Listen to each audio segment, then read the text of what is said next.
Ladies and gentlemen, good afternoon.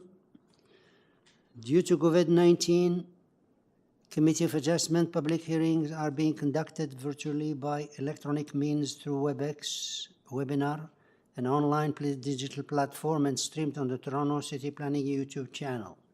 Participants who have registered in advance will be able to make their presentation to the committee using WebEx webinar, which is moderated by city staff. Anyone wishing to view the hearing may do so by watching on YouTube.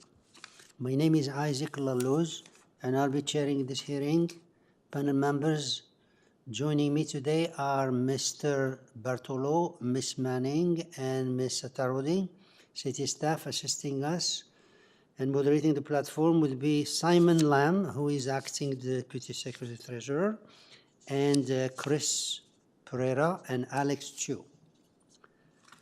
Participants who have registered in advance will be connecting by their computer, tablet, smartphone app, or by a telephone. Committee members will be participating by video, and registered participants will connect by audio only. Participants will automatically be muted on entry. When your item is called, each participant will be unmuted by the moderator, one person at a time. Committee members, Committee for Adjustment staff will share presentations submitted in accordance with the written submission deadline.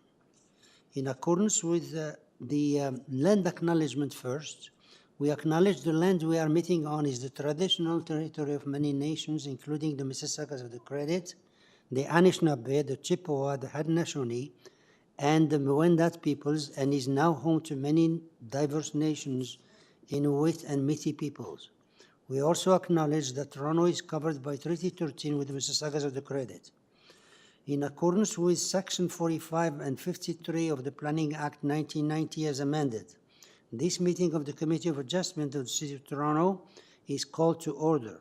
The Committee of Adjustment considers applications for variances from the provision of the zoning bylaw, permission to extend or alter legal non-conforming uses, and consent to sever property to create new lots.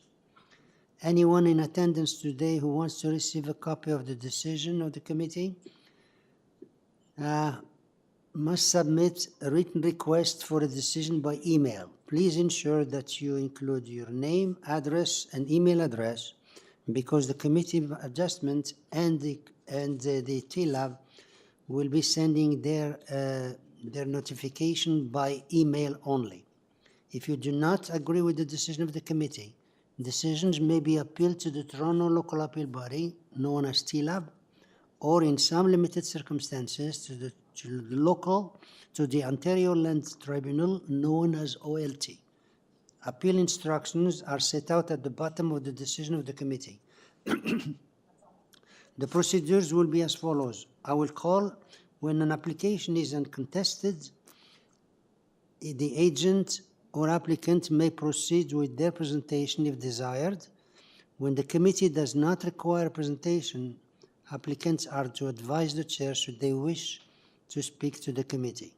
The committee may ask questions or take the matter into committee for decision. Each speaker, including the applicant agent, will be given a maximum of 5 minutes. I will comment when you reach the 5 minutes. When addressing the committee, please clearly state your name and address, and please remember to confine your remarks to the matters outlined in the application.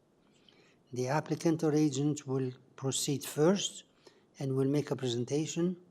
Please note that the committee may not entertain revisions to proposals at the hearing today. The committee may decide to defer the application if substantially revised, to ensure the revised application is accurate and that all those entitled to receive a notice are informed of the changes. Then individuals either in support or opposition will be invited to speak. Committee members may ask questions of each speaker at the end of their presentation.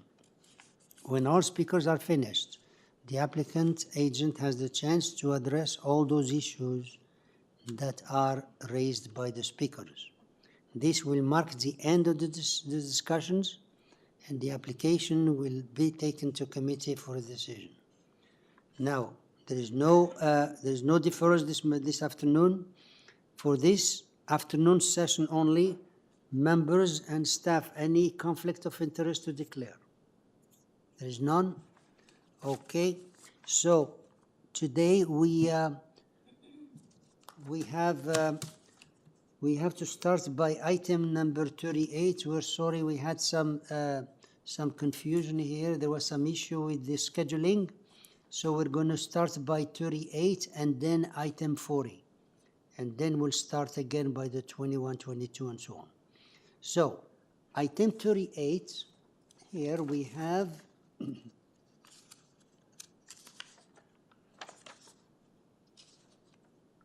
38 is 200 Willington Avenue, 200 Willington Avenue.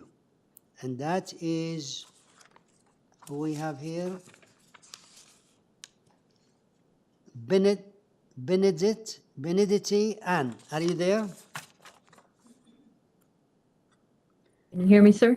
Yes. Could you please state your name and address and tell us what if Chelsea Alexander or Greg Goodman or Rona Barimbana. So could you tell us who's going to be talking on this application? I'd be happy to. You sir. will. So Thank my you. name. Thank you. Go ahead. My name is Ann Benedetti of Goodman's LLP, and I'm here representing the applicant, the Ann and Max Tannenbaum Community Hebrew Academy of Toronto. With me on the call, and maybe I should just continue to address your question, sir. With me on the call to answer any questions of the committee are Rana Birnbaum, as you've noted, sir, and she's the CFO and executive director of the school, the project architects, so that was Chelsea Alexander and Craig Goodman, as you noted, sir, and Stephanie Chapman is a special consultant to the school, and again, we're available to answer your questions, but I will be making the presentation. Very good. Stephanie, okay. Stephanie Watchman, we didn't have her before. So all these people are there available in case there's question, but you're making the presentation, okay? So that is a two-story addition. We have just one variance, and the counselor is in support of the application. That's all I have on file. So please make a short presentation and we'll move on. Thank you, sir. We appreciate that kickoff. So the Tannenbaum Chat School holds a long-term ground lease with the Toronto District School Board over the lands you noted, sir, 200 Willington Avenue. Tannenbaum Chat, with the authorization of the TDSB, is proposing a much-needed expansion to the existing facility to accommodate 14 classrooms and associated washroom plans. And Alex is way ahead of me. I was going to ask him to show Plan A1.1, which he's showing. So the shaded area is the existing school, and you can see the addition at what is your top left, my top left, anyone looking at the screen, and you'll see that there is a two-story addition, and it abuts the property to the north, which is the Beth Jacob Synagogue parking lot. So as noted by the chair, there is only one variance being requested here, which is a variance to permit a minor increase in lot coverage from 30% to 42%. No variances are required for setbacks, height, or any other standards. In our submission, the variance meets the four tests in Section 45 of the Planning Act, as it maintains the general intent and purpose of the official plan and zoning bylaw, is minor, and is desirable for the appropriate development of the land. As noted, the classroom expansion will add much needed classroom space to assist Tannenbaum Chat in the continued transition of the original elementary school building to a sustainable and functional high school that meets the demands of its current student population and the enrollment demands that result from its exceptional service to the city's Jewish community. As noted, the variance is to increase the lot coverage from 30% to 42%. So Alex, if you could zoom out a little bit just to provide some assistance to the committee. In this area, the lands directly to the north, maybe a little more, Alex, if you don't mind, already have a 35% lot coverage. The lands to the northeast have a 50% lot coverage. And actually, the lands that are the parking lot that the addition abuts are currently in with an application that is supported by North York Planning that would allow an FSI of 1.54 times the lot area. And if anyone's doing the math, that would be 154% of the lot area, where the school is requesting 42%. Tannenbaum Chat has consulted extensively with city staff and the local councillor and has designed the classroom expansion to be sensitive to the existing and proposed uses surrounding the property. So to conclude, the classroom expansion represents a much-needed, high-quality addition to the existing building, which Tannenbaum Chat has transitioned from a former elementary school to a premier independent Jewish high school that is a cornerstone of the Jewish community and a fixture of the Bathurst Manor neighborhood. And I hope he won't mind if I end with a quote from the letter of support from the councillor, as he put it so well. So as Councillor Pasternak has stated in his letter, the proposed addition will fit in well with the existing school, improve its functionality, and maintain its positive relationship with its neighbors. Yeah. So we would ask that the committee approve the requested variance and permit the minor addition and lot coverage. And we are available to address any questions the committee may have. Very good. Thank you. I would call that short and complete. Thank you. It was a nice presentation. Yes, I have the letter Thank from you, the sir. councillor, exactly what you said. So we'll see if there is any question. Members, do you have any questions? If no question, can I have a motion then, please? What? Mr. Chair, there's other speakers. Oh, I thought they're, oh, yeah. No, they're not here. I don't have any speaker here. Oh, there is a councillor, yeah? Oh, sorry. Okay, there is a list of speakers here. I have one here, Councillor Pasternak. Are you there? Is Councillor Pasternak there?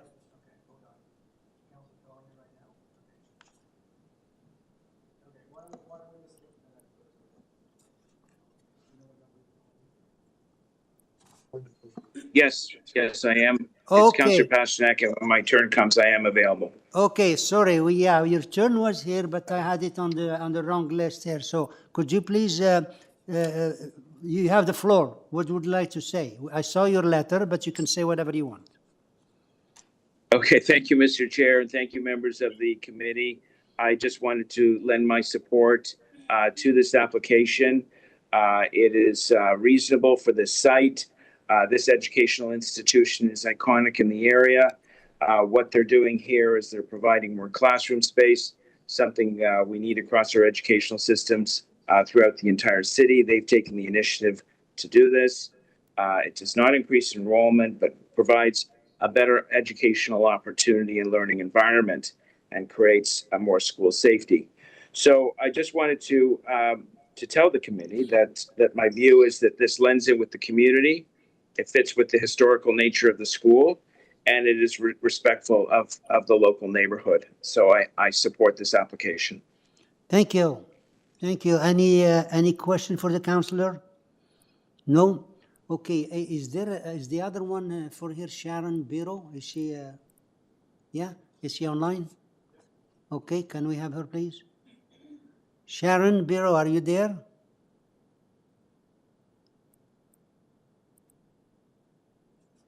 Sharon, please do not mute and unmute yourself.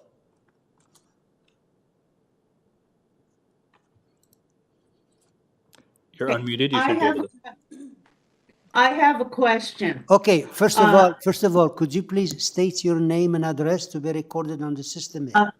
My name is Sharon Barrow. I live at 122 Kennard Avenue. I back onto the school. Thank you. My So tell us question is- okay, so tell us what would you like to say about this application. I have a question. My question is, last time you went for a variance, you stated that the school would never reach any more than 800 pupils. Now the school is 1,200. I just want to know, why you reneged on the last promise. Okay, that's your question. Of course, it's not this committee. I'll let Ms. Benedetti to answer the question. Is this question for you to answer, Ms. Benedetti?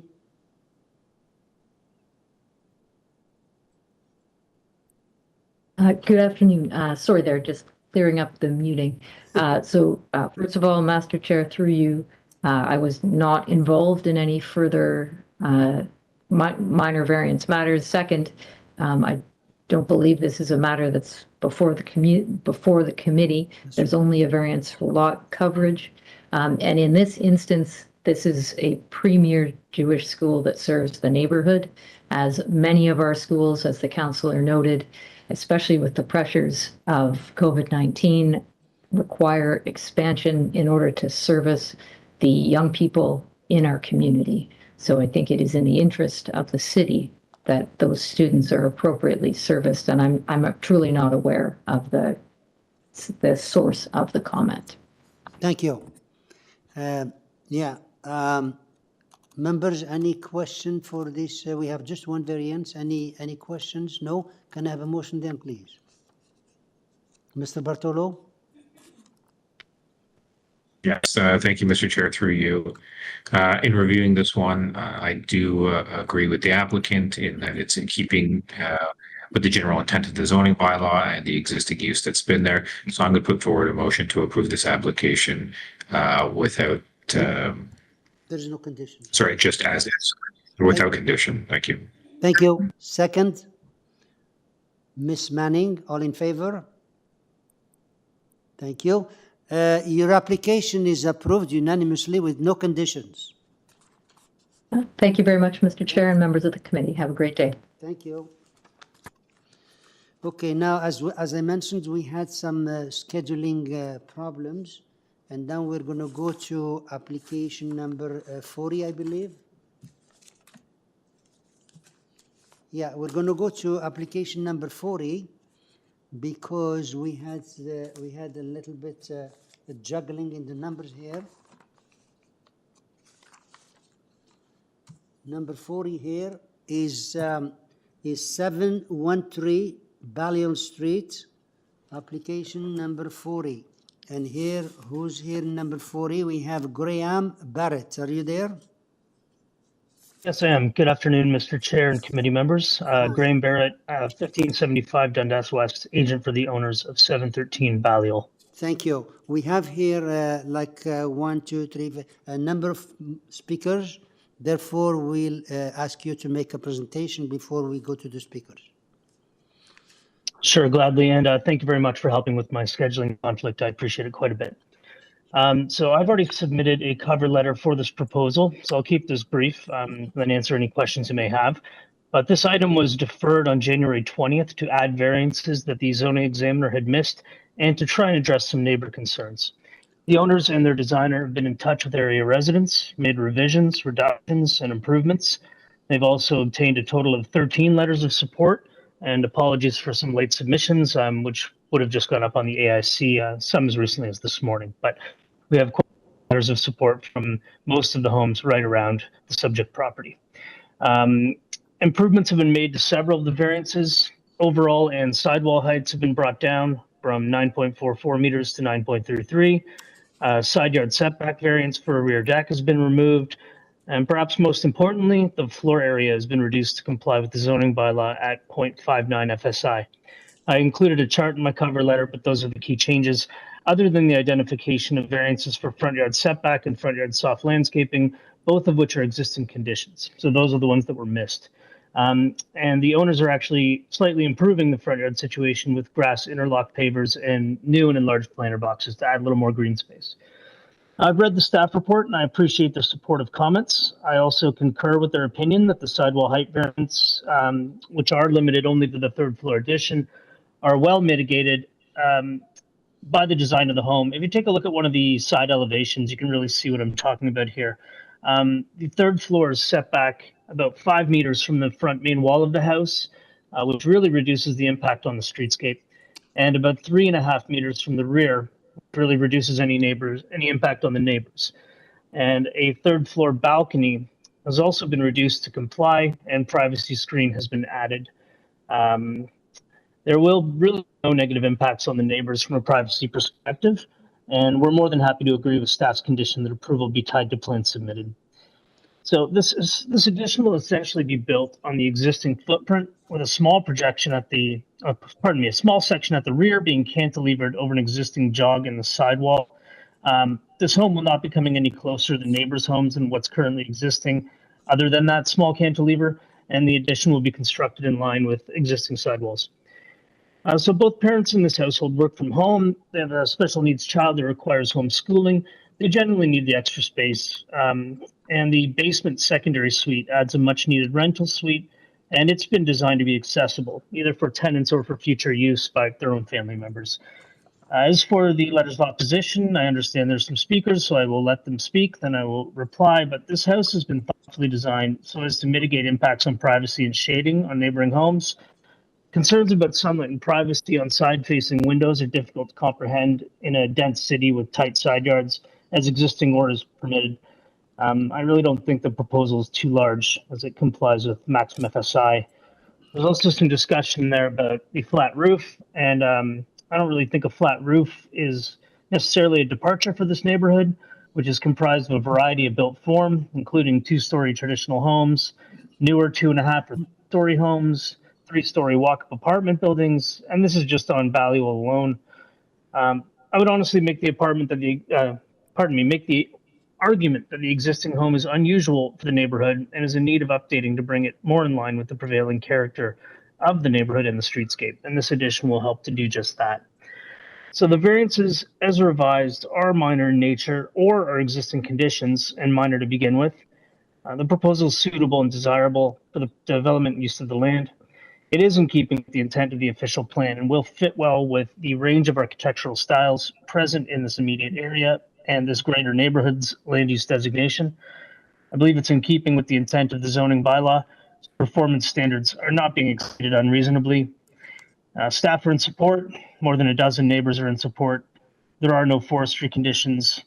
This proposal represents good planning and compromise, and it will benefit this family and the area for years to come.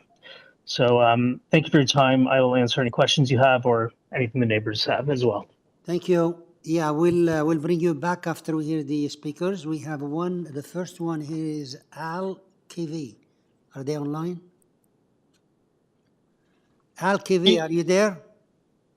Yes, can you hear me? Yes. Could you please Hello. state your name and address for us, please? My name is Al Keevy. I live at 427 Belsize Drive, approximately 2 blocks north of the subject property. I'm here representing the South Eglinton Davisville Residents Association. We often appear at committee to support abutting neighbors in their to try and address their concern, and I've chatted with both abutting neighbors who will speak shortly on the matter. I should note that some of the issues that we identified in the first go around have been recognized and remedied specifically with the rear deck, and we think that's a really good idea. And there's been a slight improvement to landscaping, so we applaud that type of improvement in the proposal. The two key issues that we see here is one of the height of the sidewalls. This information is in my deck if you want to refer to it. The proposed sidewalls are significantly taller than the regulation. The regulation is 7 meters. The sidewalls match the height of the dwelling. This is an adverse condition, very specific to the eastern neighbor, because this is what they have to see and experience on a day-to-day basis. Certainly a neighbor who's down the street is not going to be bothered by this adverse impact. The variance is clearly not minor. It's not minor in terms of the metric. It's not minor in terms of the adverse impact. We'll hear a bit more from the neighbors as they get into that. The second condition that we're most worried about is the concept of the side yard setback. The side yard setback to the east, there's a requirement that this is a renovation, and we have what we call a cantilever condition. What the sidewall is not doing is it's not being built on the foundation wall. What the sidewall for the rear part of the dwelling is actually cantilevered. It's actually closer to the property line than it should be.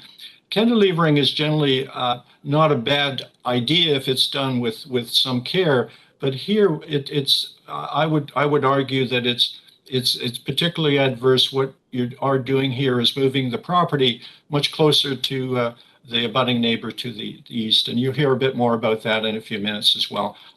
So those are the two key conditions here. I believe that both conditions, they fail the official plan, they fail the bylaw, they're not desirable, and they're clearly not minor. Thank you for listening to me today. Thank you. Any question for the speaker? Okay, the next one is William Green.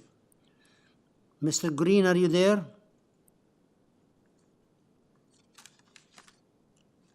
William? Good afternoon, Mr. Chair. Hi, could you please state your name and address for us, please?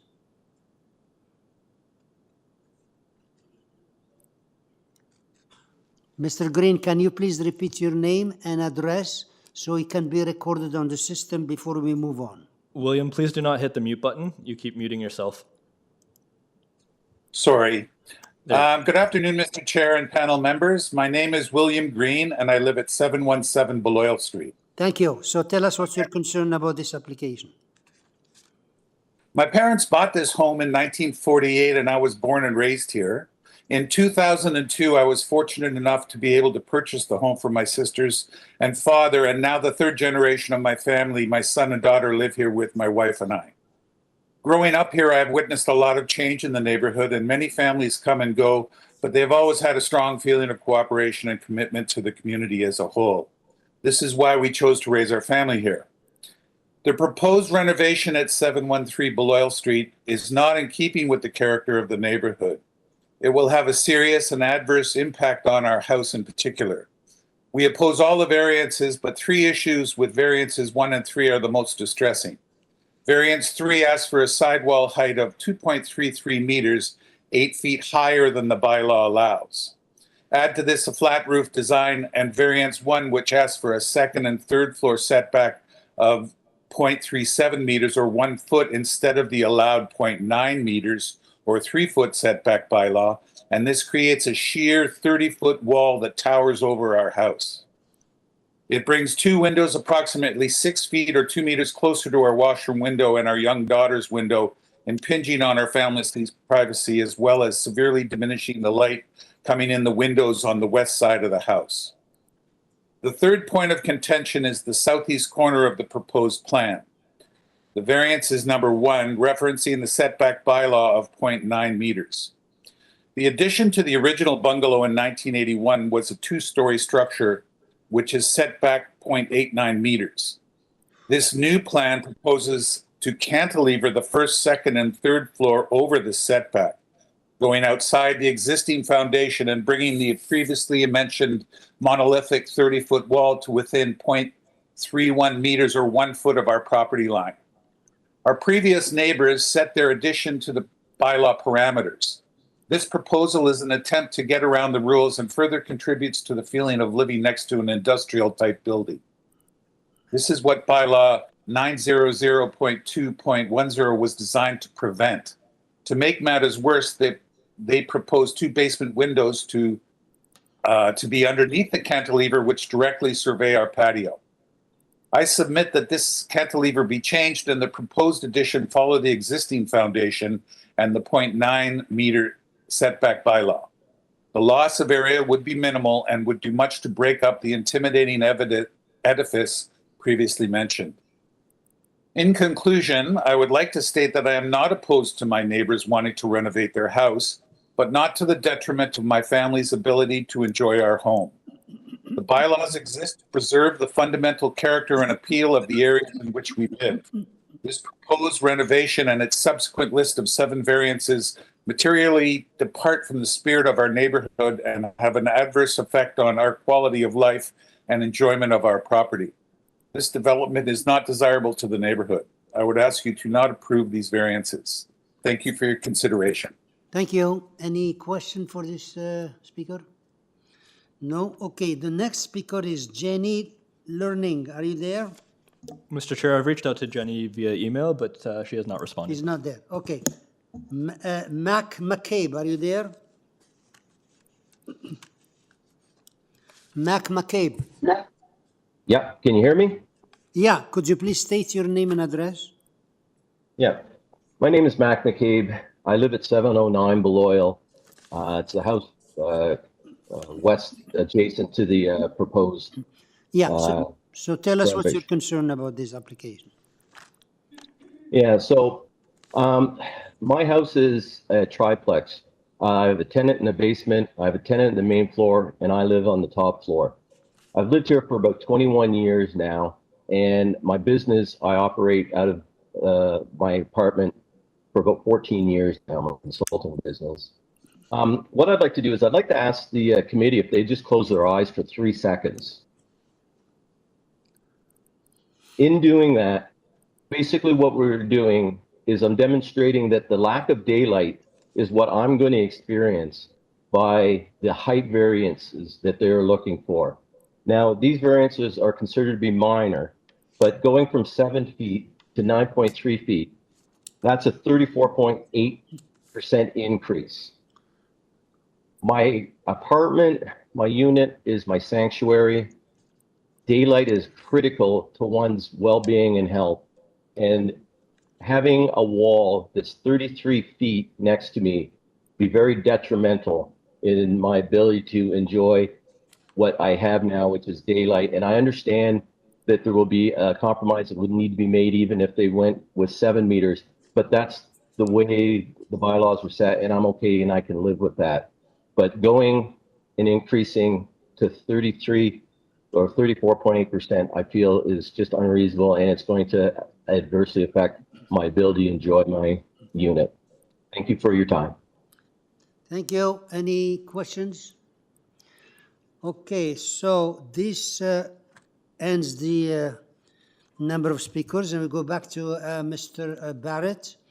Could you please respond to those concerns? Sure, gladly. Thank you very much. I think first, if I could ask staff to pull up, there's a package of presentation images that you had on screen a while ago the designer provided. There's some color images in there. If you could pull those up and pull up, I think it's page 4. There's a rear and a view. It's labeled as side yard setback. So the file should be labeled 713 Balliol COA presentation PDF.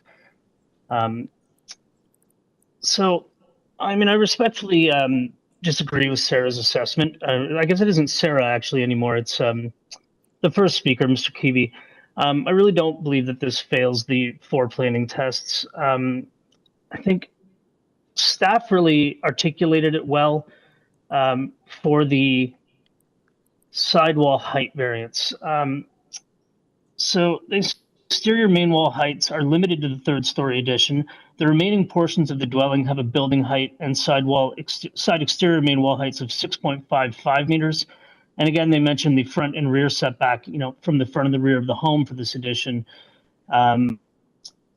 They really are of the opinion that the scale and massing resulting from the proposed heights meets the general intent of the zoning bylaw and are minor. So I really couldn't say it any better than that myself. You can see the cantilevered portion that's been discussed here on your screen right now. It is a very small portion at the rear of the home where this existing basement jog is there, and they're building the 1st and 2nd floor pretty much cantilevered out very slightly in line with the existing home. So that is what was being discussed there. The second speaker, Mr. Green, mentioned some privacy concerns, and specifically about these 2 side windows that are proposed. That's on the subject property. And I'd like to quote his own letter of opposition, where he said that he's worried about the amount of light coming through these 7 windows on the west side of our house. So he's concerned about privacy impacts from 2 side-facing windows, which I believe they are bedroom windows as well, so there'd be window coverings there, on 7 side-facing windows on the side of his own home. So I'm really not understanding how this could have a greater impact on a neighbor's privacy than what's existing next door. Also, houses in Toronto have side windows. They're in close proximity to each other. This is just a condition of living downtown. Let's see if there are a few other points I can mention here. Sorry. He did mention basement windows looking up at his patio, and that being a privacy concern. You can see those 2 basement windows circled in red on your screen right now. And I really can't imagine, residents or the tenants actually who would be renting the secondary suite, looking up at their neighbor's patio and impinging on their privacy in any way. The other neighbor, Mr. McCabe, mentioned concerns about sunlight, and concerns about the overall height, I believe. And we could bring those sidewalls up along the entire length of the home by close to a meter without triggering a variance for sidewall height, as long as it complied with other bylaws, of course. So only the small third floor addition is above the maximum, and it's been located in the center of the dwelling to minimize impacts on the neighbors. He did also mention some concerns in his letter about deck concerns, but the ground floor deck is less than a meter above grade and won't present any overlook conditions. I believe I've covered everything that has been mentioned by the neighbors. I maintain that this passes the 4 tests. The owners have made a concentrated effort to address these concerns and have attempted to engage with their neighbors and speak with them and come to a solution. And somewhat unsuccessfully, clearly, but a great deal of other neighbors are in support, and planning staff are in support. And I'd be happy to answer any questions you may have. Thank you. Thank you. Any question for this speaker? The agent? No? Okay. Can I have a motion then?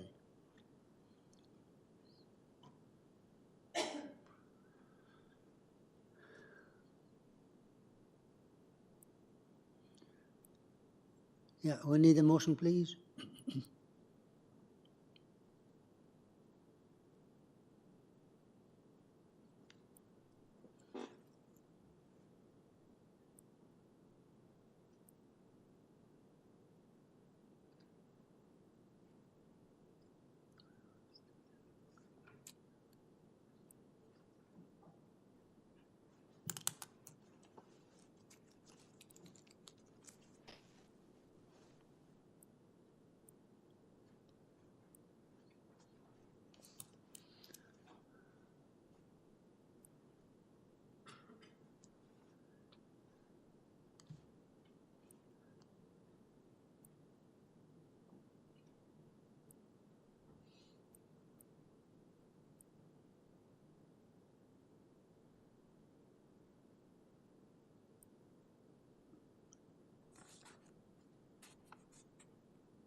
Mr. Bartolo? Thank you, Mr. Chair.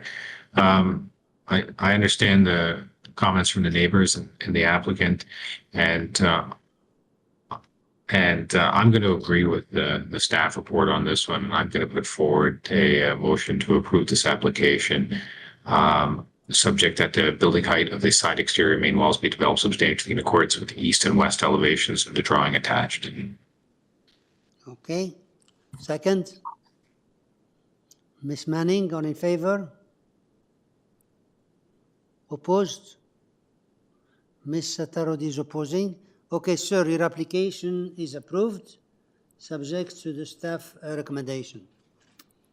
Thank you very much. Have a great day. And again, thank you for accommodating my scheduling problem. Okay, Much appreciated. You're welcome. Now we have to go back to the schedule, and it's 21, is that correct? Okay, 38 was gone. Item number 21, which is 2 Overbank Crescent, application number 2. So, application number 21, which is 2 Overbank. Now, let me just give me 2 seconds. All this here is, okay, here we have David Coles, are you there?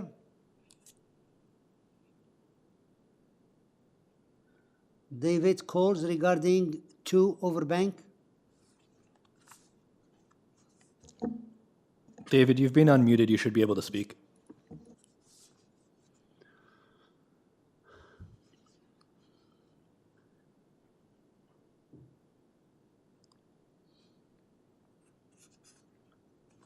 Mr. Coles, are you there?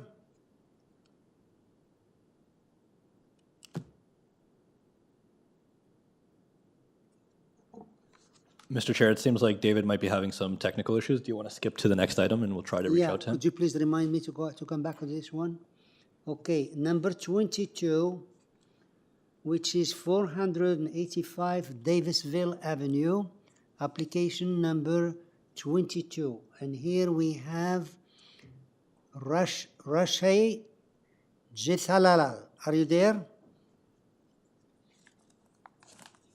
This is Suha Jethalal and Rashay Jethalal. Okay, can you please state your the address, your own address? Absolutely. We live at 485 Davisville Avenue. Okay. And you want to speak for this application? You have you'll have 5 minutes to tell us the. Now, who's the? Are you the agent here? Because it doesn't show the agent didn't show up. Are you the agent? Oh, there's no agent. We're we're husband and wife. Oh, you Yeah. oh, very good. Okay, so you're going. Okay, so we have one more speaker. Yeah. We have one more speaker here, but therefore we'll let you make your small presentation, and then we'll go back to the other speaker. Okay. So Thank you so much. thank you. So we have here is a sport court. You have one variance, and we have a couple letters of objection. So let's make your presentation, and then we'll go to the members. Okay. That sounds good. So so I'm Suha, living here at 485 Davisville with my husband Rashay and our daughters Karina, who is 11, and Kaya, who is 9 years old. Thank you so much for listening to our and considering our application here today. What we're asking for is that our hardscaping in our backyard be 67% instead of 50%. And I'll spend a couple of minutes just explaining some context for our application and addressing some of the concerns raised by two of our many neighbors. We're both working parents. I run a green energy company, Bullfrog Power. And as you can imagine, once the pandemic set in, with two working parents at home and the kids in lockdown, we quickly realized that finding safe and healthy activities for our daughters outside was going to be really important to us. The sport court has been a godsend and got our kids playing outside safely with each other, with a couple of friends in the neighborhood, with their grandparents playing pickleball, basketball, badminton, instead of being on screens during lockdown. And that love of playing outside with family and friends has endured. We got the idea for this multi-use sport court from a few friends in the Davisville and Leaside area. We visited their houses and started checking out sport courts, including the one right near our house on Cleveland. And we started thinking about the court a little bit more seriously in the winter of 2020. We started looking into cost, size, regulations, but we were still on the fence. We're quite social and present with our neighbors and talked to many of our immediate neighbors about the idea as we were considering it, and they were excited about it too. In April of 2021, one of the contractors we had been speaking with called us on a Friday and shared that because the weather had been unseasonably good, they could actually fit in one more sport court for construction that Monday, a week earlier than the rest of their appointments scheduled. If we didn't take that opportunity, we would have to wait up to a year to get a sport court. So we got really excited, but had to make a very quick decision. So we decided to go for it and really got into the idea. And we, again, had been talking to our neighbors, right, immediate neighbors, even our neighbor Amy, who sits right by the basketball net, and they were all excited too. So why did we build a court that was outside the bylaws? The short answer is we did not mean to. We had no idea that it was. We sized the court to facilitate multiple sports like pickleball and badminton and believed we were onside. The court was built with fences in line with regulation and softscaping in line too. We purposely offset the court from fences, built away from major routes, and made deep indentations next to the court to further facilitate drainage. So where was our confusion? We have a raised deck that has softscaping underneath it. We understood that the land under a raised deck is softscape, and given our deck is raised about 5.5 feet, we understood that this was within the bylaws and part of the backyard softscaping guidelines. And it was only after the city came to inspect the court and multiple calls with the city over a couple of months that they then came back and clarified that the deck needed to be at the first floor height for the area under it to be considered softscaping.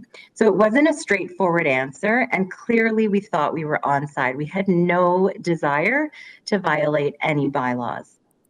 Once we found this out, we started the application for a minor variance. And to be clear, our application is to permit 67% hardscaping instead of 50%. And our fences are consistent with the bylaws. There's no other violation of any sort in our backyard. We have lovely support, as you can see from the letters in our application, from most of our neighbors, including Amy, who is closest to the basketball net. They have been wonderful. And it has been a tremendously positive experience for our kids, for us, for our extended family, and our friends in the neighborhood. Since building the court, there have been 0 issues with drainage, nor are any expected. We have been through heavy rains and heavy snow. We learned later that 65 Cleveland had drainage issues I'm well going to before. I'm going to ask you to built. summarize. We have other people to speak, and I ask you to summarize. Sure. Your 5 minutes are over, and we have a long agenda here, so we'll be back to you after we hear the Eyal Edelstein. Are you there? Thank you very much. Eyal Edelstein, are you there?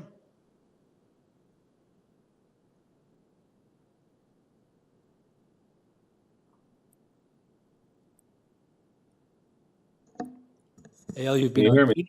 Yep, we can hear you. Yeah. Okay. Hi. Yeah, Hi there. Could you please tell us your name and your address? Yes, my name is Eyal Edelstein. I live at 65 Cleveland Street with my family. Hi, members of the committee. So Cleveland Street is the adjacent street to 485 Davisville Avenue. My property is only 50 feet in length, and my backyard is only 12 feet in length. So it's a very small space and very close to 485 Davisville's backyard.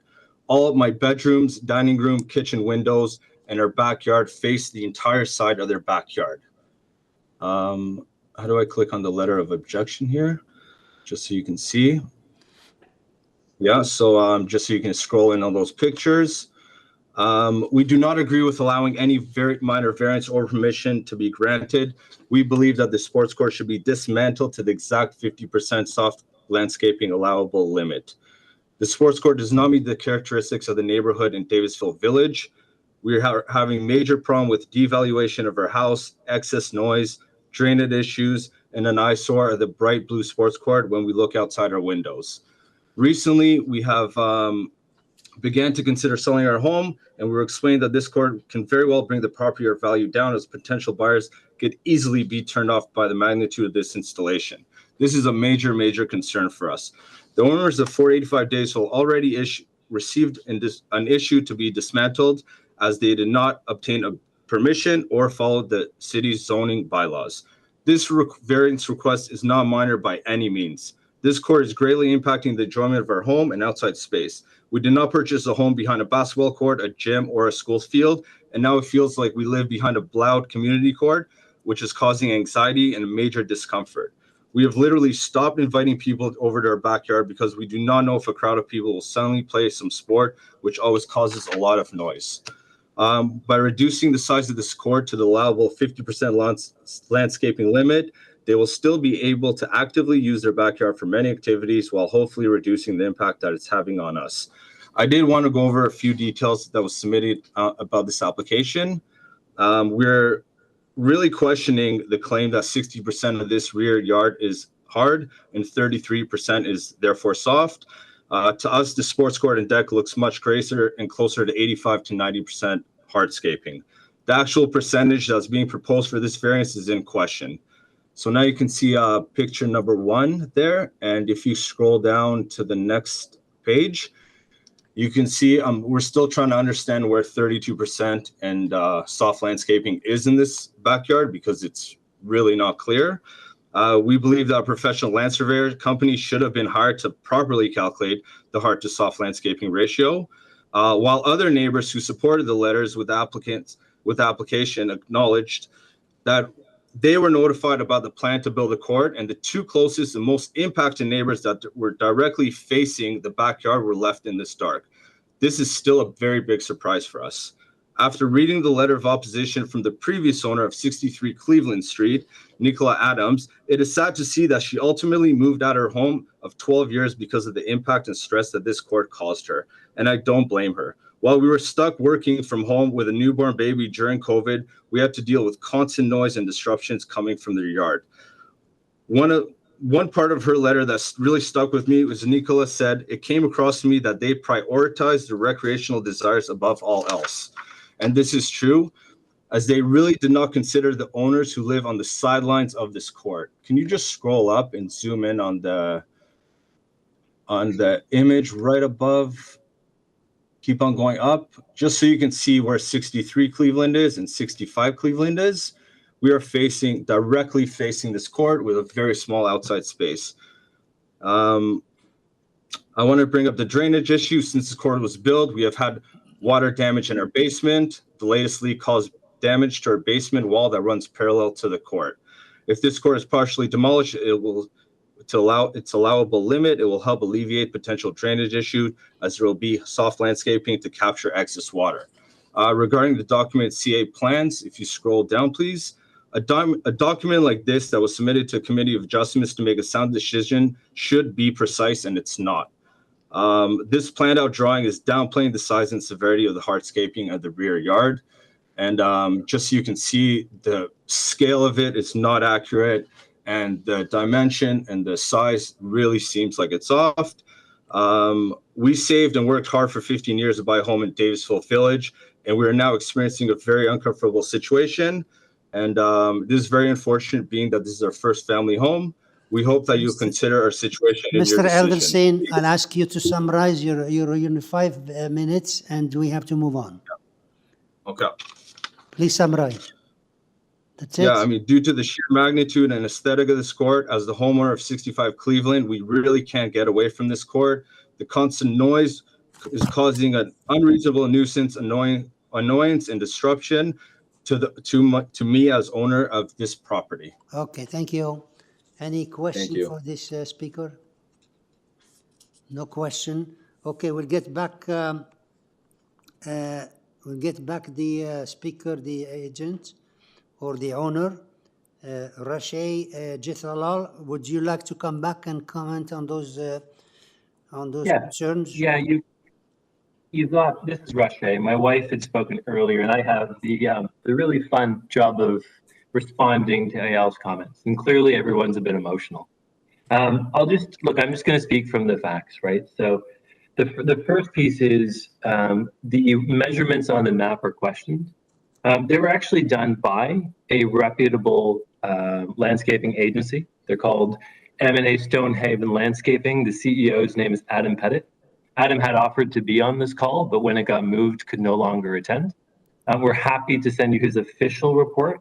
We could not include it with this because it didn't conform with guidelines, but the work was done by a landscaping firm. And just to be perfectly transparent, I went out and measured it afterwards. And so we did smile at the strategic use of photography from AL and the Google Maps taken before the court was built.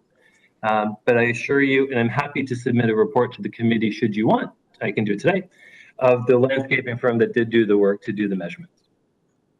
In response to some of the other complaints, I mean, look, the first complaint, the major issue with softscaping, as we've been explained by the city, is that it pertains to drainage. You'll note that in the complaint from the woman who used to live at 63 Davisville, she actually starts by, in her letter, she has one sentence on drainage that starts with, "I did not notice any drainage issues during the 5 months I lived beside the court."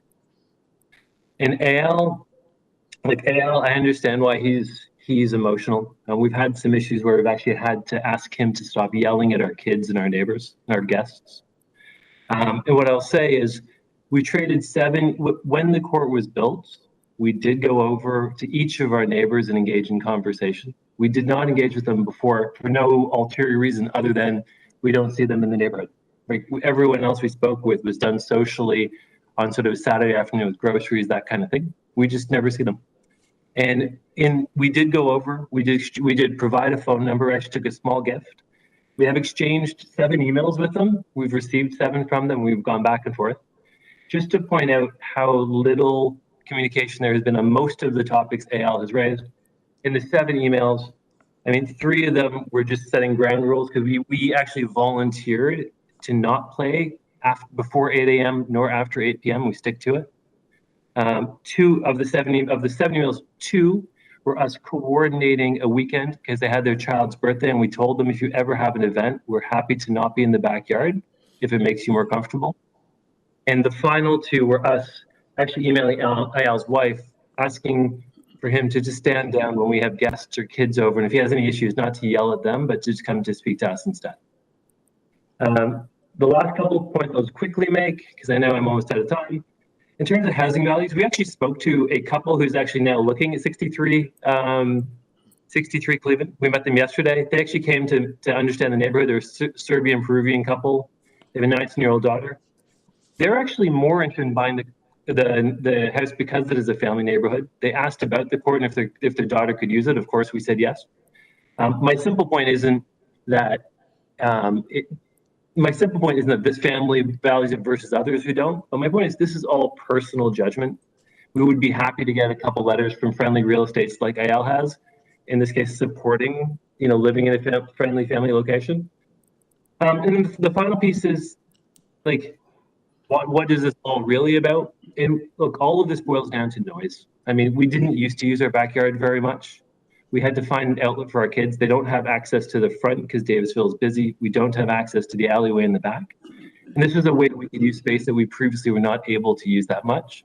And look, that does mean we're out in our yard. It does mean kids are playing. It does mean a ball bounces. It does mean grandparents come over and hang out with their kids more. All of that is true, but that is absolutely consistent with this neighborhood. And my final point, I think this is actually the most important one, is regardless of whatever number you believe, we actually have great issue with the fact that AL, both 63 and 65 Cleveland, their backyards are 100% hardscaped.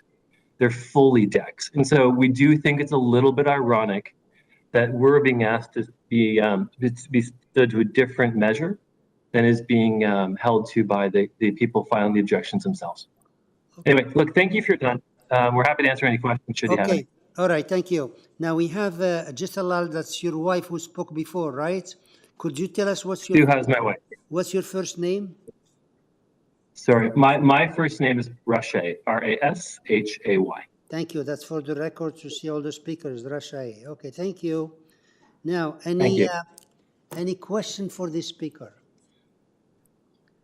If there is no question, can I have a motion then?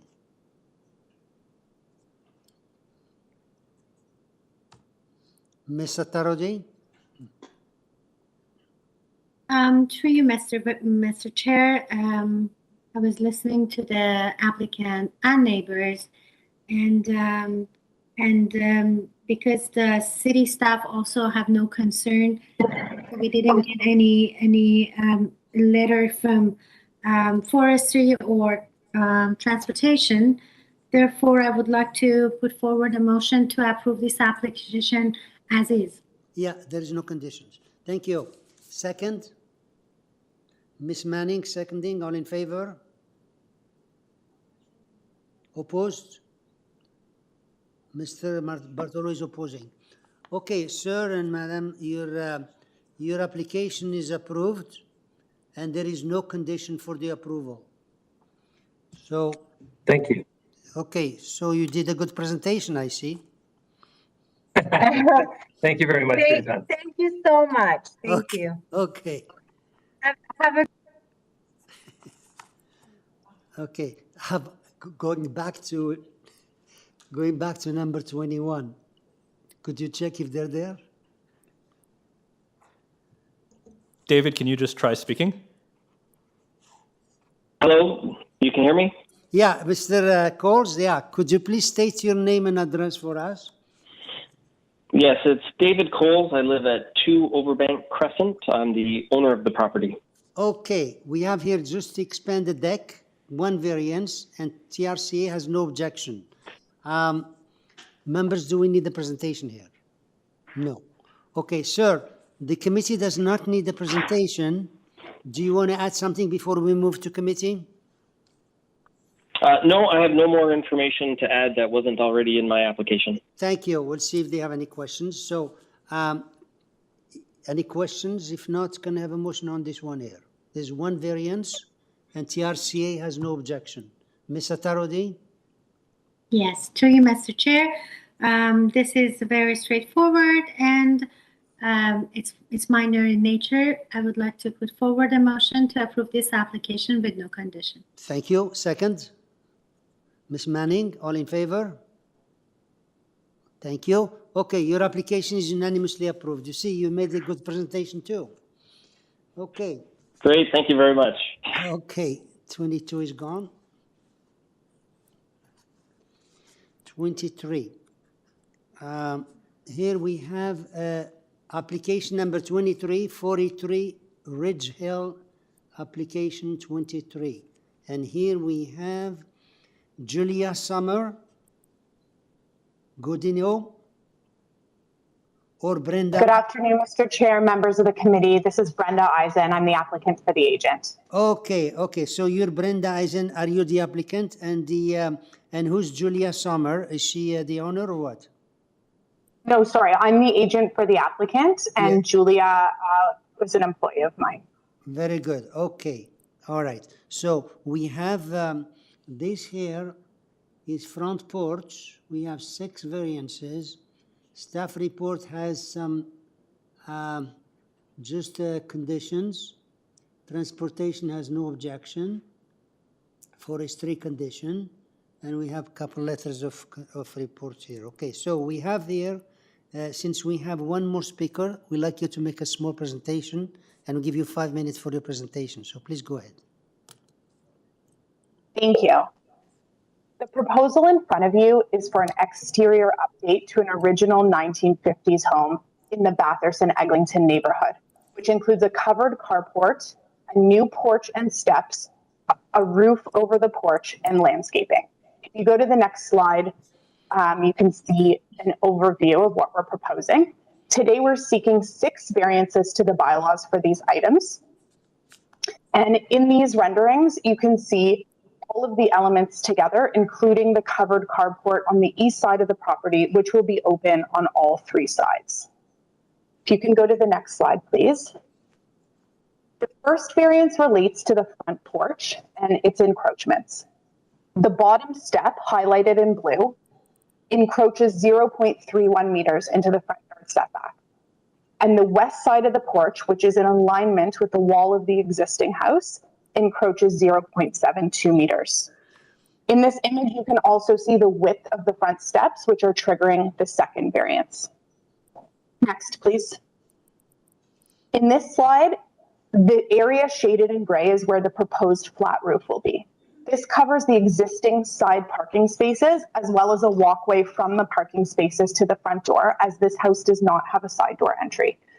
We are proposing a 0 setback from the east side property line here to allow the maximum coverage for the cars. I have some images later on in the presentation, but I'd like to point out that this is a very common condition in this neighborhood, either for 1-story garages or covered carports to extend to the side lot line. Next, please. The 4th variance is a landscape variance, and this slide shows the proportions of what is proposed. We're seeking 71.3% versus the required 75%. And I'd also like to point out that we are maintaining all of the existing trees on the property and that the proposed walkway material is permeable, even though it's not considered to be a softscape. So there will be additional water absorption to this 71.3% as well. Next, please. Variance number 5 is to legalize an existing condition, which is the parking space width. We are working with the exact same driveway width that's currently in place. It is currently 2.77 meters instead of the required 3.2. Transportation has already reviewed this and has no objection to this size. Next, please. The final variance relates to the canopy again, which is in line with the west wall of the house. It encroaches 0.75 meters into the west side setback, the area highlighted in blue, and it's also shown there to be in line with the wall of the house. And I'll also note that we have the adjacent neighbors to the west at 45 Ridge Hill in support of this variance. And next slide, please. This is the last slide of my presentation. There are only 6 photos in this slide, but there are hundreds of examples of this parking condition in this particular neighborhood and the surrounding neighborhoods. This neighborhood is still over 75% made up of the older homes. Some of the homes built in the 1960s are designed with a single car attached garage to the side that varies between 0 meters and 0.6 meters from the side lot line. And some of the homes older than that did not include side parking spaces in their planning. And so there are several examples of carports being added over the past 20 years, most of which also have 0 setback due to the narrow space left between the house and the property line. In summary, even though we are seeking 6 variances today, they're all extremely minor in nature. And I believe that the design is for a home that maintains the character and is consistent with the planning of the neighborhood and the design of the other homes. Thank you. Thank you.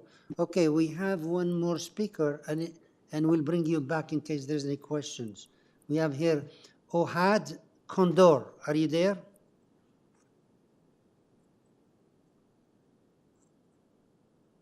Can you hear me? Mr. Condor? Ohad Condor? Can you hear me? Yes, we can hear you. Okay, so could you please state your name and address for us?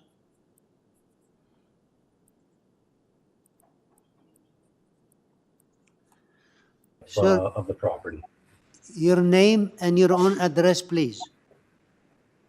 My name is Ohad, that's O-H-A-D. My last name's Condor, K-O-N-D-O-R. I live at 41 Ridge Hill Drive, which is the property just east of the of the property that we're looking at here. Thank you. Okay? Yeah, so tell us, please, what's your concern? Okay. Mr. Chair and members of the committee, thank you for taking the time to hear us. We bought 41 Ridge Hill Drive in 2016. We decided to rebuild the house shortly thereafter. We designed our home and got permits from the city to build within the confines of various setbacks and other regulations. Construction of our home was finished in 2020. We constructed a fence at our own expense 2 years ago. Furthermore, we extended the fence again at our own cost, at our own expense, just last year. The proposed structure would take down a large portion of this fence. No other property on this street, our street, has 0 setback with a 50-foot lot. The proposed setback is not within keeping of our neighborhood standard, in my view. We took light into consideration when we were considering the construction. We have 3 windows on the west side of our home where we have our living room and dining room, which will have most of the light blocked by the proposed structure, and that's per the architect whom you just heard of the subject property. Our property value will be negatively impacted as light going into our living room and dining room will be greatly limited. We never opposed the renovation of the subject property, but not at the cost of our own. We ask you to not approve the requested variance. Furthermore, if you look at the pictures which the architect had just provided you of other homes which have 0 setback, you'll note that they're all on 50-foot lots and that the neighbors do not have windows that are obstructed by the construction of any of the structures which she pointed out. Okay, so you had a new carport, I believe that one's on Shalimar, but it has no windows on the side. Our windows, that slide that you've got up right now, if you see the brick line right there, it's going to, and that's that picture is from an angle. That's how high the structure will be. So we're not asking for anything more than just to keep things as they are in terms of setbacks. We designed our home with with light as a consideration, as I said. And we'd like to keep enjoying the home as we have until now. Thank you. Thank you. Any question? All right, so we go back to the agent here, Brenda Eisen. Hi, thank you. Yeah, could you please address those Can you actually keep, yes, I will. Can you actually keep Mr. Condor's presentation up? Because I'm going to reference the floor plan that he provided in a minute. Something that I didn't bring up earlier and Mr. Condor didn't mention, but before I respond to the individual points, I'd like to share that my clients, the homeowners, approached Mr. Condor and his wife early on in this process to discuss the proposal. They exchanged several emails, met in person, and they've even offered different variations of compromises to the length of the carport in an effort to make sure that some of the windows are not affected by this proposal, but they indicated that they were not willing to entertain compromises. Regarding the sunlight, with respect, I don't believe that it's a reasonable expectation to have direct sunlight entering through side windows on a 40-foot wide lot at Bathurst and Eglinton. The neighbors have been fortunate that until now, the existing older home is pretty far from the lot line. But at any time, anyone can build within right a 2-story house at 1.2 meters from the side lot line, which would block significantly more natural light than this 1-story open carport. Also, if you can go to his floor plan, please. I was reviewing the floor plan that was submitted as the appendix with his letter. He mentioned both in the letter and his presentation today the natural light to the living room and dining room that you can see in the top right of this plan. It looks like this living room has a large front-facing window and no side windows, and that the formal dining room is also open to the living room. It's open concept, open to the front window. In addition, there's a large kitchen table at the rear surrounded by windows, which will not at all be affected by this proposal. So, you know, none of their day-to-day functions in the house are going to be affected whatsoever. And just lastly, to his point, I know this, isn't something that the committee typically deals with, but obviously we can preserve the fence that they paid for during construction, and any construction-related specifics will be discussed directly with the neighbor. Okay, thank you. Any question? If not, can I have a motion then, please? Ms. Manning? Through you, Mr. Chair, we've listened to the applicant as well as the neighbors' objections. I agree that these are minor variances and are in keeping with the neighborhood. So I'd like to make a motion to approve the application, tying it to the site plan, and also noting that the carport be and remain unenclosed. Very good. Thank you. Thank you. And second, can I have second, please? Mr. Bartolo, all in favor? Excuse me, forestry also. Condition of forestry? Yeah, there was condition of forestry, yeah. You're okay with that, huh? Yeah. And the forestry condition. Yeah, thank you. Good point. So the conditions is there, and forestry. Second, Mr. Bartolo, and all in favor is unanimous. Okay, Ms. Eisen, your application is approved unanimously, subject to those conditions, which are the staff report and forestry.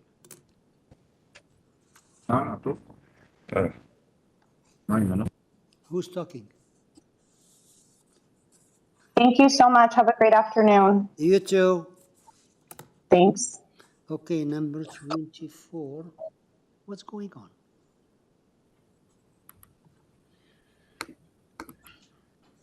Application number 24, which is 85 Haddington Avenue. Application number 24, and here we have Bijan Jamaldi. Are you here? Jamali. Bijan. Yes, Mr. Chair. Hi, could you please state your name and address for us? Hi, my name is Bijan Jamali. I am the designer and the agent for the subject property. I am residing at 506 Blythewood Road, Toronto, Ontario, M4N1B2.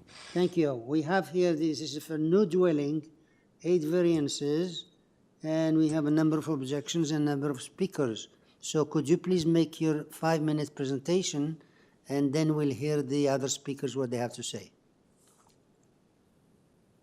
Yes, Mr. Chair. I have those objection letters, and there is 4 of them individual neighbors, and one is from South Armor Height Resident Association. But they're all kind of copy pasted from each other, and I consider it as one objection. Yeah, this committee does not operate by referendum. How many people for? How many people against? It doesn't matter. Just give us your presentation, and whoever is here will speak, and we'll make our decision. Okay. Those objections, I would say, most of them are not related to committee of adjustment, and they are related to after committee, which is building department, zoning examiner, and building code examiner, and all this. So the only thing I would like to explain is about the side setback, for which I am asking on west side to be 3 foot, and this setback is similar to many other houses in this area. For example, the immediate neighbor, which is number 83, Haddington, which had 3 foot setback on both sides, and I have only one side. And other neighbor, they have 60 centimeter, 35 centimeter, and these are, I can show you on a map, which if I see supporting material, I can explain to you about them. Yes. This, if you look at this map, you will see all, most of those objections are from those pink color houses, which are not my immediate neighbors. And one of them, 123, is on other side of Fellbrick, which I don't know why they're concerned about my setback on side, which there is no objection from number 87 or from 83, which are my immediate neighbors. And secondly, the building lengths, which they all say 18.25 centimeter. It's not 18.25. According to zoning bylaw, my building lengths start from minimum setback of front to exterior side of a back wall. And I have 45 centimeter cantilever, which is not counted in building length. So my building length is 17.5, which is equal to number 83 on east side, and is 40 centimeter less than 87, which is on the west side. And another objection they have is this house is too close to other neighbors on south, which is not, again, correct, because according to according to zoning by law, I should have my backside setback at 25% of total length of the property, which is 9.5 meter. But what I have proposed is 15 meter, which is 5.5 meter more than what is required for rear setback. So I'm not close to any of those houses. And I think what I have is aligned with the requirement of zoning by law, and all are considered minor in nature. That's all I have to explain, and I am ready if there's any Thank you.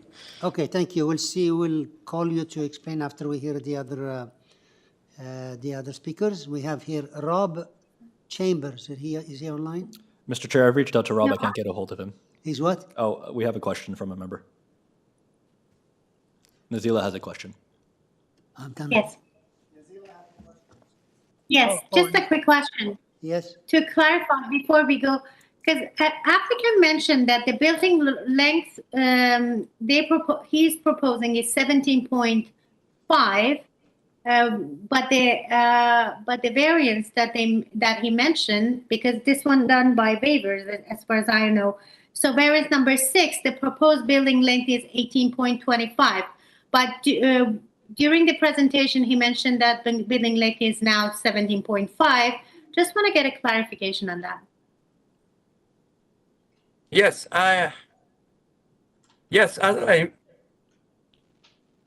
it's mute. We can hear you. It's mute. We can hear you. Yeah, you can hear. Okay.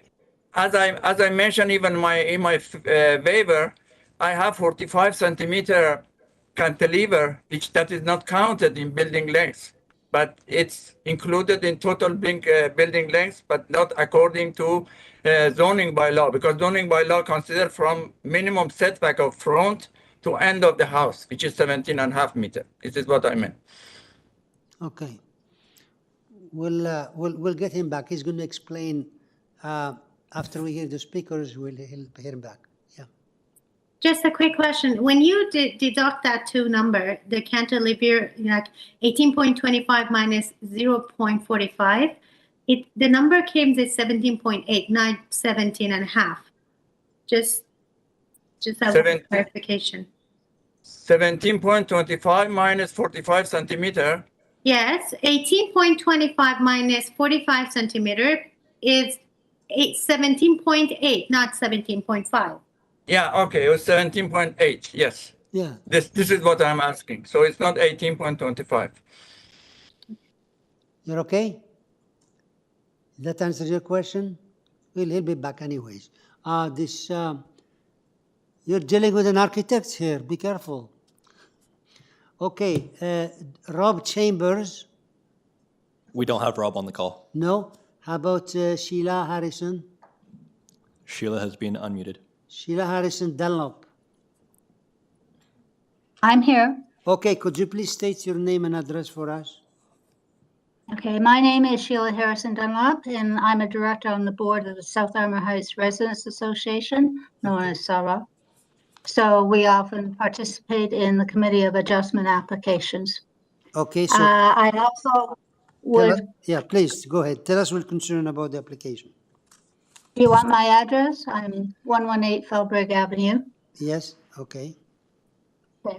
So I would mention I am also an adjacent neighbor. I am behind 85 at Haddington and one over to the east. I would comment that his diagram is not quite correct. There was also a letter of objection from Rob Chambers, who lives directly behind the property at 120 Felbrigg. And he might say that we're backyard neighbors, so why do we care? These houses, and this house is very much along the same style as 83 Haddington, which is directly behind me, are tall houses. Their balconies on the back directly look into all of our properties, up and down the whole, their side of the street plus the rear of everybody that is living on the street behind them. So that's why we care. But I am here really today to speak on behalf of SARA. I submitted my own separate objection letter. Yeah. And I would comment that there was absolutely no collusion on the creation of these letters. These were very much individually prepared letters. So the fact that we have the same concerns maybe makes the point, but there was no collusion on these letters at all.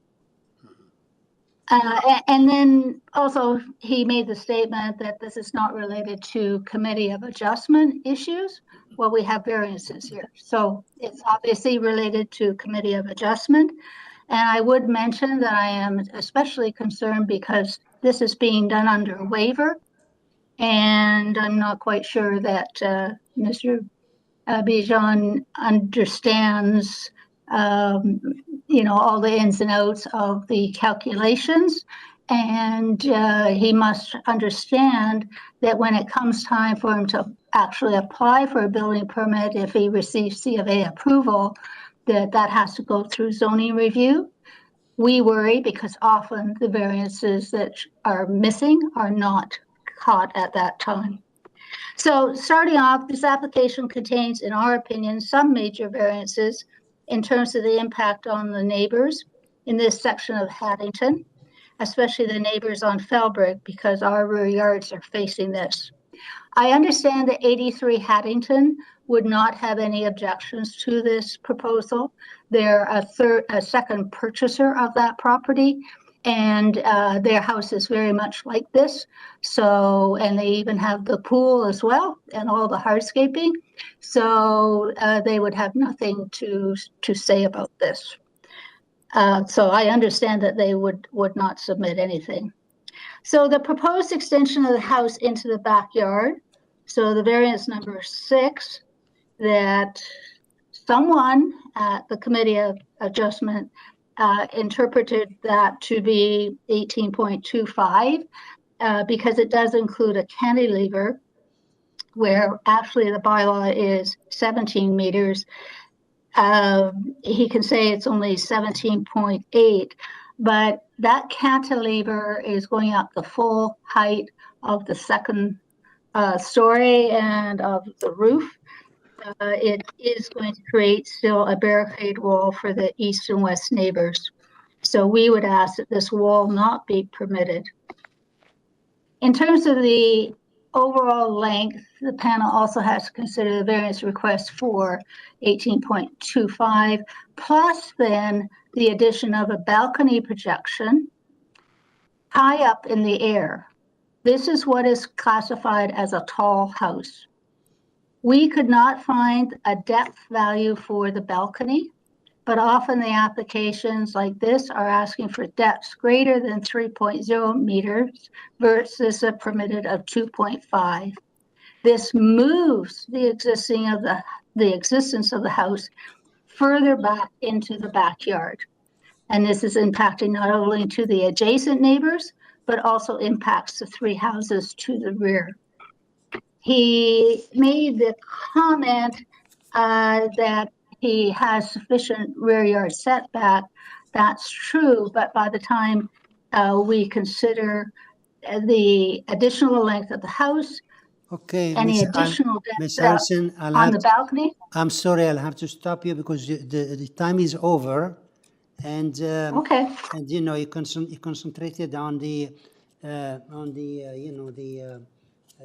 objections and collusions and all that stuff. We want to know about the application and the variances. This committee deals with the variances, and we make our decision based on the 4th test of the Planning Act, and all this superficial thing. We like to hear it, but it doesn't. It took tailed on you. So could you please summarize in 1 minute what you want to say? Okay, so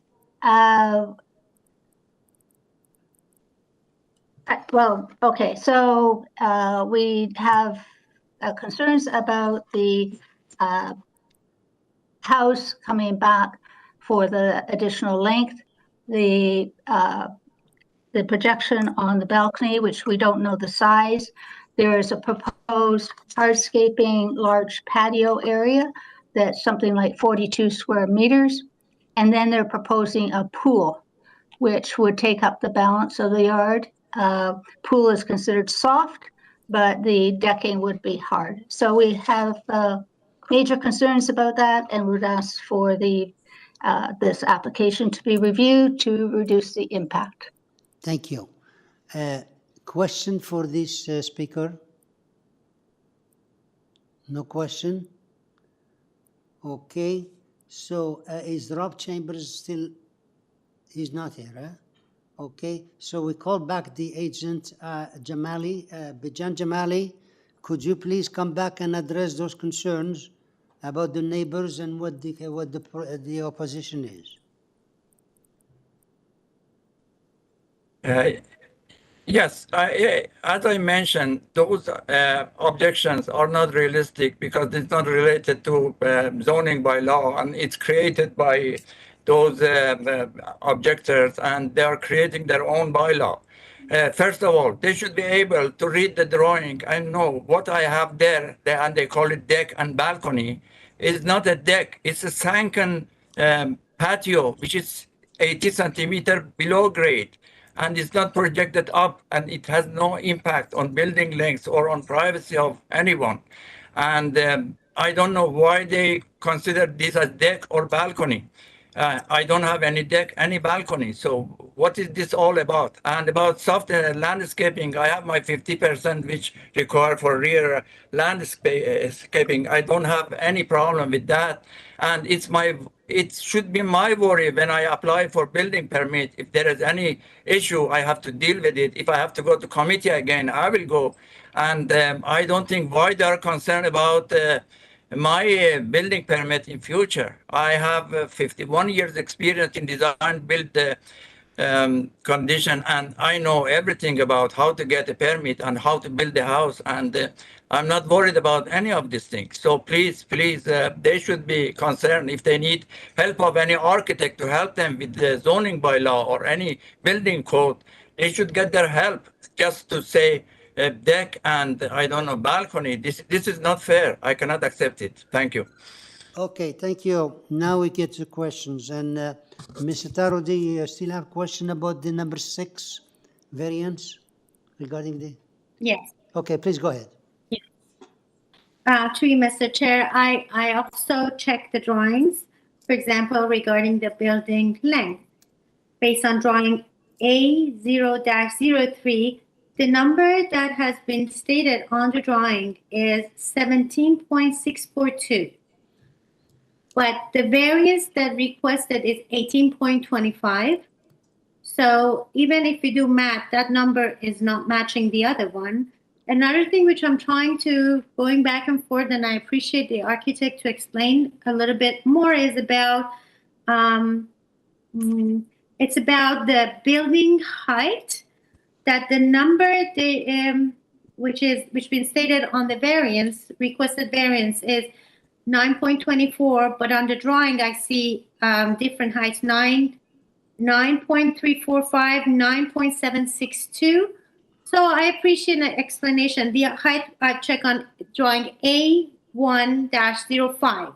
So I'm trying to go back and forth to the drawing and see if the numbers, I can follow the numbers with the drawing.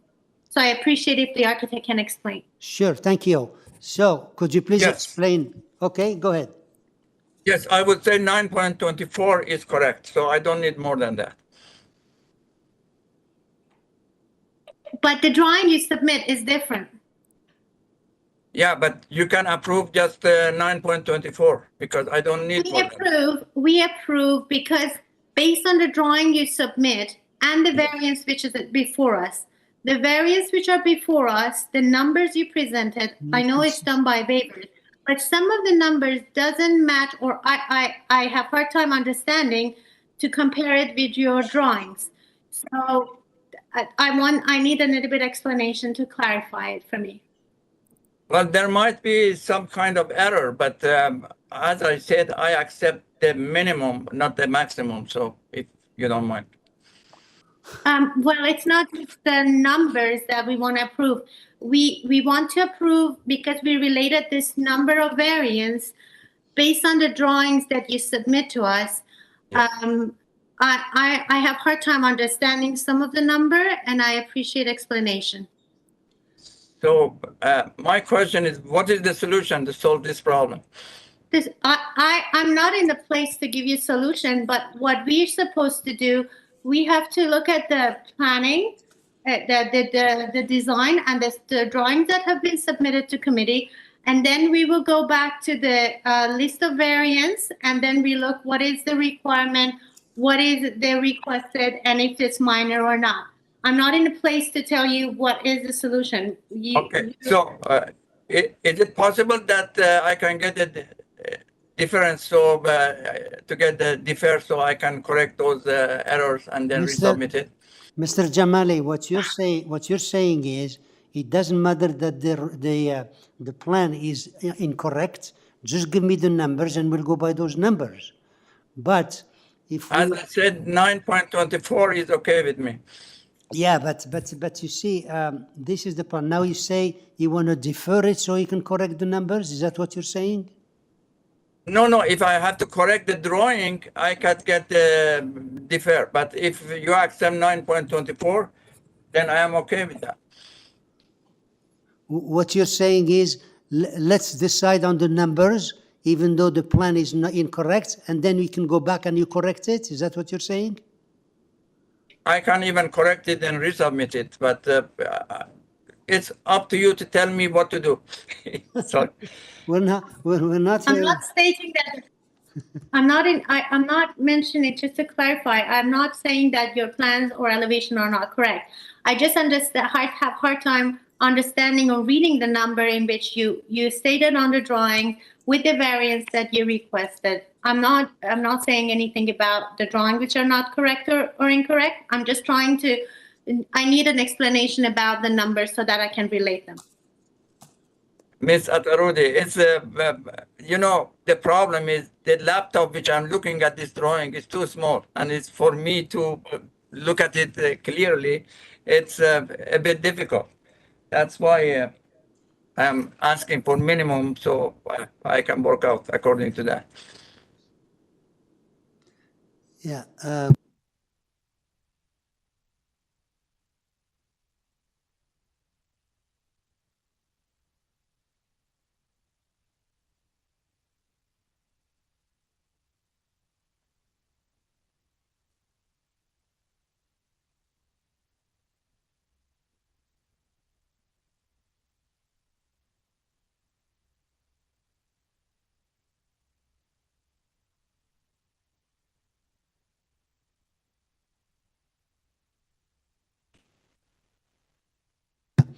Yeah, now we don't have any condition here to tie to plan. So, Ms. Atarodi, this is what I thought. We look at the variance, and you can make any changes you want to the variance to approve, which is also a code by the owner.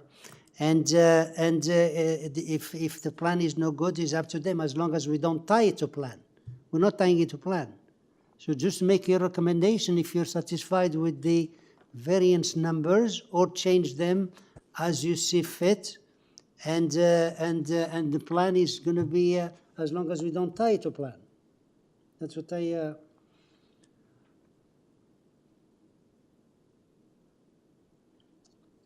Any other question for Mr. Bartolo or Ms. Manning? No? Okay, so the variances are here. We decide on the variances and see what you want to change in the variances, if you want to approve them.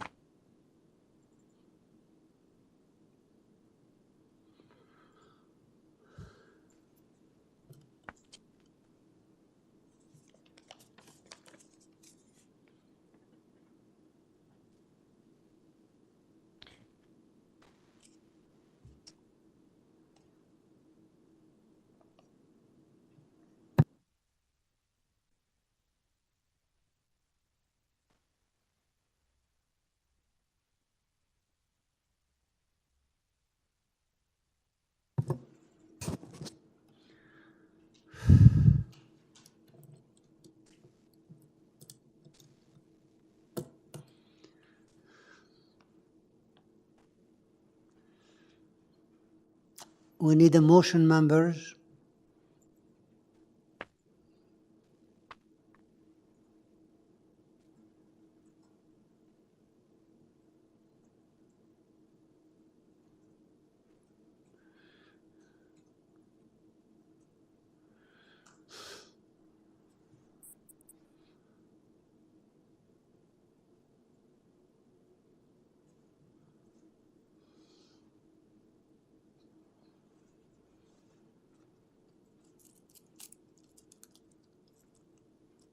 Yeah, Joe. Mr. Bartolo, please go ahead. Make a motion. Thank you, Mr. Chair, through you. mean, regardless of some of the confusion surrounding some of these numbers, I think what's being proposed here is in keeping with the neighborhood and what's happening there. So I'm going to put forward a motion to approve this application, Thank you. subject to the conditions of the urban forestry memo attached. Forestry, right, okay. Sorry. Forestry, yeah. Yeah, that's correct. Yeah, there's forestry. And second, can I have a second? No second? Oh yeah, Miss Manning is seconding. All in favor? Opposed? Ms. Attardi is opposing. Sir, your application is approved subject to forestry. Thank you so much. Have a good evening. You too.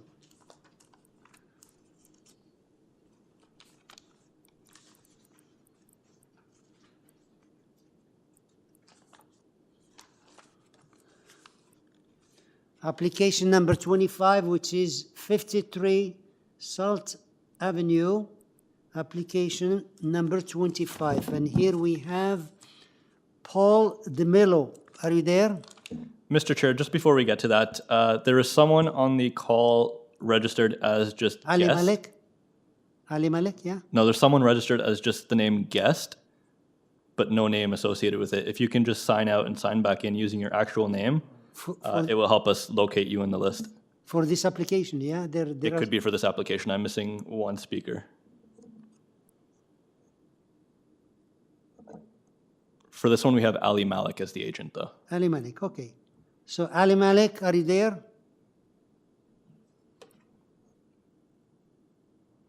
Mr. Ali Malik, are you there?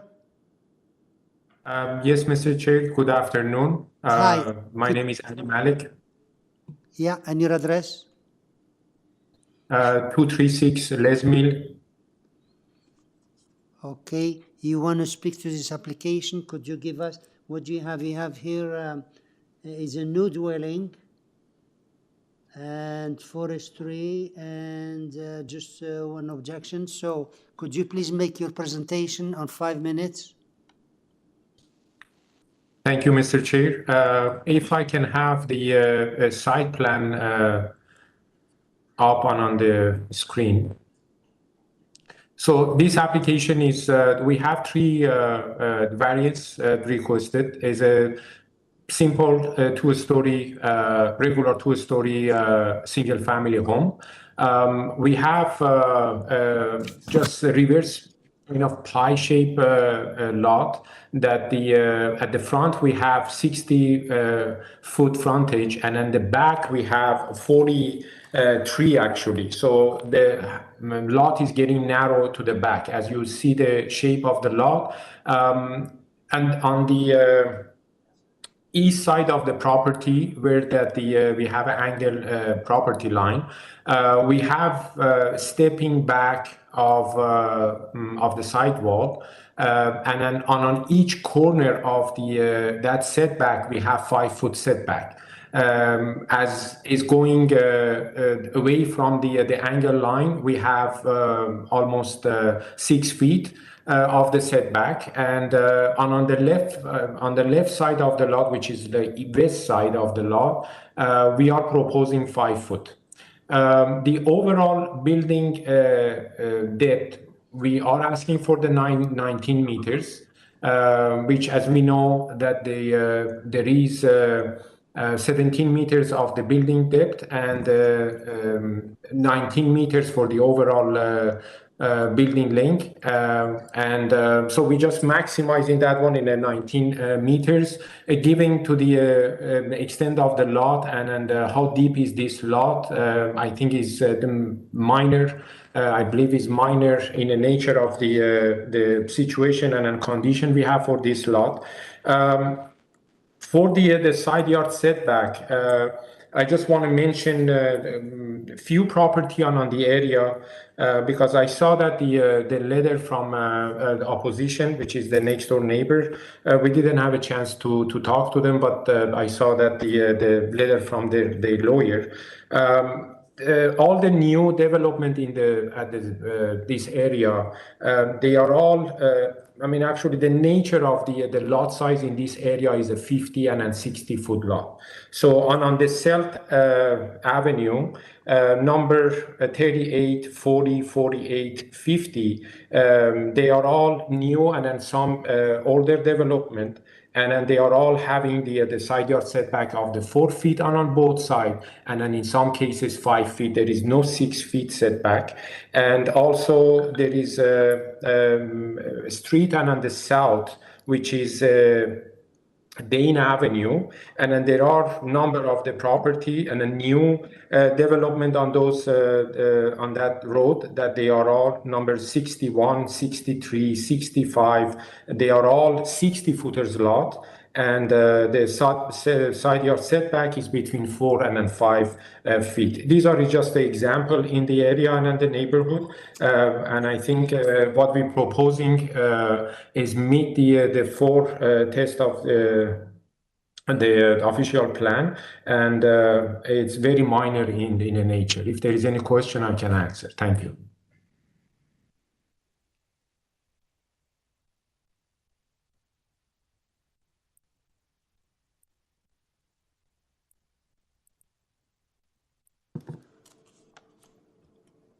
Are you through, sir? Did you finish? Yes. Okay, we'll get you back because we have one more. I'm told here that we have one more speaker here, and the name is Robert Cartini. Are you there? Yes, I am. Could you please state your name and address so it can be recorded here? Robert Cartini, 18 Highland Hill. Okay, tell us please what's your concern about this application. The side setback doesn't bother me too much. It's the overall length that I might have a problem with, because I've spoken to the gentleman and I said to him the tree and the side setback is not bad, but he never told me about the overall length. Now that's going to be covering my whole backyard and half of my neighbors maybe. So I only get the sun in the afternoon in my backyard there. So it's kind of going to be kind of close and taking out the sunlight, and kind of I'm looking at this huge wall in the back of my house like a building, you know what I mean? So I don't know. Listen, I don't have a problem with them building a house. They need a little bit of on the side yard and that, but the overall length might be a little bit too much. Mm-hmm. Yeah, okay. That's my concern, because I'm going to be shaded. The whole backyard's going to, because my lot is only 50 feet in the back, and he's starting more or less where the building is now. So that's more or less where my corner is, and it's going to go 63 feet. Plus, he's got his deck on the back or whatever, which, you know what I mean? So, like I said, it's going to be, my whole backyard is going to have a wall.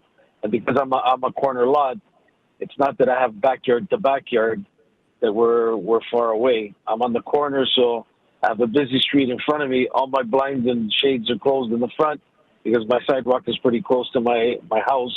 And on the other side, I'm on the driveway side, which I have my garage on, so I don't have much sunlight from there either. So my concern is just with the overall length. Yeah, okay. All right, so you're, the side backs are there, but the length, 2 meters extra, that's what you're worrying about. Any question for this? Well, because it's all full height right to the back, right? Yeah. So that's the only thing. My whole backyard is going to be encumbered by the whole house, and then half of the neighbors maybe. Mm-hmm. So when the sun's coming around in the afternoon, I'm going to be in total shade over there. Okay, thank you. Okay, we'll have him. Alrighty. We'll have him come back and explain, unless the members have any question for you. I guess your sure. Your concern is very clear. It's long, and that covers your. Okay, so Mr. Malik, Ali Malik, can you come back here, please? Yes, Mr. Chair. Okay, so the concern here is the length from 17 meters to 19 meters. Could you please explain the length and why do we have to approve that length?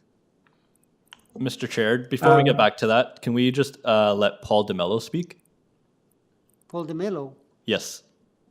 Oh, I see, we called him, so you want somebody else to speak. Okay, you're the agent, right? And Paul DeMillo wants to speak. Okay, Mr. DeMillo, you want to speak? Paul, you've been Mr. unmuted. Chair. Thank you. Can you hear me? Yes, could you please state your name and address? Certainly, Mr. Chair. My name is Paul DeMello. I'm a lawyer with the firm of Kagan Shastri LLP. I'm counsel to Frank and Aphrodite Kakarelis, who are the neighboring property owners at 51 CELT Avenue. The other speaker who spoke is a different property. I do not represent the other speaker. I'm sorry I didn't get his name. I'm here on behalf of the neighbors and the property owners at 51 CELT Avenue who have concern. My clients are very much opposed to the proposed development on the property. As you can see from the site plan that's shown now, the existing dwelling on the property lines up with the rear of my client's property. The two properties line up at the front and the rear. This proposal seeks to bring an additional significant amount of massing at the rear of the property across my client's backyard, which I can tell you my clients describe as a paradise in terms of their enjoyment.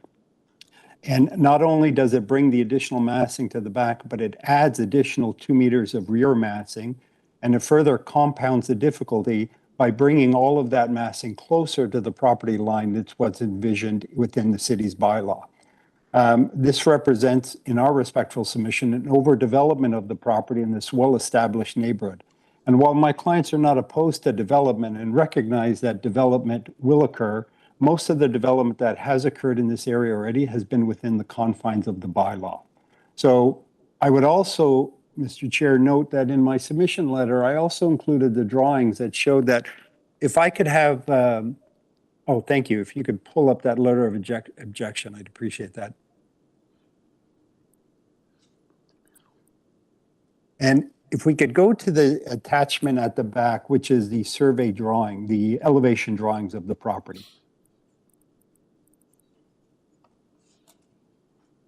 In reality, and that's fine right there. Sorry, the overview first of all, the site plan that shows the rear. There it goes. Yeah, yeah. So one more page down. If we could go to the next page. There you go. Thank you. So my client's property is this one up to the this one to the west, the 51 CELT Avenue, and you can see the extension of the house goes well beyond the property into the rear. So not only are they extending to what the bylaw would normally permit, but there's an additional 2 meters. And then on top of that, there's a covered rear deck and there's a walkout on the other side. Also, this entire massing of this wall has been brought closer to the property. Now, I question the measurement in terms of the actual length, because in the plans drawings that have been submitted on behalf in support of the application, it shows the rear deck as being what almost looks like is an integral and is part of the foundation, because there are footings and pylons that are connected underneath. And typically, my experience before the city and the committee has been that that has been included as a measurement of the length of the dwelling because it's incorporated within the foundation. Whether or not it's actually taken into measurement, when you really look at the impact of this building, it's not simply an addition of 2 meters, but it's an addition of 2 meters that's being brought closer to its neighbors to maximize the usage on the front. And you heard the proponents say that what they've done is to try to maximize the property. And then on top of that, they're going to have an elevated deck that's going to, a raised deck that's going to have 6 steps out that is going to be further back as an addition to the property and further intrude into my client's rear yard that currently has its openness. My client, again, is not opposed to development, but it must be development that's in keeping with the character, which is what's envisioned by the city's official plan in the zoning bylaw.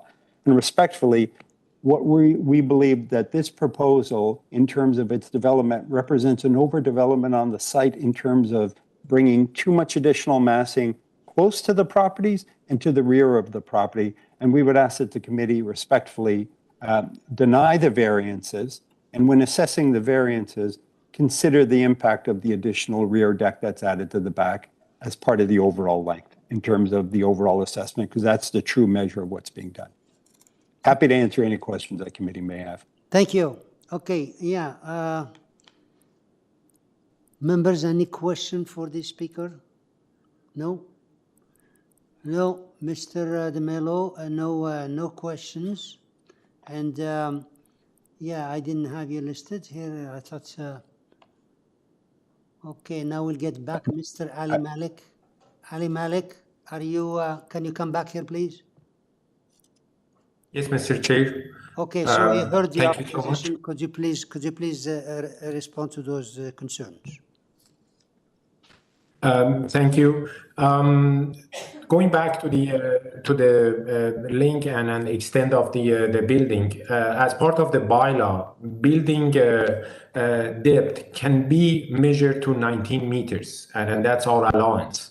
And then that's measured from the front of the main wall, front main wall, to the main rear wall, which what we have to measure. The building length is 17 meters, so we are 2 meters beyond the building length, but from the depth we are meeting the bylaw. So to answer our neighbor to the east,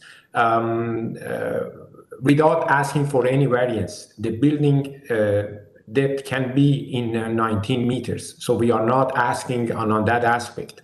About the building, the length, which is matching the building length, which is matching the building depth.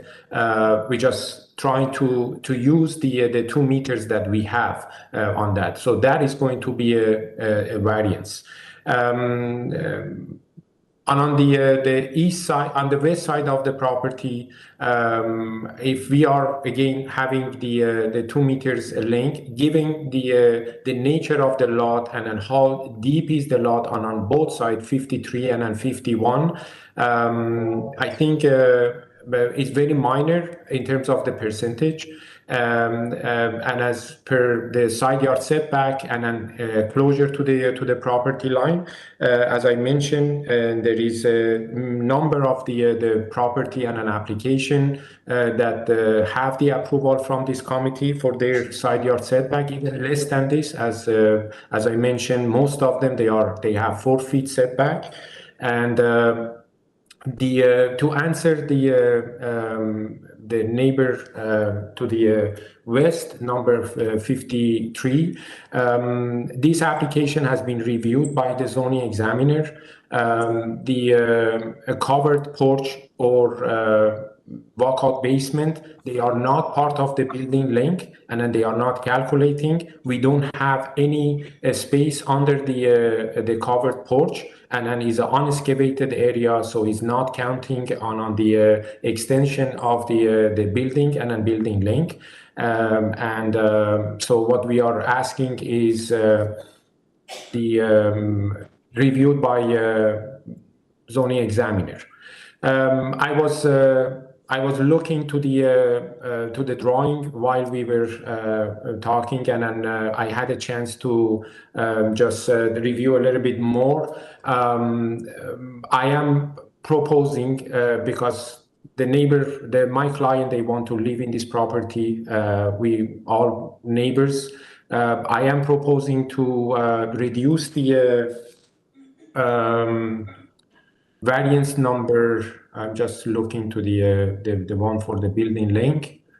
The variance number 1, the item number 1, from 19 meters to the 18 meters on this presentation. Okay, so you want to make change to variance number 1. Yes. Instead of 19, you want to ask for 18 meters, is that correct? 18 meters, okay. Yes. Okay, next, go ahead.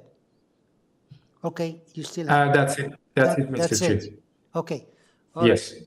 Okay, so then you finished your response, members. Yes. Okay, members, it's your questions if you have any. He's changing number 1 from 19 to 18. Ms. Ataro, do you have a question? Yes, no, I don't have any question. I'm ready for a motion if my other colleague don't have it. That's right, we'll see. Mr. Bartolo, you had your question? No, just a motion. Okay, Ms. Ataro, go ahead, motion. Yes, through you, Mr. Chair. I'm satisfied that this is minor with the change that applicant provided. Therefore, through you, I would like to put forward a motion to approve this application with the following, with one changes, and that is item number 1, the proposed building length is now 18 meter and subjected to urban forestry. Forestry. Okay, thank you. Second, Ms. Manning, all in favor? Okay, sir, your application is unanimously approved based on the change you made to 18 meters and forestry. So, Thank you so much. Mr. Chair, would it be possible we get some break? Okay. Perfect. How about we're having lots of other applications. How about making 10 minutes? Is that okay? 10 minutes is good. Yes, okay? thank you. All right. Yes, perfect. Thank you.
Members, are we back?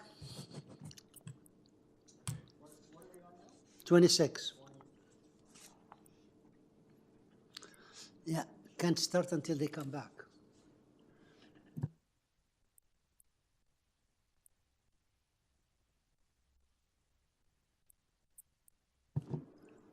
Okay, now we can start with you. Okay, ladies and gentlemen, we're back into session and we're in application number 26. Application number 26 is 116 LAURENTIDE Drive. And here we have Enzo Luciano. Are you there? I am here, sir. Okay, could you please state your name and your address so it can be recorded on the system?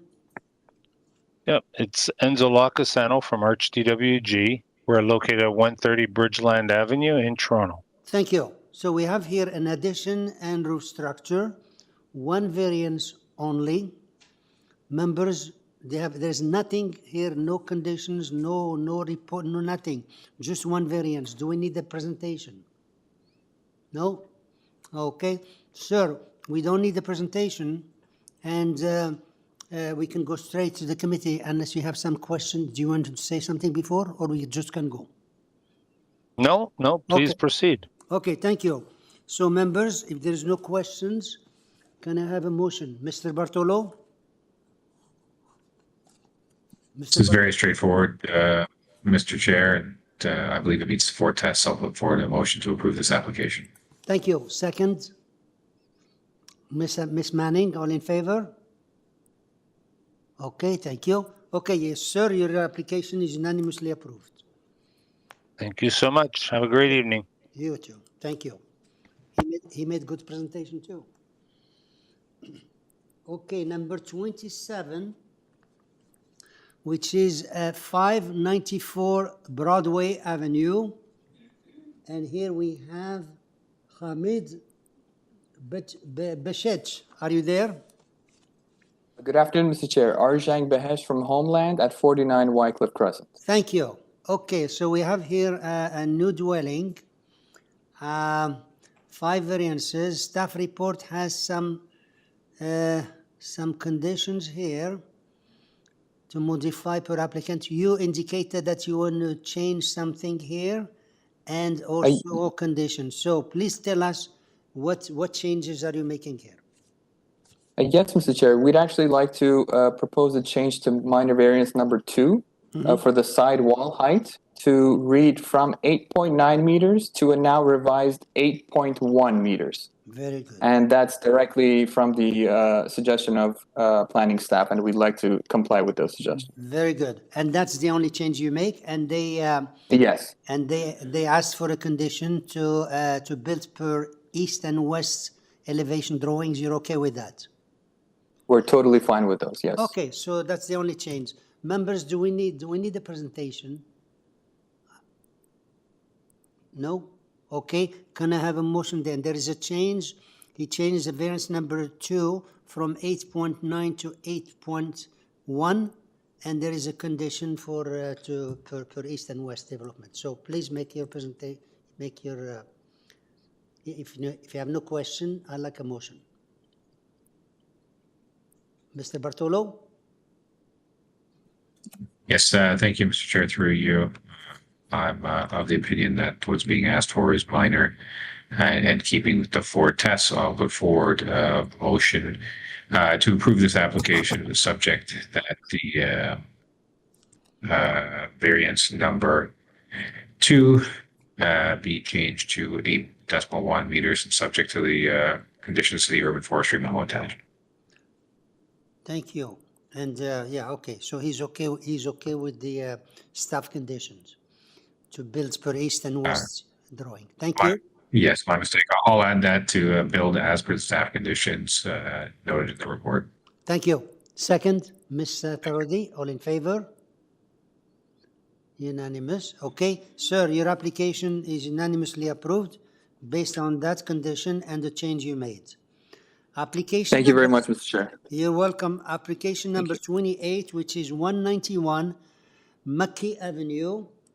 Application number 28. And here we have number 28. We have Morteza Davari, are you there?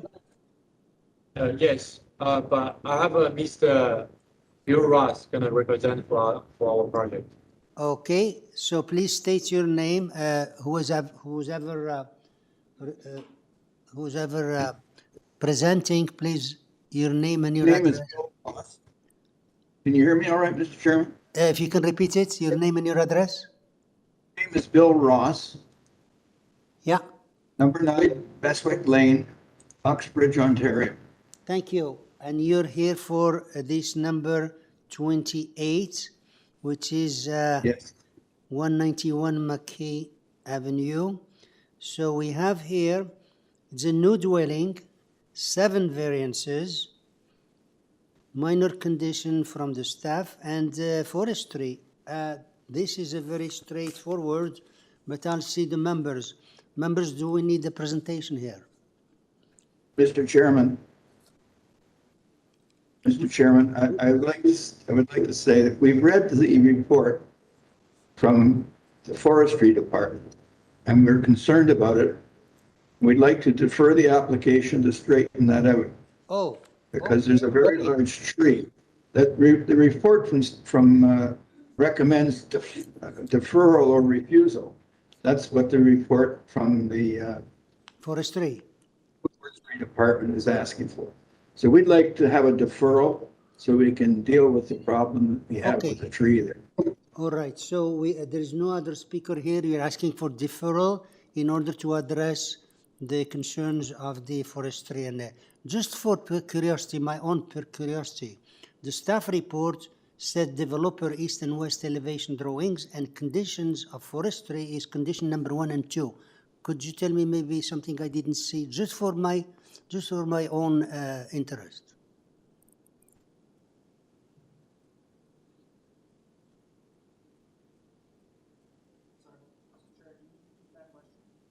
Yeah, did you hear the question? Yeah. Do you know what the conditions of the forestry is? Yeah, there is condition for the forestry condition 1 and 2. But he said because they asked for, I want to see so I didn't miss it in other places. Anyways, you're asking for deferral. The applicant is asking for deferral to address concerns. He said staff and forestry. So do I have a motion or a question? Question? Question, go ahead. Yes, through you, Mr. Chair. So I'm looking at the urban forestry memo, and I'm not able to see where the urban forestry request for deferral. That's exactly what I mentioned. Yeah, and he said they asked for deferral. I don't know. Is there any other email we received later on? No, he must be.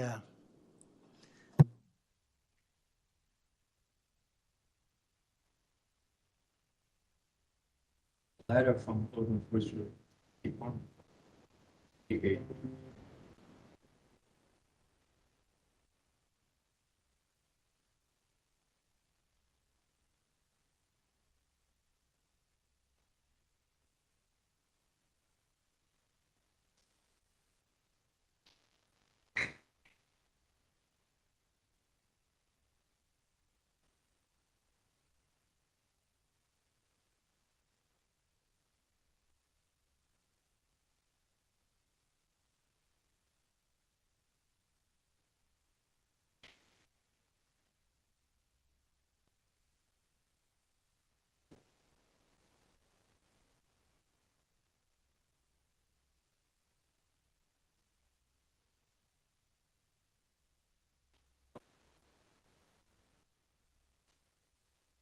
The date on that?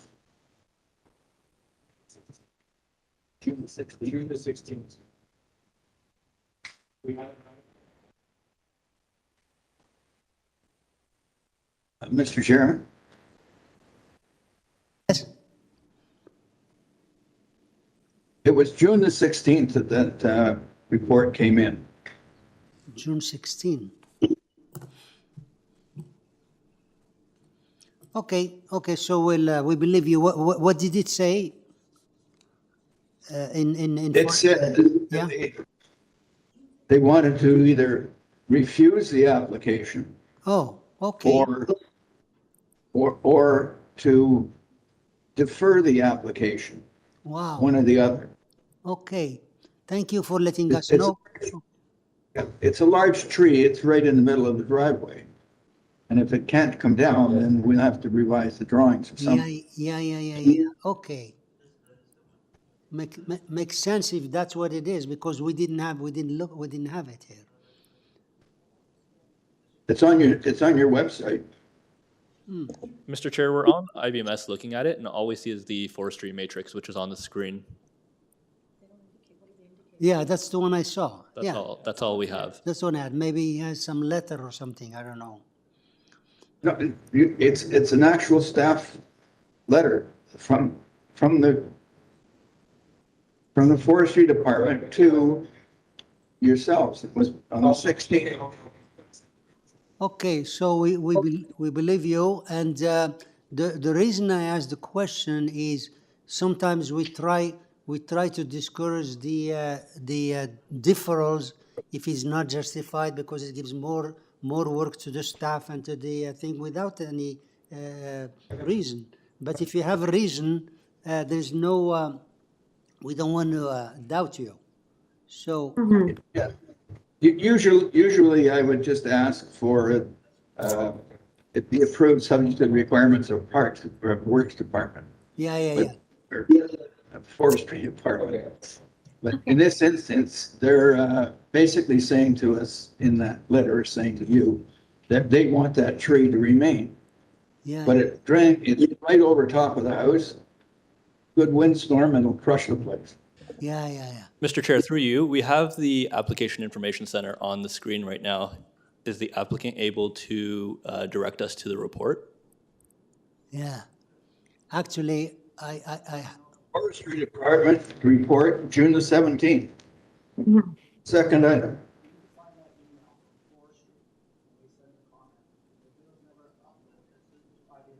So this is the report that comes up. Yeah.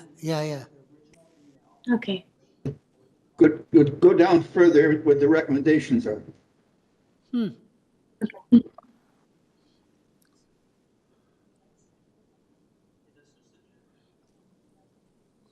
Well, Mr. Ross, thank you for helping us, because we want to know these things, and we didn't have it here on. Urban Forestry requests denial of the Committee of Adjustment application due to impacts of bylaw protected trees, additional information, blah, blah, blah. Yeah. So this is the same one that comes with every application. Yeah. It's the same one that comes with every application. Yeah, so this is actually a matrix, and Urban Forestry fills it out. If Alex, can you scroll down to the matrix? And the only condition is on the bottom when you see under number 28, all they have is condition 1 and 2. I have it on my system here. And those. All right, then. I'll ask that they approve the application subject to the requirements of the forestry. Yeah, because the blurb, whoever mentioned it, they're right. That's all they say all the time. If this is the case, the member, decides. But the main concern they have is 1 and 2. And if we say conditions to forestry, you have to deal with them anyways. So you want us to go ahead and deal with the application? Yes, please. Okay. Yes, please. So, could we have a if there is a question or motion, we'll move on. Can I have a motion then? Mr. Tarodi? Yes, through you, Mr. Chair. I would like to, staff do not have any concern, except they requested for tying it to elevation east and west, and Urban Forestry have a condition. Therefore, I would like to put forward a motion to approve this application with one staff condition, that the proposal be developed substantially in accordance with the east and west side elevation drawing submitted to Committee of Adjustment attachment 1 and 2, and also subjected to Urban Forestry memo. That is my motion. Condition, thank you. Second? Urban forestry. Second? I have 2 seconds. I think Mr. Bartolo was first. Mr. Bartolo, okay, all in favor? Okay, thank you. Sir, Mr. Ross, your application is unanimously approved, subject to the staff condition and subject to forestry. So thank you very much. That's smart of you to come up with that one so we can approve it. Huh? So I didn't see any condition there. Okay, application number 29, which is 67 Princess Avenue. Application number 29. And here we have Ali Shakiri. Yes, Ali Shakiri, 326 Shepherd Avenue East. Good afternoon. Hi. This is a new dwelling, four minor variances, and forestry condition 1 and 2, and I have nothing else. Members, do we need a presentation here? No. Mr. Shakiri, we don't need a presentation. Do you want to add something before we move to a committee? Unless you want to say something? No. No? No, I don't have anything to add, sir. Thank you. Thank you. So, members, if there is no question, can I have a motion then, please? Mr. Bartolo?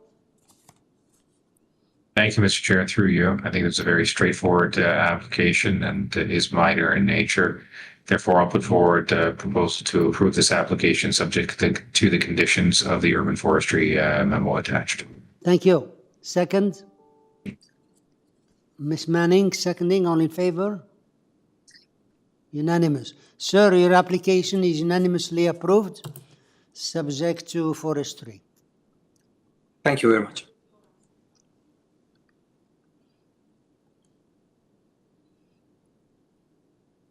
Yeah, we're going to have to wait a second here. I'm getting a note here.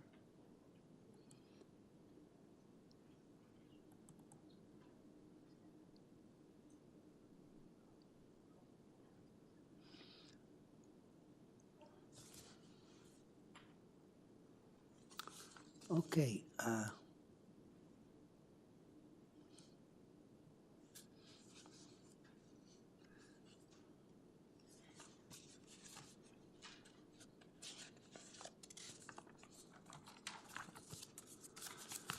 Okay, number 30, which is 225 Elmwood Avenue, application number 30.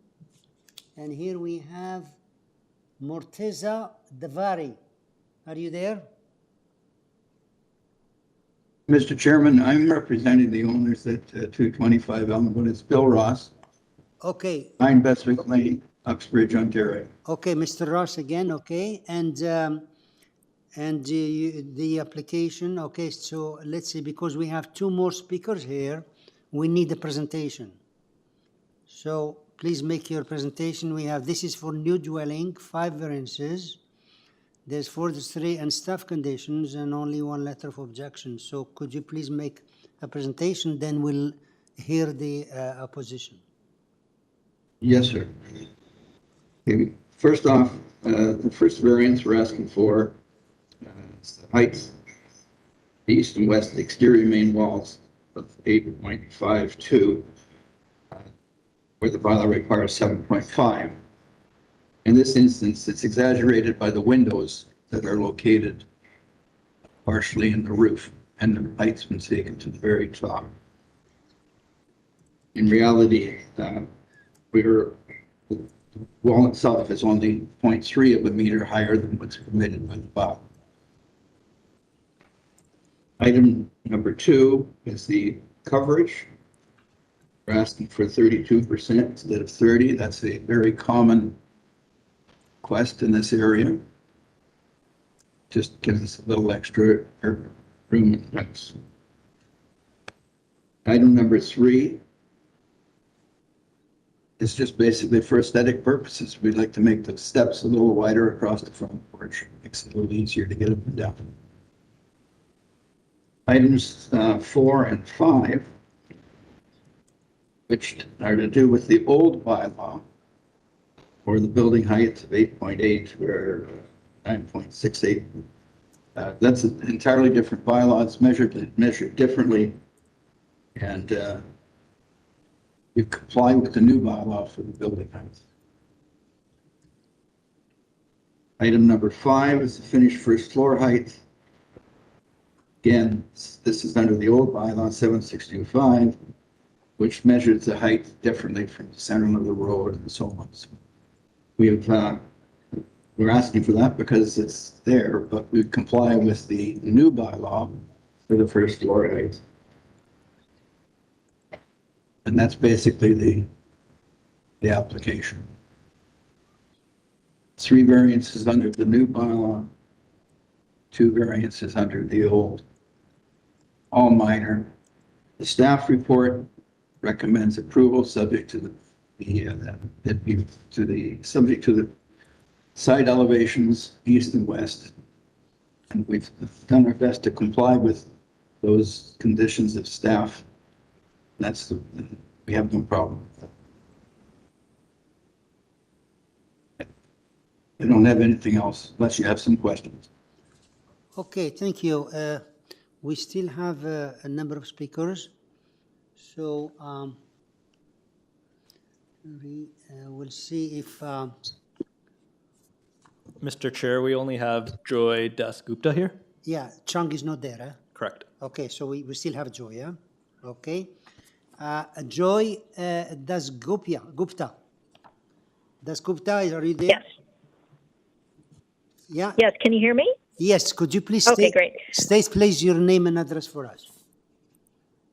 Sure. Joy Dasgupta, 223 Elmwood Avenue. Okay, and tell us please what's your concern about this application? Sure. So I really just wanted to get assurance because I couldn't tell from the application that there will be a minimum distance between the new dwelling and our home. So I was hoping to still see the kind of distance we have currently, or at least 6 feet. So I just wanted to get confirmation of that.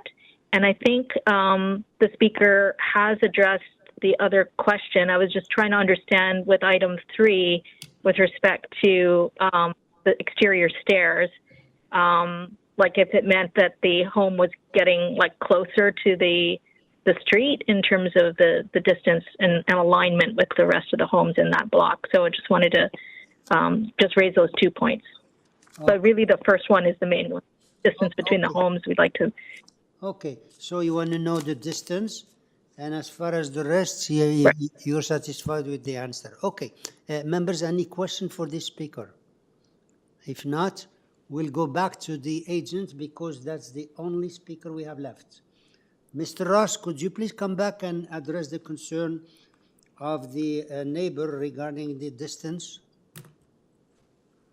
Yes, we're not asking for any variance with regards to side yards. We comply with the bylaw.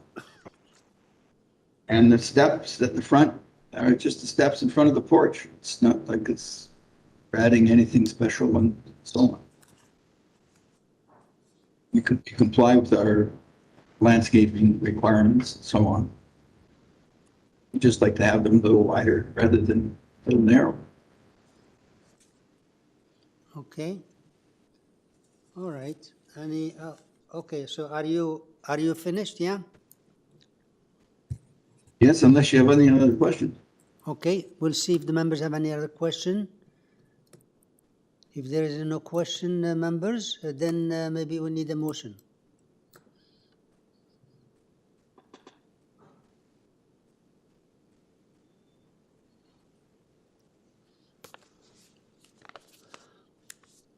Mr. Bartolo? Thank you, Mr. Chair, through you. In reviewing this application, it seems fairly straightforward, and I believe what's being asked for is minor. I'm going to put forward a motion to approve this application, subject that the proposal be developed substantially towards the west and east elevation drawings submitted to the committee, and subject to the requirements of the or the conditions of the urban forestry memo attached. Thank you. Second? Ms. Atarodi, all in favor?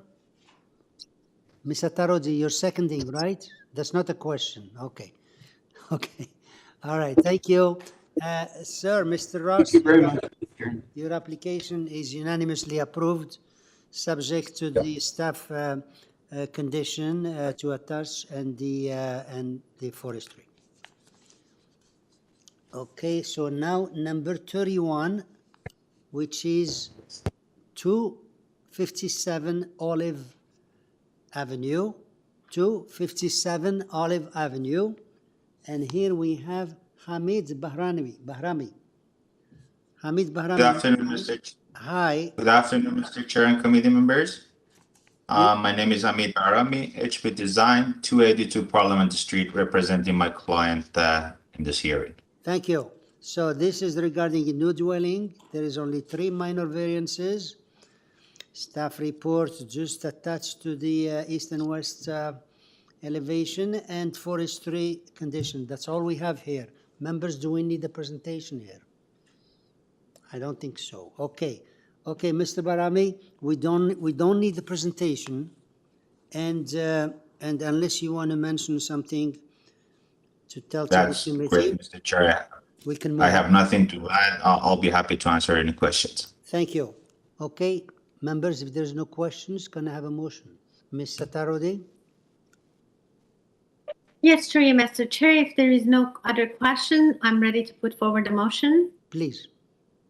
Yes, through you, I would like to put a motion to approve this application with one staff condition that the proposal be developed substantially according with the east and west elevation drawing submission 1 and 2 to this report, and also subjected to urban forestry. Thank you. Second?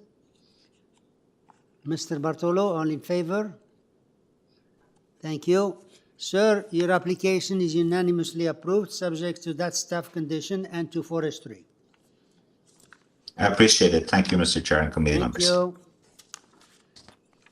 Application number 32, which is 14 Birnham Avenue, Road. 14 Birnham Road, application number 32, and here we have Jonathan Benkowski. Are you there? Morning, good afternoon, Mr. Chair. Okay. Okay, so I know who you are. Could you please repeat your name and address for the records? Yes, Jonathan Metskowski, 301 Keewatin Avenue. Okay, we have here the new dwelling, 12 variances, and staff report. He said per applicant you have a number of eliminations and modifying, so please go ahead and tell us exactly what you want to change so we can move on.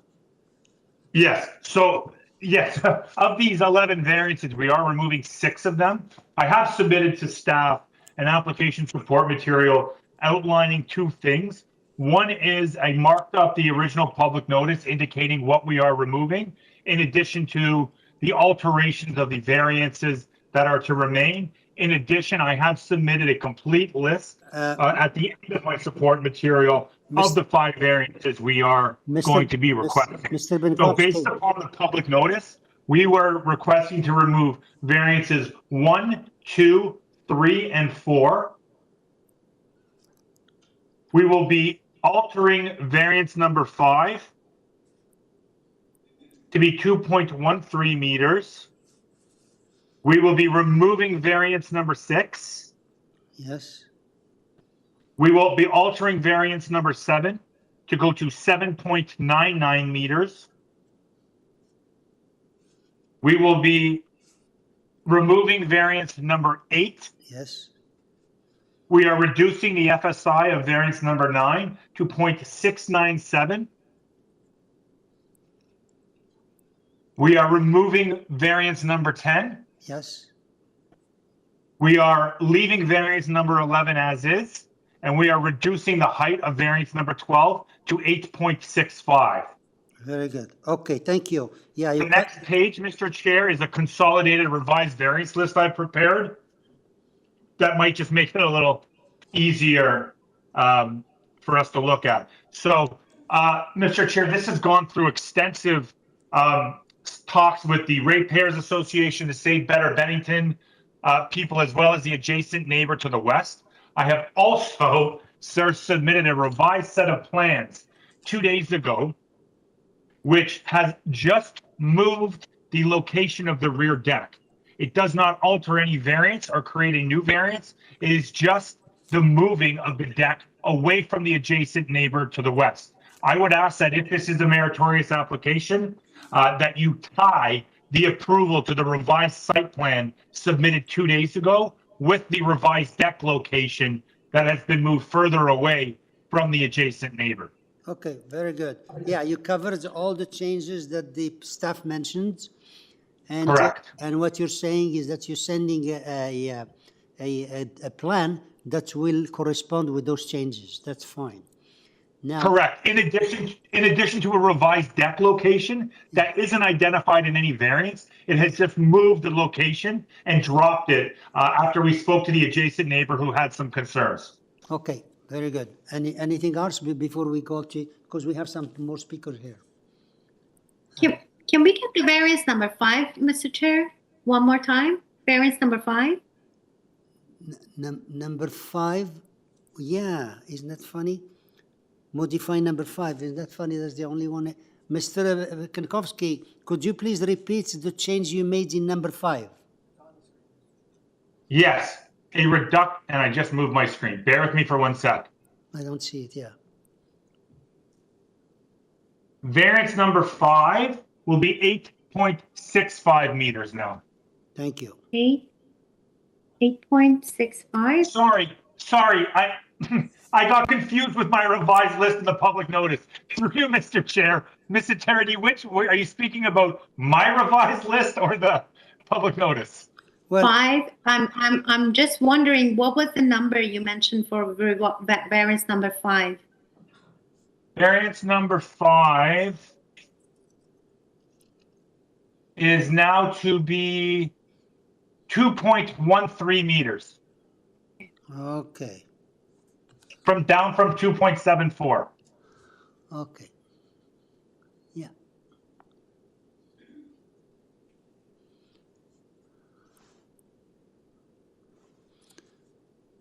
All right. Okay, so that we got it. So you're eliminating 1, 2, 3, 4, 6, 8, and 10, and you're revising 5. Absolutely, Mr. Chair. Yeah, and you're revising 5, 7, 9, and 12. Okay, so let's see. Correct. Let's see what the other people have to say. Unless you want to say something else before we move to them. I would just say this has gone through again, probably the most. I guess neighborhood consultations I've done in my 25 years of doing this.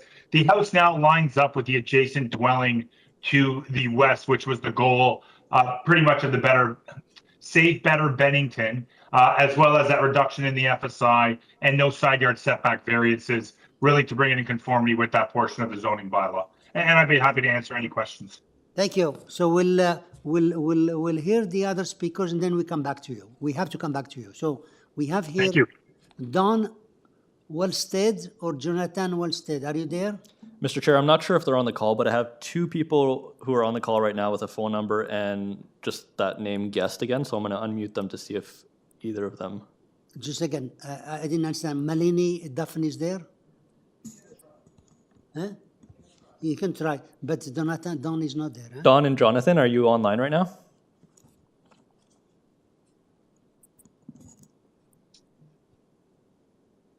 Don and Jonathan, yeah? No, Mr. Chair, we can move on.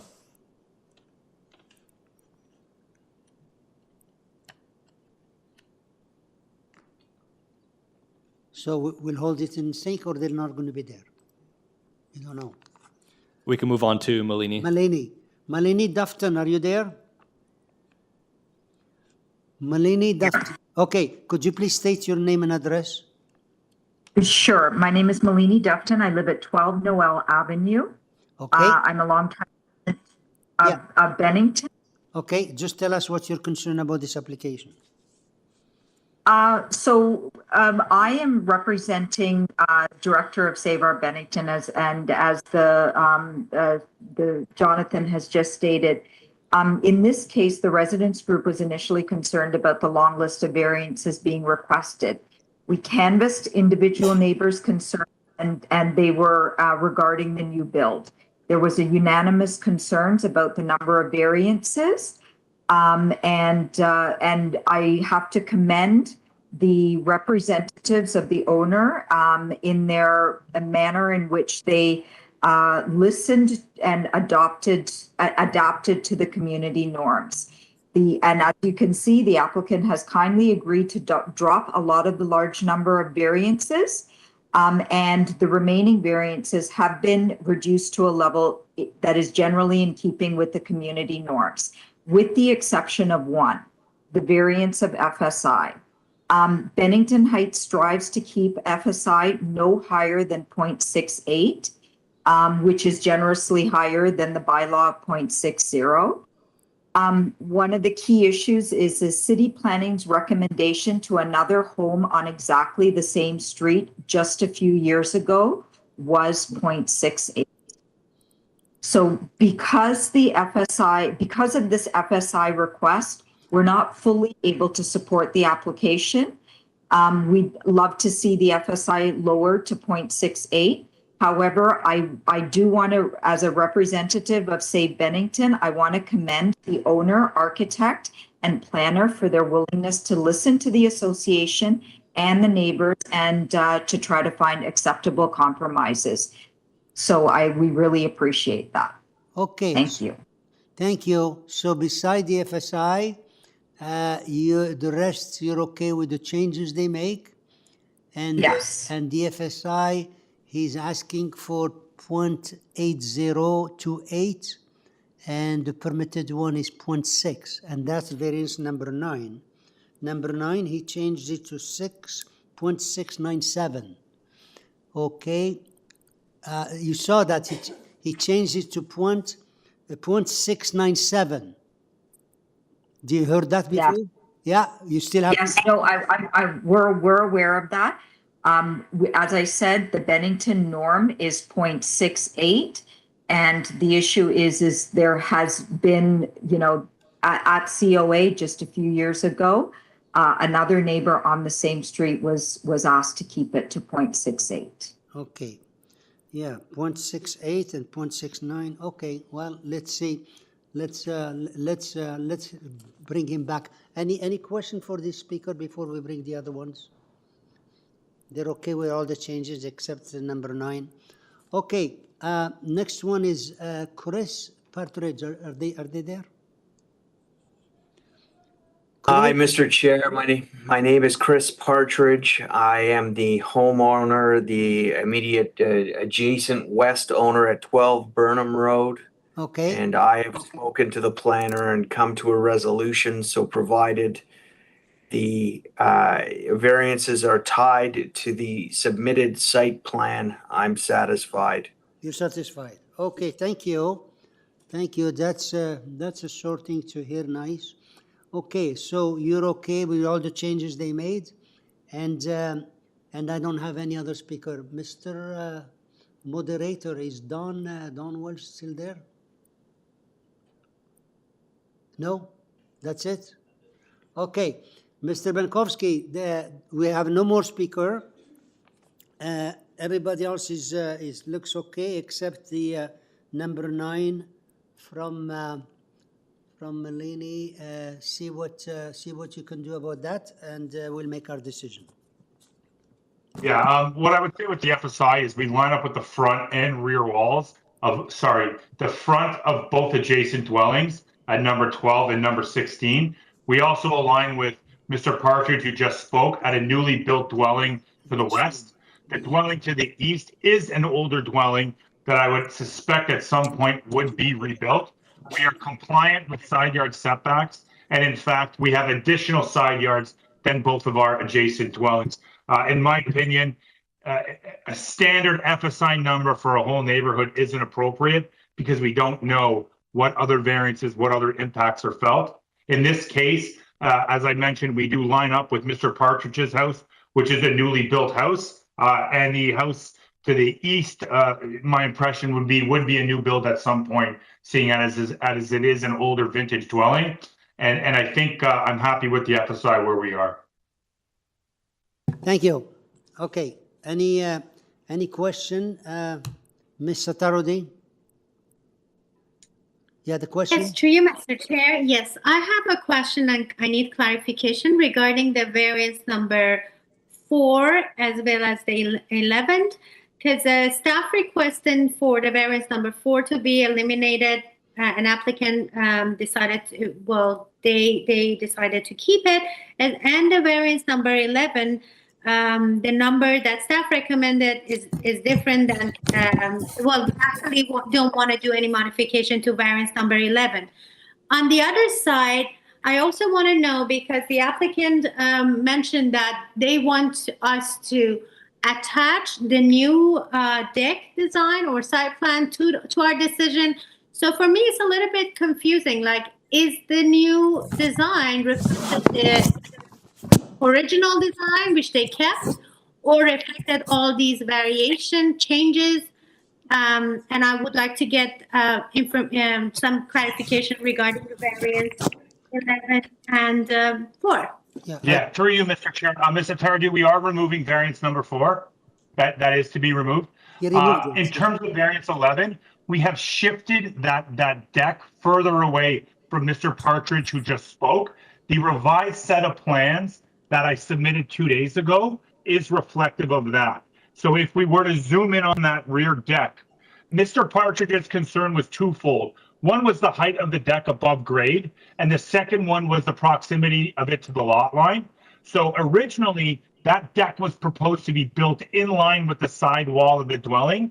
After speaking with Mr. Partridge and actually meeting him on site, we agreed to move that deck in an additional 1'6", as well as lowering that deck by 2 risers by about 15 inches. So, Mr. Tardy, what that has done is that's done 2 things. That's actually put a 2 steps as soon as you walk out, which actually reduces the usable area of that rear deck. So we look at that 3.05, which also does include that step there. So really the usable portion of it has been pushed away. And really the intent behind these deck provisions is really, a lot of it is the impact of how it is to the adjacent neighbor. And through the discussions with Mr. Partridge, I definitely don't want to say he supports the application, but I think with our revisions, the impact has been mitigated towards him through reducing the height of the deck, as well as pushing it further away from him.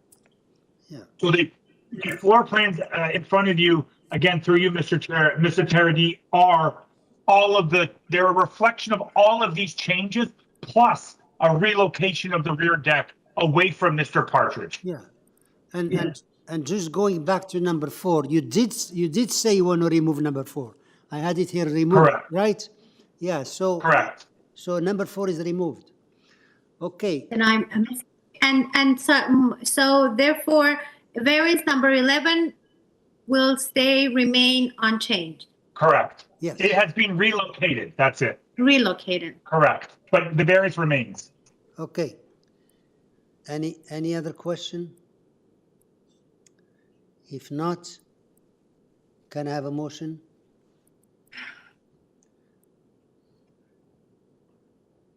Ms. Atarodi, can you make it? Yeah, I would love to, but because we have so many changes, I'm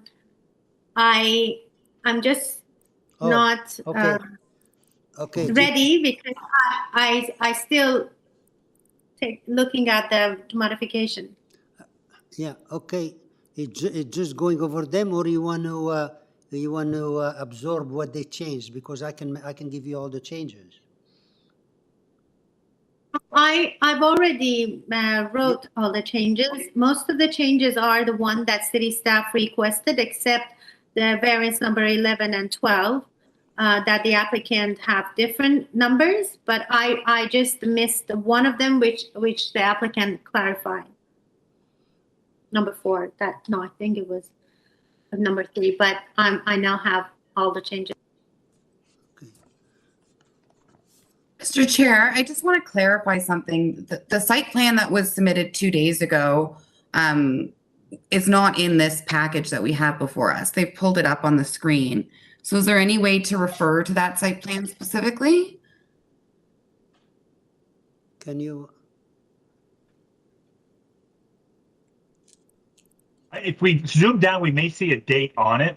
I'm not sure if there was a revision date put on it. Yes, there. Yeah. June 21st. Okay. That's the one.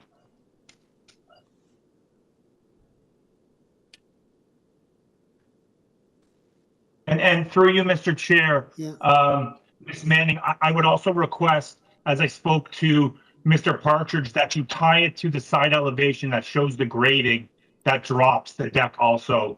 That was part of my discussions with him. Mm-hmm. Okay, the staff report, 32.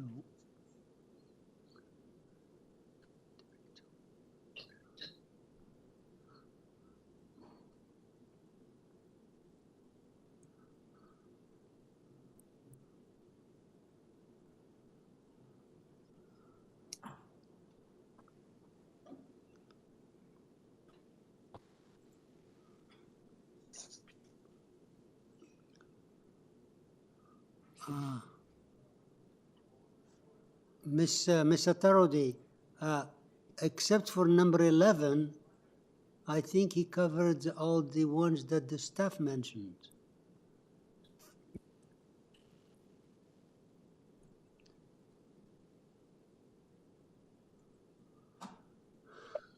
Except number 11 that they keep because they mentioned that they relocate the deck. Yeah.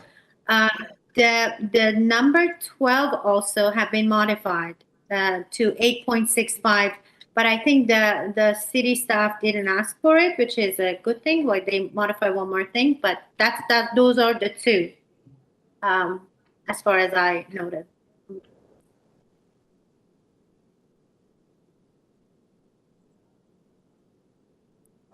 The applicant, for variance number 12, the applicant mentioned the proposed building height is now 8.65 meter. Yeah. Which they improved. Yes. Yeah, but city staff didn't ask for that. So that's the other additional things that's applicant presented. So are you okay with the change he made on number 12, or you don't want him to improve it? Well, of course, it's great to improve. Yeah. So you're pointing out that number 12, he changed it even though the staff didn't ask for it. So what's your question? I just replied to your question that which one, and I thought you wanted to ask me to double check to see if I understood. No, I have no objection to that. Okay. I just have problem understanding the design based on all these modifications. That's all my only thing. Okay.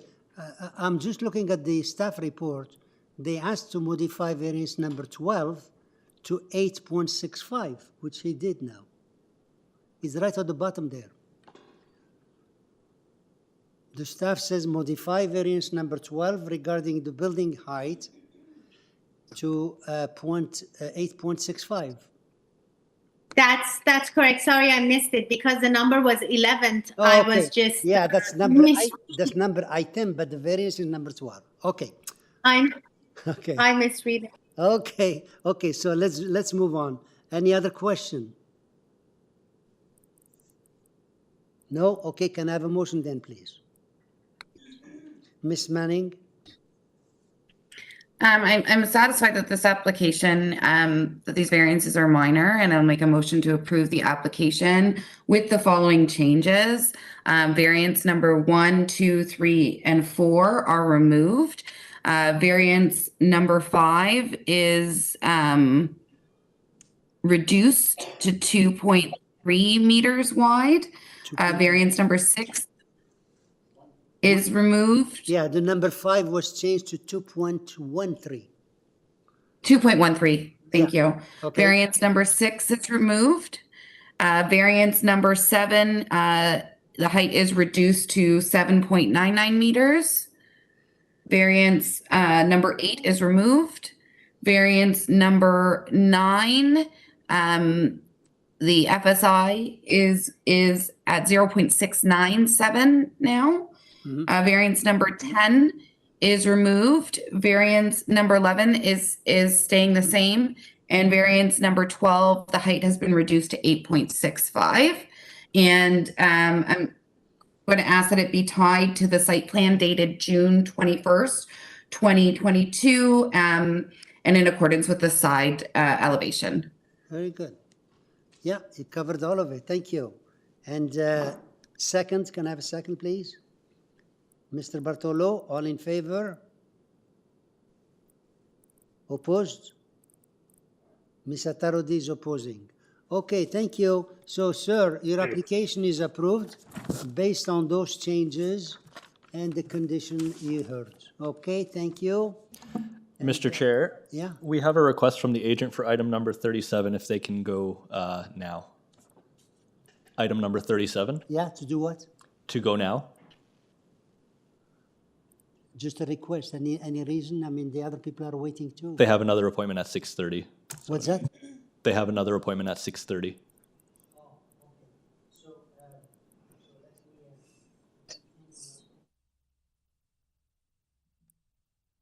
37.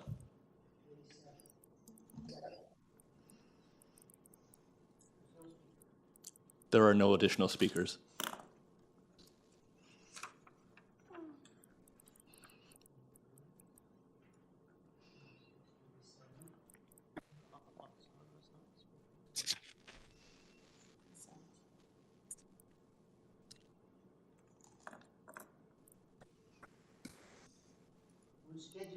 We're scheduling number 37 here, a special consideration, and that is, it's 98 Bogart Avenue, application number 37, and here we have Steve Key or Reza Passant. Who's there on this one here?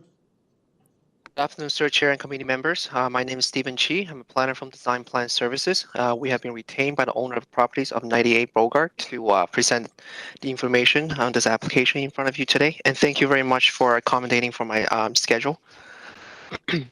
Okay, so we have here, we have there a consent, right? This is a consent, and that is correct. And the report, the staff is asking to refuse the application, and you tell us what you want to do here. So we made revisions. So this application was deferred on August 5th, 2021 to address urban forestry and engineering comments. And the revised architectural plans update zoning notice was submitted to committee of adjustment. I have also consulted with city planning regarding planning concerns outlined in the previous staff report dated July 26, 2021.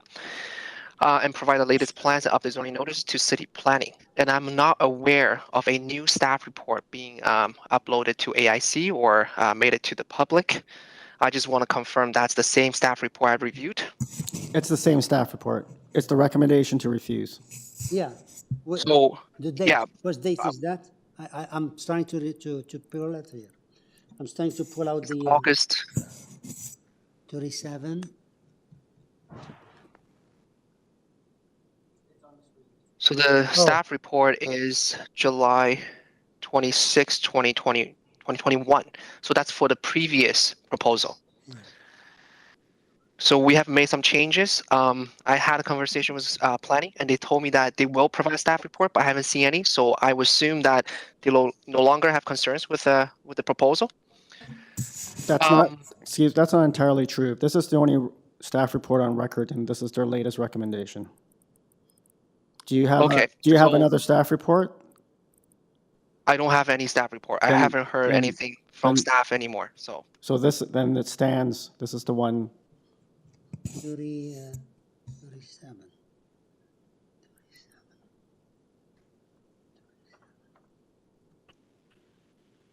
This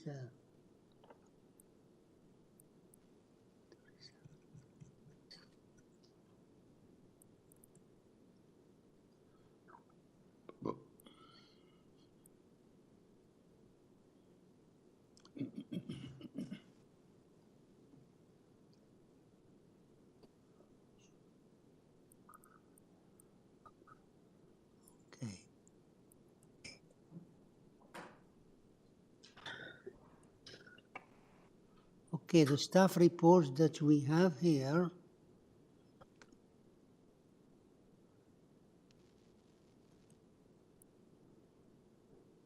Staff report, yeah, that was July, he's right. And there is no other. The system doesn't have any others. There is no others. Yeah, the only staff report we have here is from July.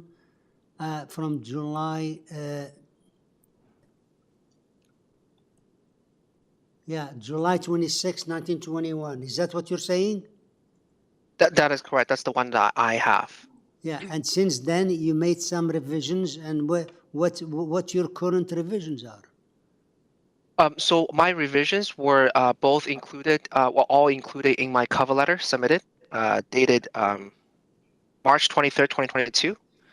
So I have a table. I think it's the next one.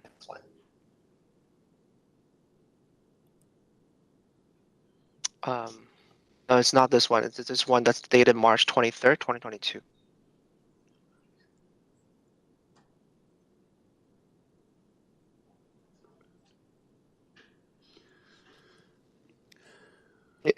You can also download that from the AIC if you don't have that right now.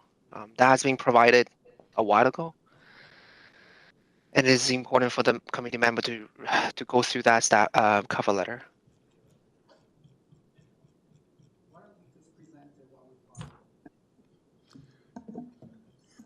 Do you want to present it while we look it up? There's some items that I'm going to refer to. It's going to be in that cover letter. And your cover letter went to whom? I don't have it here. It was submitted and it is available on AIC, the city's website. Yeah, but you I'm not sure why it's not included here. Yeah, you submitted the letter available there, but that doesn't mean they responded to it, they accept it, or they refuse it. You just submitted the letter. Oh, no. It's my cover letter that I'm going to be based on because I provided justification in my cover letter. Stephen, it's on the screen now. If you want to go down. I just want to make sure this is the same one. No, this is the wrong one. This is March 1st, 2021. And there's one that's dated March 23rd, 2022. Oh, there we go. That's the one.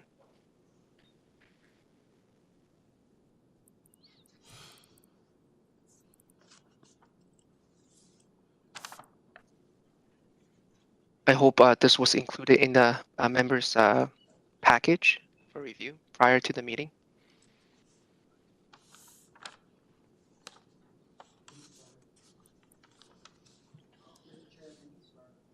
Huh?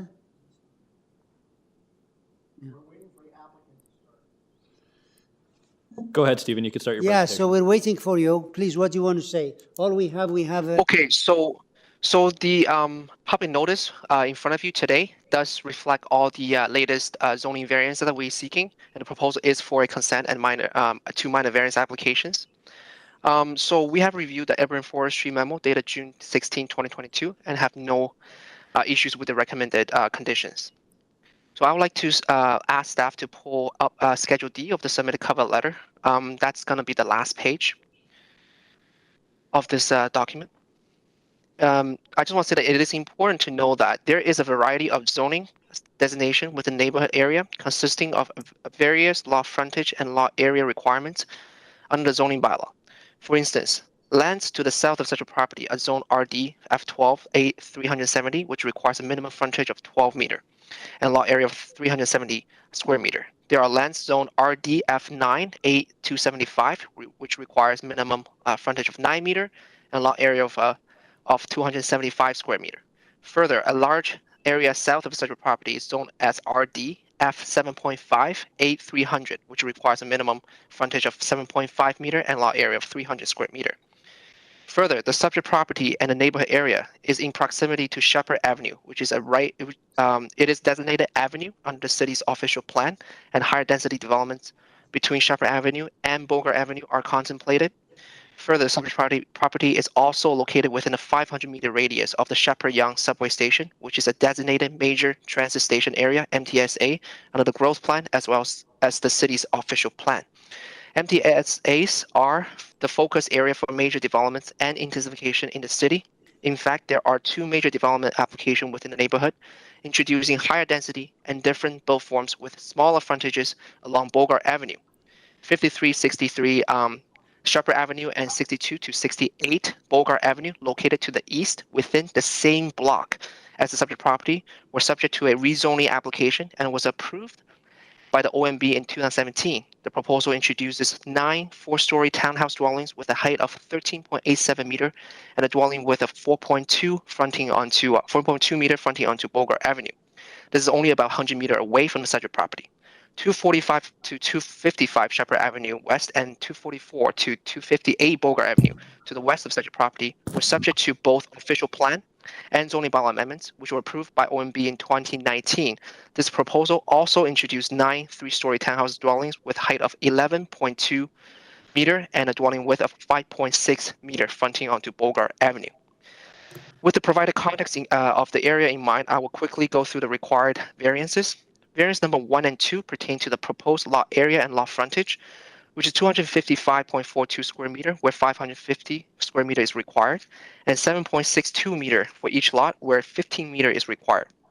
As mentioned previously, the neighborhood consists of various lot frontage and lot area requirements under the zoning bylaw. There are other previously approved variances on Bogart Avenue, although all refused by the committee, but were later approved by OMB and TLAP. I will list a few of them here. 93 A and B, 110 and 116 Bogart Avenue, 91 were all severed and approved with almost the same lot frontage and lot area as the proposal. There are also other existing properties along Bogart Avenue that have almost the same lot frontage and lot area compared to the proposal, such as 118, 114, 146, 148, 166, 170, 203, 271, 295 Bogart Avenue. Based on the lot analysis as shown in Schedule C of the cover letter, 97.9% of properties along Bogart Avenue are under the lot area requirement of 550 square meter, and 54.9% of properties are under the lot frontage requirement of 15 meter. Therefore, it is my opinion the proposed lot frontage area are compatible and will fit in with the neighborhood. Variance number 3 pertains to the lot coverage. The increase is only for 2%, approximately 5 square meter, and is minor in nature.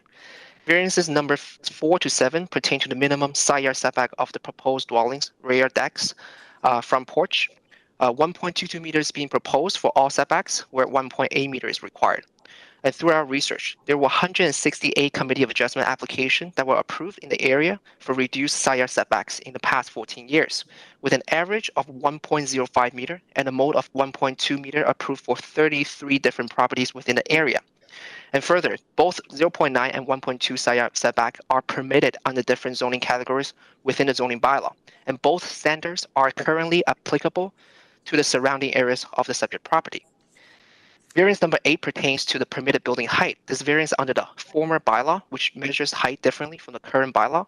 The proposed building height is compliant with the current bylaw. I'd like you to stop, please. You passed your 5 minutes. We have to move on because we have other people are waiting. And just to make a comment on what you're saying here, the only thing we have here is the report of July, and that's what they said. Although there are lots comparable to the lots proposed by the neighbor by you, the overwhelming majority of these lots are located in a portion of the neighborhood that was rezoned as part of the West Lansing zoning study. So that is the only report we have. So he came up with a letter saying, well, I have this letter. And so let's see what the other members are saying, and let's see what the opposition are saying. So we have here, who do we have here? We don't have anyone, Mr. Chair. Sorry? There's no one else left to speak. No, that's it. Just him. Just him.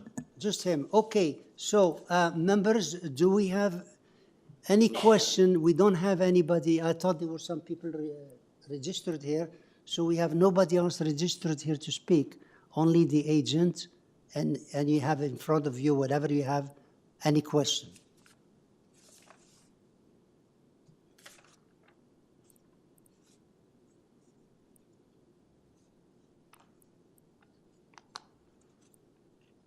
you, Mr. Chair. Yeah. Please. I don't have any question, but I have some comment. Okay. My comment is that the proposed lot area and the lot frontage is actually half of the minimum requirement of the area that we are studying. So, for example, a lot, if it's 550 square meter, so the applicant proposed 255, or the lot frontage 15 meter, 7.6. So it's actually half of the size of minimum requirement. Right. And also, we got a staff report that they provide us with a detailed analysis of 25 lots, and based on the analysis, they mentioned that staff note that lots with a frontage of 7.62 meter and lot area of 255 square meters do not form the prevailing physical characteristic within the immediate context. So our decision could be based on the study area that the staff provide us and the numbers that is in front of us. Although the applicant provide us some other areas or measurement or lot areas. They're not other areas. They're actually within the same block. Excuse me. When we ask you a question, you'll respond. The member is making a comment. When she finishes and she has a question, we'll ask you. Okay? So please go ahead, Ms. Satarodi. Therefore, I mean, I don't believe that this is a proper development for this area, and that's my comment. And if there is no other question from my other colleague, I can put forward a motion. Okay, but your comments, did you want him to answer a question because he was interjecting? You're sure you don't want him to answer a question? Okay.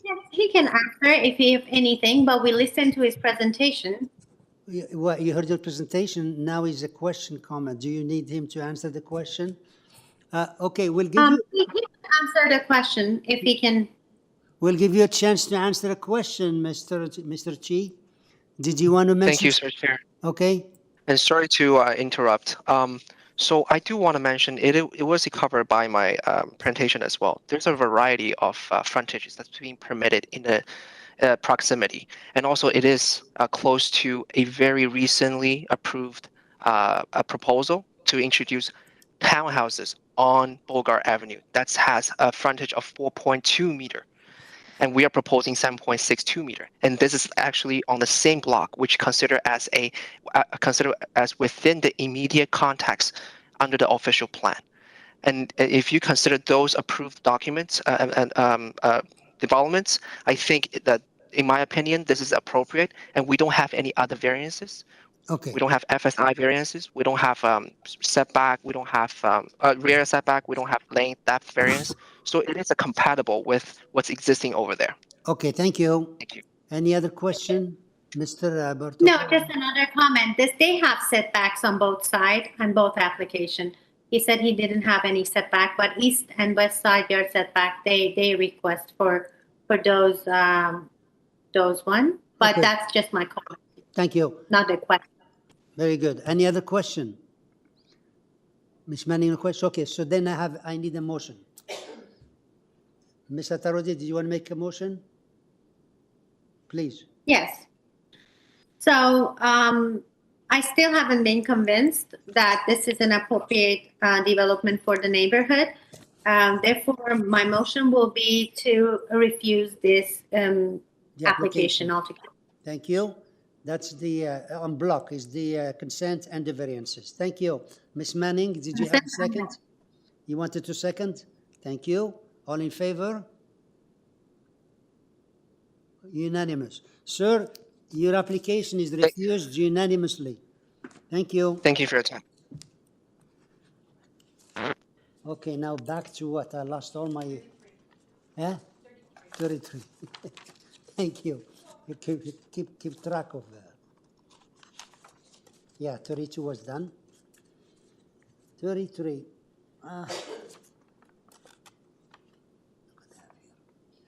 Okay, here we have application number 33, which is 96 Yorkview Drive, application 33.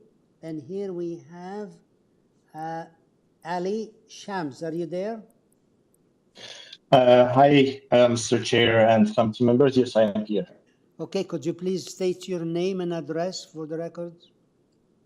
My full name is Ali Shams, and my address is 4325 5 Shepherd Avenue East, North York, Ontario. Thank you. So we have here, it's a new dwelling. There is the staff report asking for some modifications, and the council supports the staff recommendations. Now, because we have one more speaker, we'd like you to make a 5-minute presentation and confirm what you want to modify. Sure. On this application, we had initially proposed 7 variances, for which we received comments from the planning division to reduce the building length and the mass of the building by reducing the side main wall height. Okay, excuse me. Yeah. Could you help us, please? Before you comment on anything, tell me what variance number is and what you're changing it to. So the staff can... Yes, sure. Variance number... I'll explain it in my presentation if you don't mind. So to address this request, we have revised the drawings.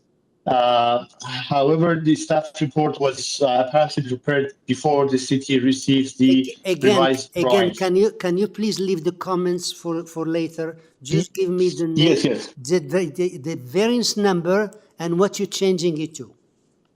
Yes. I am reducing the building length by 1.83 meters. What variance number? Variance number 4 would be 19 meters. The requested variance is 19 meters. I am removing and deleting the number 5, which is building depth, because the building depth now is in compliance. And I am removing number 6, the permitted lot coverage, which is 31.21%, and I am reducing it to 28.47%. May proceed with the explanation? Sir, I'm sorry, I'm not as smart as you are. Could you just please go back? You're talking between changes, and I cannot record it, and the staff cannot record it. I asked you for a number of variants and what you're changing it to. Number 3, are you changing? What you're changing number 3 to? Number 3, I have to explain number 3 actually, because although I am asking for 9.44 meters of the main wall height, but the intent of the bylaw is met by this application, but by this revision I have made to the drawings. I can explain to you more. But for number 4, I am improving it. Number 5 and 6 will be removed. Number 5 and 6, you're removing them, right? Yes. Okay, and number 4, you said you changed. Number 4 is improved. To what? 19 meters. 19 meters. And number 3? But number 3, because the front portion of the house, the front and rear portion of the house has a specific style of architecture, the main wall height, if it's calculated from this portion, is 9.44 meters. But the rest of the building, including the side walls, are below 8 meters, which was requested by the city staff. So again, number 3, you're changing it to what number? 9.44. Thank you. Okay.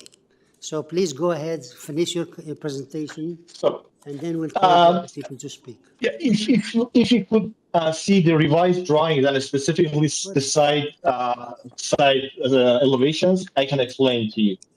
Mr. Chair, sorry to interrupt. Can I just have the applicant repeat number variance 3, please? Number 3, he wants to change it to 9.44 meter. So he made it worse. That's what he said. That's right, but We can't make I can it worse, explain Mr. Chair. to you. We can't change it to that number. He's made it worse. Yeah, well, then we have to refuse it. Let's see what. Well, we can't record that change. Yeah, 'cause what number 4 is saying now? it's number 3 that I'm asking. Yeah, number 3. What does it say? The requirement. I don't have it here. What number 3? What's the requirement of number 3?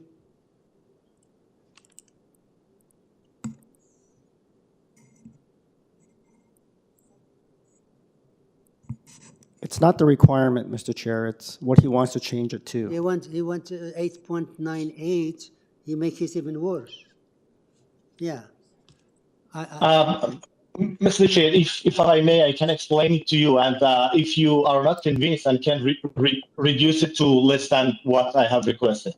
Yeah, before you explain it, the requirement is 7, and you change it to 8.98. Now you said you want to change it to 9.44, which you make it worse than what is in the application, in the variance.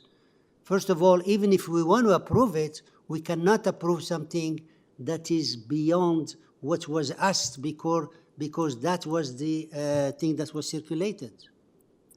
Okay, so I am basically, let me see. I can give you a number, and you can decide on that number. So, sir, we don't work by auction. You give me an offer. You tell me what you want to change it to, and we'll make a decision. 9.44. We cannot accept your offer because the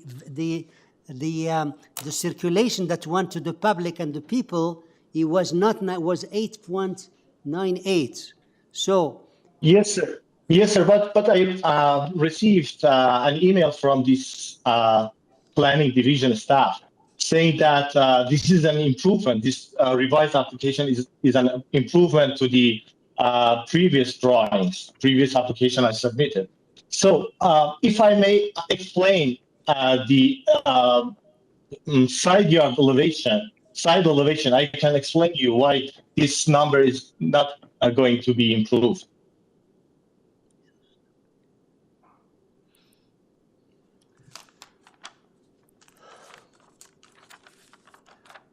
Sir, what did you want to explain? I know the situation here. Just tell me what you want to explain. Yeah. Could we see the side elevation? Yes. This is the side elevation. We initially had 8.98 meters main wall height for the side elevation. With the revisions I made to the roof plan, I brought down the majority of the side elevation, side main wall height, to less than 8 meters as requested by the city staff. So the side elevation, which is considered as the mass of the building, is now under 8 meters. It's 7.99, except the windows and the front portion of the building and rear portion of the building, which is over 9.44 meters. That's why I requested you to explain you why the number is nominally increased to 9.44 meters, but it's actually and literally the side main wall height has been reduced to 7.99 meters.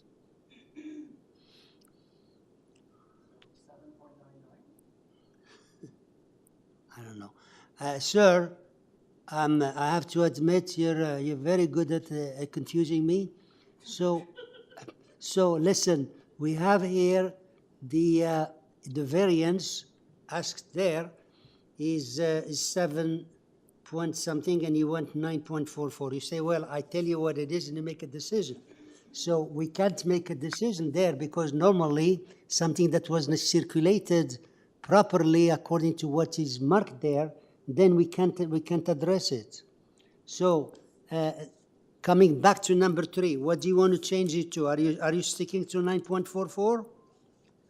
So could you take a look at the bubbled, the clothed numbers I have included in the revised drawings on the elevation? Yes, here. Here you see 7.99 meters to the underside of soffit. Is that right? So for the majority of the side, this 7.99 is consistent, except the windows.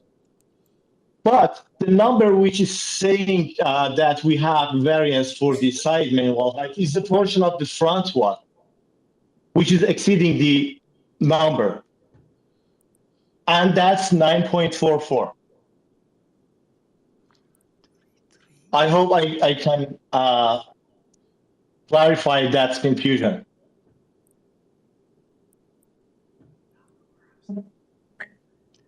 Mr. Chair, if I can interject. Yes. I understand exactly what he's talking about.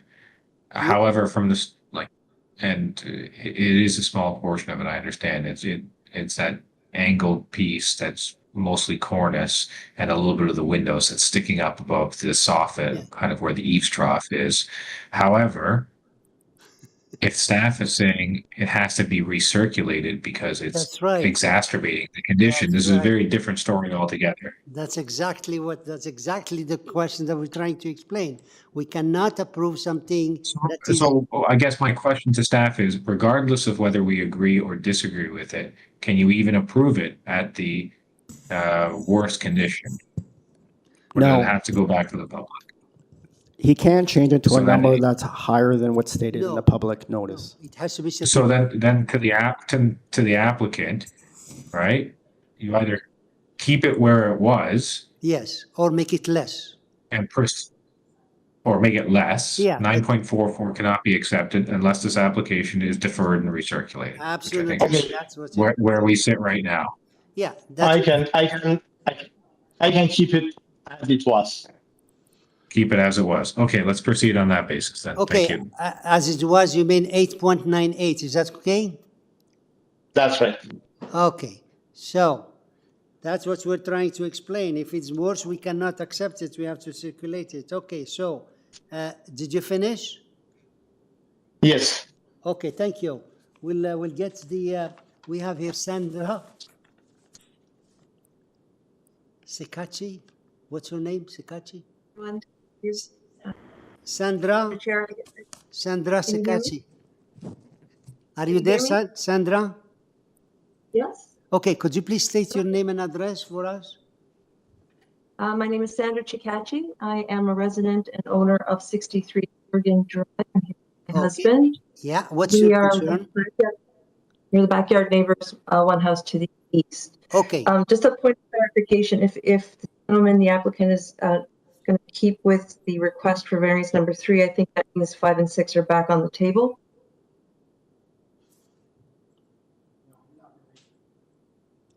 So I can address my comments on that assumption. I'm sorry, what, could you repeat your question again? So as I understand it, he had some changes that were going to eliminate the variance request number 5 and 6, but if that change to number 3, back where number 5 and 6, he removed it. He removed variance number 5 and 6. We were just arguing about number 3, that he wanted to change it to higher, but we can't accept it. I understand. I just didn't know if that meant that we were back to discussing 5 and 6 as well. But, okay. So please go ahead. Yep. That's it. Okay. So I'm not opposed to development in our area. I rebuilt our home 4 years ago, so I understand the needs and desires of design and trying to meet the applicant's needs. And I do appreciate the need for sometimes minor variances, as I myself came to this board with a minor variance request. And at that time, it was just for the side yard setback. And at the time, this committee confirmed that same side yard setback number 1 and 2, the variances that are being requested, was not minor. And I had to make an application to the OMB for just those 2 items. So on that basis, I think the number and magnitude of the requests are not in keeping with the developments in our neighborhood. It does not meet the intent of the zoning bylaws, and I do not think they're minor. Particularly, they are 20% or more of the minimum or maximums permitted. So I think that somehow cannot be considered minor. You know, the house will provide too much massing, and it would be a unique house in our area to have that much square footage. And so on that basis, we are concerned about variances 3 to 7 to the extent that 5 and 6 are still on the table. That's it? That's it. Thank you. Just a second, see if there's any question for you. Any question for this speaker? No? Okay. So, Mr. Moderator, there's no more here. There's no more people here. Just the Ali Shams. Okay, Mr. Ali Shams, could you come back here, please? Yes, I'm here. Okay, so you heard the opposition, the lady who spoke. So tell us what you want to do. Actually, according to the bylaw, we are required to meet the 1.8 meters side yard setback. But here, if you can see, even by exceeding the building length by 2 meters, we are not meeting the 30% load lot coverage. So we had no choice other than requesting for side setbacks. That's the reason why we have requested for the side setback. Okay. All right. Any? That's it. You wanna wrap it up? We'll see what the members are saying. Any question for this? Any question for this gentleman?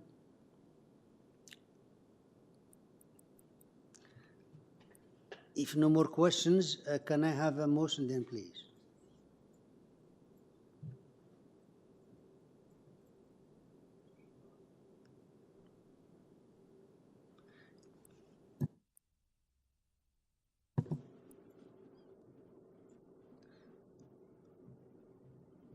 Okay, here we are. So, can I have a motion there, please?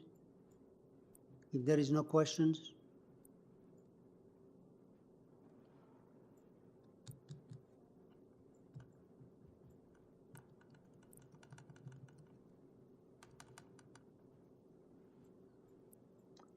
Oh, we had two of them. Okay, at the same time. Which one wants? Right. Mr. Bartolo or Ms. No, Ms. Atarodi, you can go ahead. I have no problem. Okay, Ms. Atarodi, go ahead. Through you, Mr. Chair, I'm ready to put forward a motion to approve the application with the following changes. Variance number 3 eliminated. Variance number 4 modified to 19 meter. Variance number 5 eliminated. Variance number 6 eliminated, and also subjected to urban forestry. Okay, now just to interject here, number 3, he didn't say eliminated. He said leave it as is, which means 8.98. Yeah. Originally he wanted to make it more 9 point something, and we said no, we can't have it worse because the public didn't see that. So he said, okay, we leave it as is. That means he's asking for 8.98. If you're not happy with it, make your decision. So I withdraw my motion and I wait for Bartolo's motion. I withdraw it. I'm sorry. You okay. Okay. I withdraw my motion and I let my colleague, Mr. Bartolo, put forward a motion. Okay, Mr. Bartolo. No pressure, no problem, no pressure. That's all right, Mr. Chair, through you, I will put forward a motion to approve this application subject to the following revisions. Variance number 4 be reduced to 19 meters. Variances number 5 and 6 be eliminated, and that it be subject to the conditions of the urban forestry memo attached. Thank you. Thank you. Second. Ms. Atarodi, second. All in favor? Okay, unanimous. Okay, sir, your application is approved, subject to those changes, which is... Thank you, sir. It was not that tough. Thank you. You heard the changes. Okay, thank you.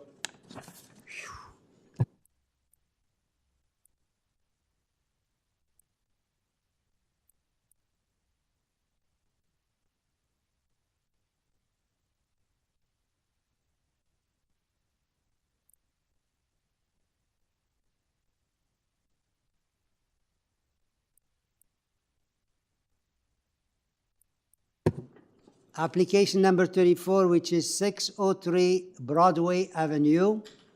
Application 34, and here we have Hamid Beshet. Yes, good afternoon, good evening, rather, I'm sorry, Mr. Chair, good evening. Arjang Bahesh from Homeland at 49 Wycliffe Crescent. Thank you. So we have a, could you just hold 1 second? Do we have a Graham online? Graham Matthews. Yeah, okay. We have one more speaker, and therefore we need you to make a presentation. You have 5 minutes.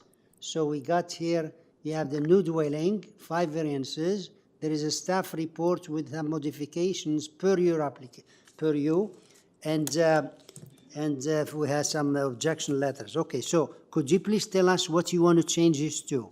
And if you want to yes, Mr. Chair. if you want to cooperate with us, we'll appreciate it. Give me just the number of variants and what you want to change it to. Of course, Mr. Chair. I'd like to please change variance number 2 from 8.9 meters to a now 8.18 meters. Thank you. Next. And that's as a result of the application, the planning staff report. And then I would also like to please change variance number 4 for the rear yard deck from 3.05 meters to a now 2.9 meters. Thank you. And that's as a result of our conversation with our right side neighbor who had some concerns about the size of the deck. Perfect. So that's the only 2 changes, right? Yes, please. Okay, yes. very good. Thank you for the cooperation. So please go ahead. Thank you, Mr. Chair. If I could please ask committee staff to display slide number 1. Wonderful. Thank you very much. I'd like to start with the overall building height in this slide, which can be seen in the narrow strip highlighted in pink at the very top of the building. That's the encroachment towards the bylaw for the building height. And that's not been done in order to achieve some extravagant floor sizes in terms of the level heights. In fact, we have a single car garage at grade at street level. And then above that, we have a 9 foot 1 inch high first floor and a second floor which is only 7 feet high. So these modestly sized heights, level heights, have resulted in that slight encroachment in the overall building height, which again is slightly there at the top only in pink. If I could please see slide number 2, I will speak to the side wall heights, which are encroached upon the bylaw only at the areas highlighted here in blue, which is the return of the front and rear walls only slightly at the sides. And not only have they only returned slightly, but they have also been lowered in height to 8.18 meters, which matches the height over top the second floor windows, which allows for natural light into the second floor areas, which only face the sides. The majority of the side walls are at 6.71 meters high, which is actually below the limit of the bylaw, which allows for a 7-meter high side wall, except for the areas which encroach only at the areas highlighted in blue. Now, if I could see the third slide, please. I will speak to the encroachment of the deck, which we can see at the rear. The area of the deck highlighted in yellow is the portion which can exist as of right, and the encroaching portion is that narrow stripe highlighted in pink. And this plan is actually before the change that I just made at the beginning of my presentation. So now, with this even further reduction, we see even a less of an encroachment past the allowable limit of the bylaw. It's a very, very insignificant increase. It's only been done to allow for a comfortable use for the homeowners to be able to use that rear deck. And interestingly enough, the rear yard setback line is actually further into the backyard than both the deck and the stairs. So if we, for whatever reason, had pushed the building up to that rear yard setback point by law, another 2.5 meter encroachment could occur beyond that point for the deck by law. So technically, it's even shallower than what it could be by law. Thank you very much, Mr. Chair. That's the conclusion of my presentation. Thank you. We'll have another, we have one more speaker here. The name is Graham Matthews. Are you there? Graham Matthews?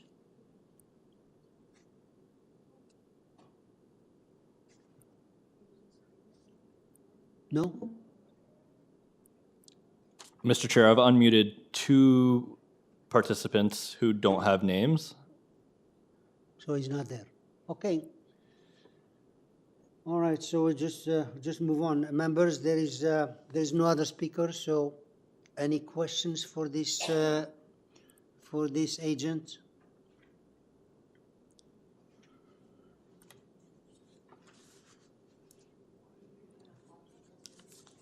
Any question?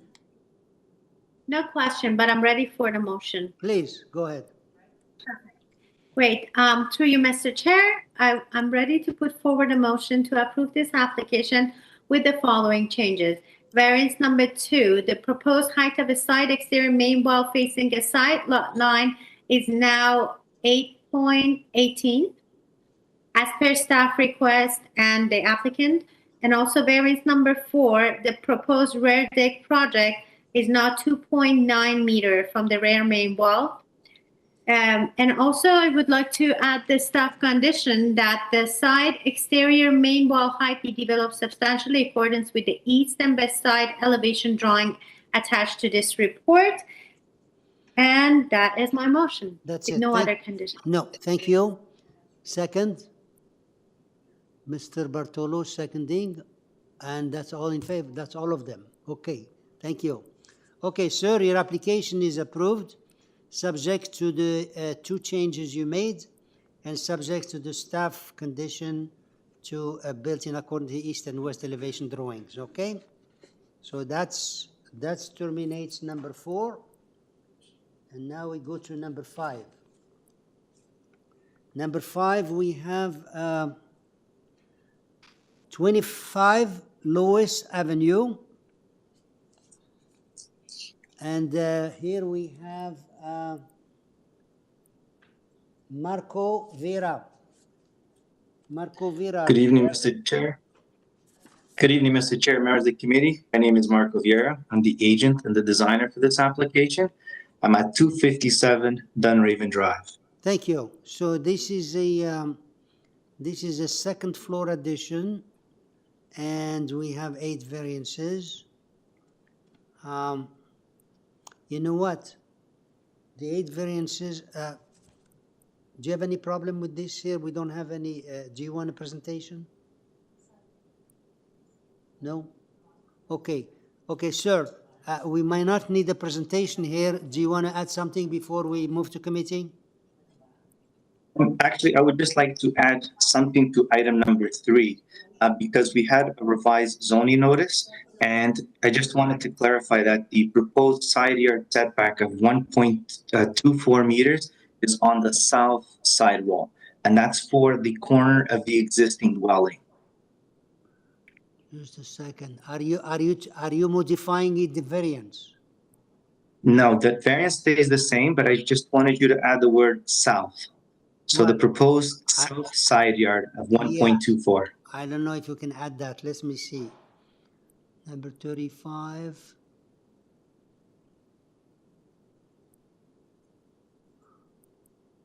I don't have 35. Is that reflected on the site plan that's in front of us right now? Yeah, yes, it is. Because the north side we comply. Yeah, so I see.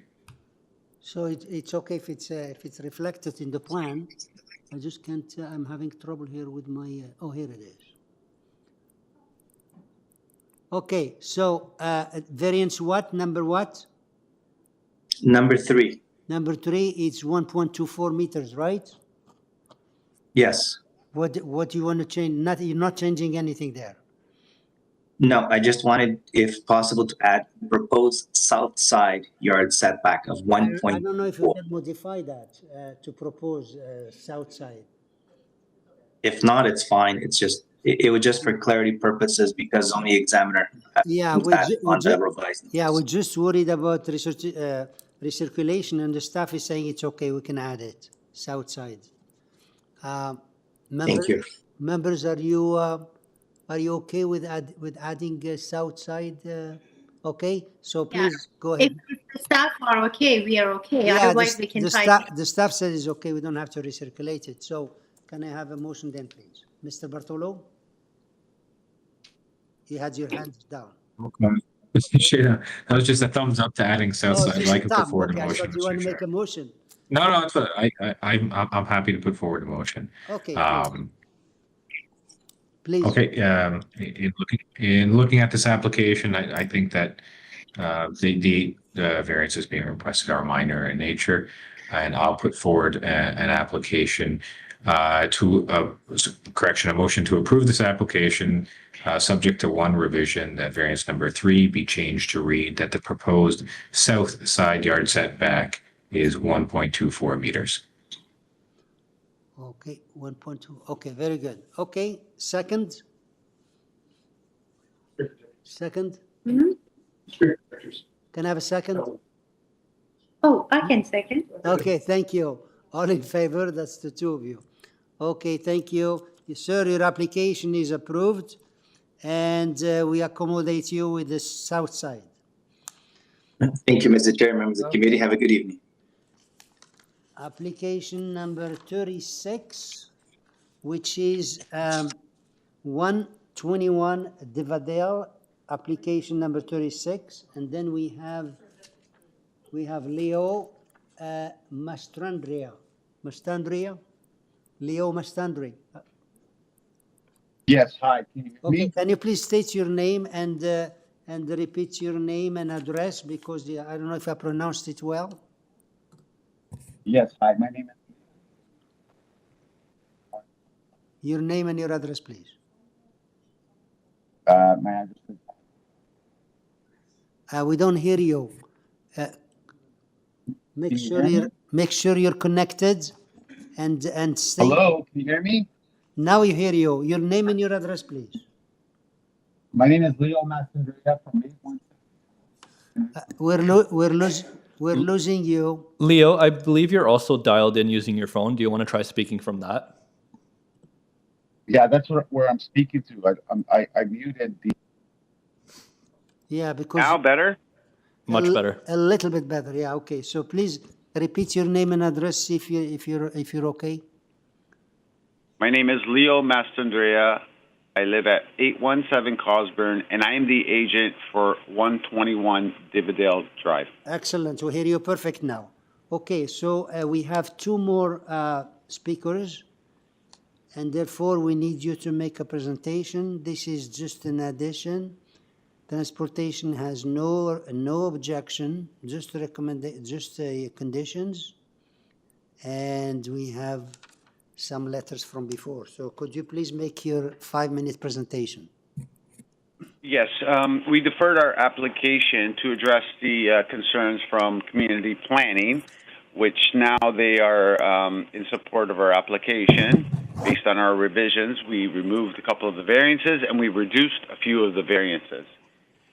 So now planning is on board, engineering is also on board.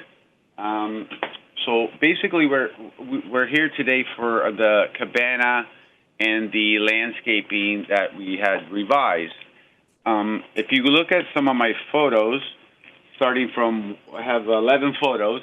If we just go through them quickly, so that's currently what exists in the front. If we go to the next one, I can quickly explain. This is what's existing a little bit closer, so you can see that we spent a lot of money and time in landscaping design to address any concerns regarding the neighbors and planning. Go to the next one, or just keep going through. So this is a finished product of our rear, including our pool. And the funny thing is that if we made our pool a little bit larger because it's considered green, we wouldn't even have any issues with the rear yard landscaping. So we built the cabana, and as you can see, we've landscaped it to address all concerns regarding the planning department. Go to the next page. That's just a view from the other side facing the house. If you go to the next one, there's some more photos. I don't know if you have them or not. It was submitted on the second version of it. Pages.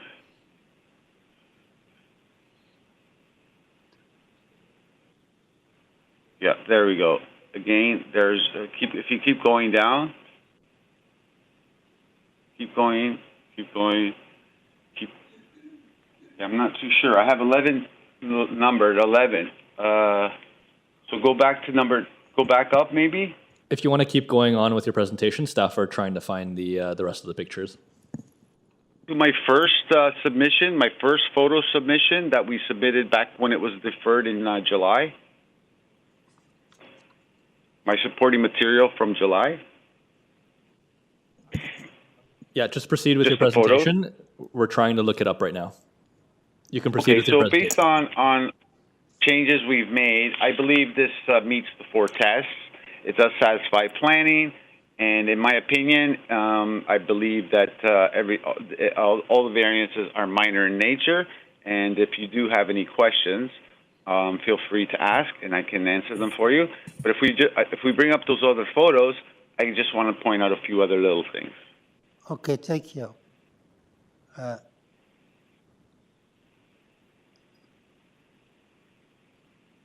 you want to see some more photos or what? It's my supporting material from the first July hearing. Sorry, from the last hearing in March. Supporting material. Maybe I can find it on AIC. We have a few March files, so we're just going through them right now. I think it's the supporting material, and I'm looking through it as well. Yeah, March 23rd, supporting material. I believe it's in there. Yes, it is. Well, no, that's just one. Okay, so what would you like to say about the supporting material? Can we move on and you come back to it? The neighbors, and I can go back to those to answer their questions. That's fine. Yes, please, because those are the photos I'm talking about. So if you keep going through them. So this was prior, obviously, in the winter when our application was heard. And there's one last photo at the end I just wanted to point out, or actually, I think it was on its own on March 23rd. It was photo number 7. But we can talk about that after the neighbors speak. Okay, we have here, we'll be back to you, okay? We'll see if the members have any question anyways.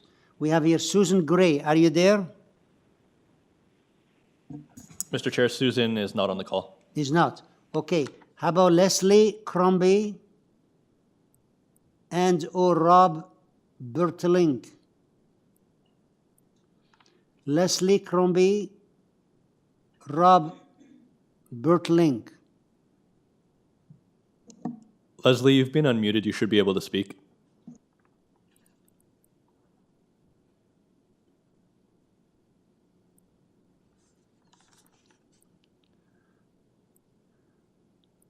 Leslie Crombie, are you there?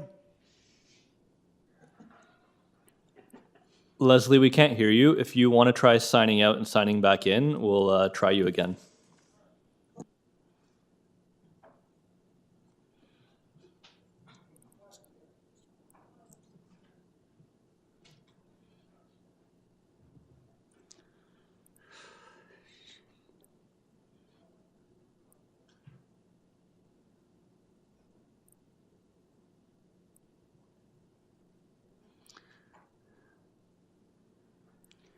How about Rob Bertelink? Are you there?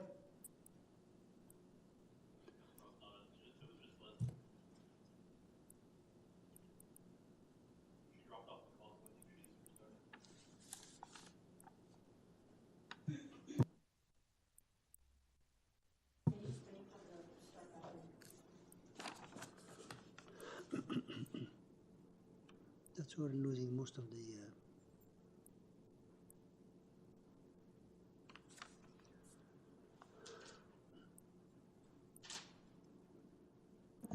Rob, I see you've dialed in. You should be able to speak now. Can you hear me okay? Yeah, could you please state your name and address for us? Yes, my wife is Leslie Crombie. She had to step away. This is her husband, Rob Bertlink. I live next door to the property in question, 123 Divadale Drive. Okay, so please tell us what you're concerned about this application. Absolutely. I just want to start off by thanking the committee for a very long day at 7:30. Thanks for your time and efforts to get this whole process done. My concern largely is with the amount of hardscape that they have on the property next door. I'm not a big numbers guy, but I know that they had initially requested changes to the variances for the hardscapes back in March, and there was a report that was put out by the staffing where they had said that no, you can't change the variances. So now I believe what they've done is they've tried to make a few changes to see if they could change the numbers to be a little bit closer to the bylaws that are required. I'm not good at looking at drawings and stuff like that, but the ones that they submitted showed a couple of things that I'm questioning. They say that there's a strip of soft coverage of bushes and grass and stuff like that extending between their property and ours from the houses all to the street. If you take a look at the pictures that they submit, that's not the case. There's 4 or 5 shrubberies going for the first 6 or 7 feet, but then there's driveway right up to the property line. Which I think is hardscape. And then when you take a look in the backyard, they say they made all these changes. One of the things that their drawing is showing is there's supposed to be this large patch of grass that's between the pool and the house property. That's just, it's paved asphalt. So there's no grass there at all. And now the request is for them to go and build a cabana in the backyard, which I think is probably more hardscape. So my concerns is, you know, they've got so much hardscape back there, there's going to be tons of runoff that's going to be a problem. My other concern is throughout a lot of this project, they've gone ahead and just done what they've wanted to without the committee's permission. They're not asking for your permission right now. They're just asking for you to say, well, this is what you've done. It's okay. They didn't have permission to build the cabana, but you look in the pictures, it's already built. The drawings that they submitted show that there's this huge patch of grass in their backyard. It's not there. You guys can't tell that. If I'm not on the line, you assume it's there, and it's not. Same thing with the front yard. They say there's all this softscape between the properties, and it's not. They've actually asphalted right up to the property line. So I'm concerned because I'm not a good numbers guy, but I've been living beside the house. The numbers are different now than what they submitted in March, but I haven't seen them do any work on the outdoor property at all. So it really feels like they're just trying to push a quick one through you guys. And the amount of hardscape that they have back there, it's huge. So that's really my concerns. The property looks great. I have no issues with that. But the amount of hardscape that they have it's just, I find it's excessive. And they've gone and done all the work without asking for permission. Now they're just coming back asking for you guys to approve what they've already gone and done already. Okay. That's my 5-minute presentation, and I'm sorry I'm on my phone. I don't know what the time was on that. No, that's you're doing okay. Thank you for your comment about our long day. I just want to tell It's been, yeah. I just want to let you know how it works here. We're not policing. We can't go around and ask people not to build. They can do anything they want, but when they come to committee, if we refuse it, even if it's built, they have to address it or demolish it, whatever they want. So we look at the variances as if nothing was there. That's what they want, whether it's there or not. Then we make our decision. It's up to them to correct whatever it is. Okay? So let's see. Do you have any question for this gentleman? No? Okay, so we'll get back. Is there anybody else beside this? No. Okay, Mr. Mantraldra, Leo, could you please come back and tell us what the concern, answer the question of the concern of the neighbor? Yes, so as you said, I think you're cutting off again. We don't hear you. Hello, can you hear me? Now it's okay. Hello? Yeah, now it's okay. Hello? Okay, yes. Like as you said, the reason why we have not done that work is because we're here at the committee to ask to get the permission to do the work. If it's approved, then we will move forward to do that work. And then I wanted you to pull up that photo the photo that's by itself. I think it's number 7. Yes, that one. So this is a neighbor that is in question. It seems like his whole backyard is hard. It's all like basically there's no landscaping. There's a pool and there's concrete all the way around it. There's a little bit of I don't know what you want to call it near the fences, but this is the neighbor who's complaining against ours when we're almost complying with basically everything. Not to mention we revised our drawings to address the concerns of the planning department, which is now on board with our application. And that's all I have to say. Okay, thank you. Any question for this speaker? If no question, can I have a motion then, please?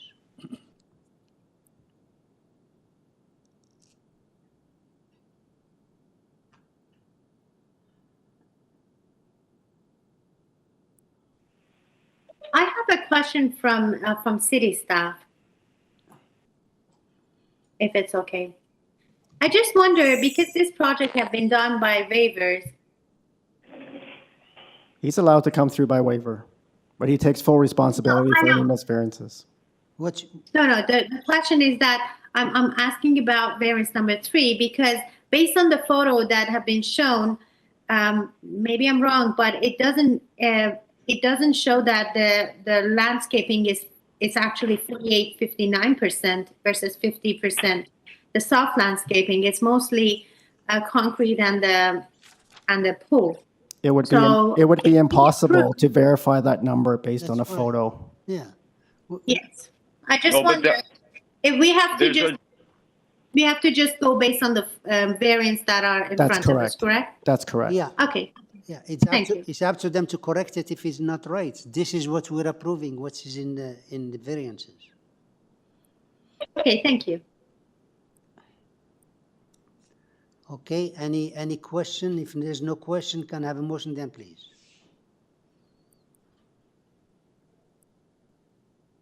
Anyone for a motion? Ms. Atarodi? Yes, based on the number that it's in front of us and I'm listening to presentation. So I'm ready to put forward a motion to approve this application with no condition. And transportation, I know that there is a report for transportation, but they have no concern. So therefore, my motion is to approve this application. Yeah, thank you. Second, Ms. Manning, all in favor? Okay, sir, your application is unanimously approved and there is no conditions. Thank you. Application number 38, which is a 200, did we do 38? Yeah, we did. Yeah, 39 now, okay. No, we did 39 and we did 40, right? We didn't do 39. We have not done 39, Chair. Sorry? We didn't do 39 yet. No? Okay, I marked. We did 40, that's it, yeah, okay. So now it's 39, huh? 38 is the one that was done, right? 38 was done, okay, thank you. Okay, 222 St Clements Avenue, application number 39, and there and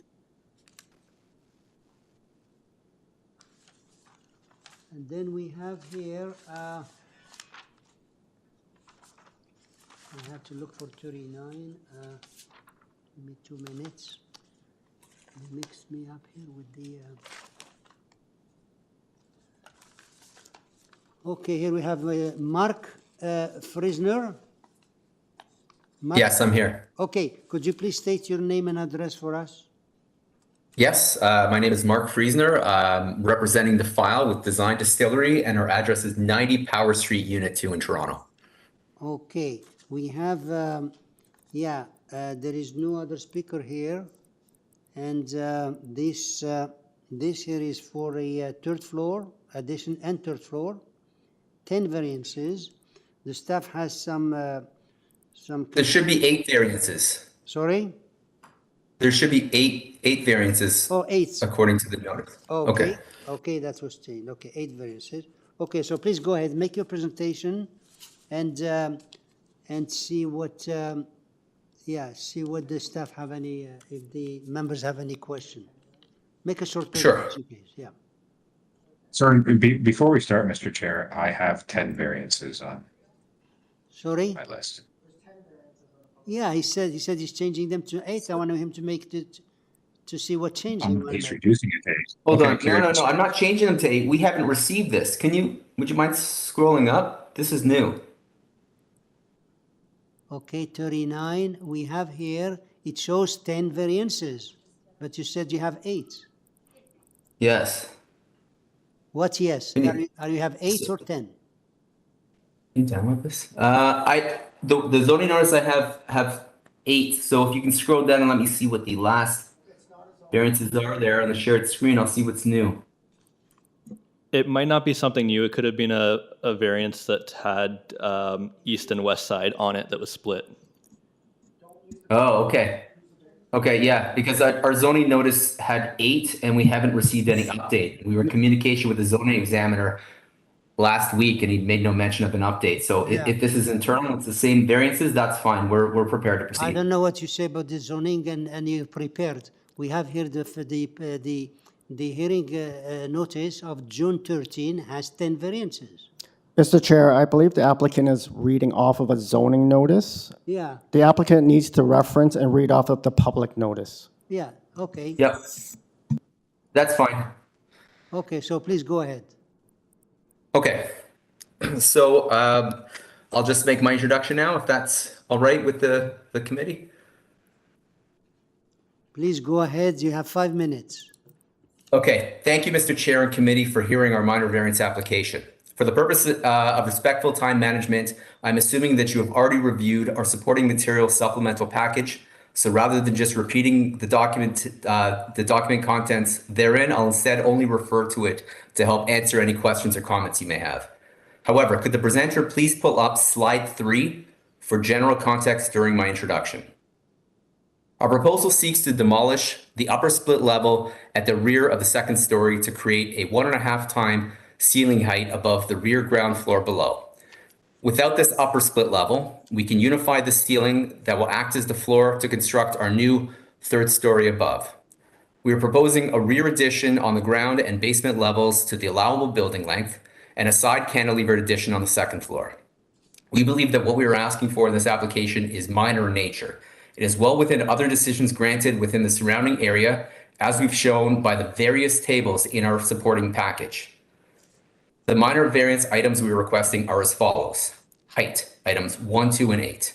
Our proposed application is in keeping with the relative heights of the existing adjacent houses. The old zoning bylaw has a maximum height of 9 meters measured to the middle of the roof slope. However, the same 9-meter limit has been carried over to the new bylaw, but is now measured up to the roof's peak. These two measurement locations having to equal the same 9-meter limit makes it practically impossible to propose a project that can maintain the massing of the existing adjacent buildings without triggering the need for a minor variance. Floor space index. Our FSI variance has been amplified due to the inclusion of a basement area previously exempt from the FSI calculations. However, even with this inflated number, our proposal is not out of line with other committee decisions granted within our site's immediate area. Side yard setbacks. On the west side, we are requesting to maintain the existing side yard setback for a proposed 5-foot addition, 1.5 meters. On the east side, we are proposing to maintain the existing 2.84 on the ground level all the way to the rear yard.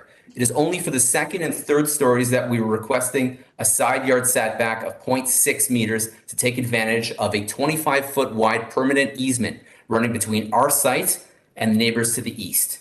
As a result of this easement, the building to the east is never closer to our proposed design than 10.09 meters or 33 feet.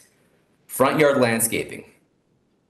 This item is an existing condition that the homeowners have spent years and a lot of effort beautifying, with flower boxes extending all the way to the sidewalk for the purposes of beautifying the streetscape. We are proposing no new changes to this area. Platforms at or above the second story. The proposed rear yard deck is being referred to as a second story platform as per the zoning notice's reassignment of the existing floor plate designations that are also affecting item 3.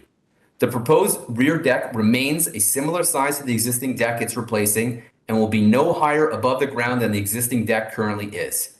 With respect to the third-story platform, its proposed footprint will remain entirely within the footprint of the existing second-floor roof parapet.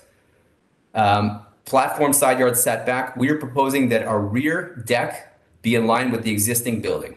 To summarize, we believe that this application is both desirable and appropriate for the site, street, and broader context of the relative area. We believe that the general intent of the city's zoning bylaw and official plan are being maintained. This is a proposal in an established neighborhood that respects and reinforces existing character and massing patterns on the streetscape by taking its cues from adjacent and nearby relative heights, scales, density, dwelling type, and spacing rhythms between neighboring buildings. We have many letters of support with no registered opposition. The homeowner took the time to speak with their neighbors about the proposed project, and we believe that their level of support speaks volumes about the appropriateness of the minor variance application being minor and in meeting the 4 tests as is defined in Section 45 of the Planning Act. We have also had discussions with the planner assigned to the file. He has told us our application is minor in nature, as well as within other minor variance decisions granted for the surrounding area. His staff support is supportive of our application and asks that the decision be tied to our submitted site plan and side elevations, which we are happy to comply with. With that, we would like to thank the chair and the committee for hearing our application today, and we'll be happy to address any questions that any of you may have. Thank you. 39, okay. There's nobody else, huh? Okay, members, any question for this gentleman? We don't have any other speaker. Ms. Tarudin? Yes, through you, Mr. Chair. I need explanation for 3 variants. Number 1 is variance number 6, that the proposed front yard landscaping is 34.03% versus 75%. I need explanation, and also would like to get some more clarification of variance number 7 and 8.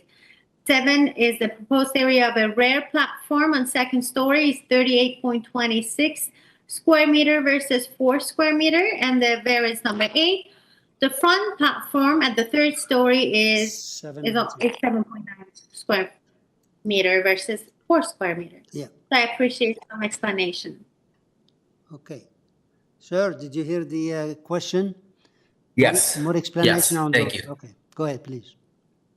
Sure, thank you. Through you, Mr. Speaker.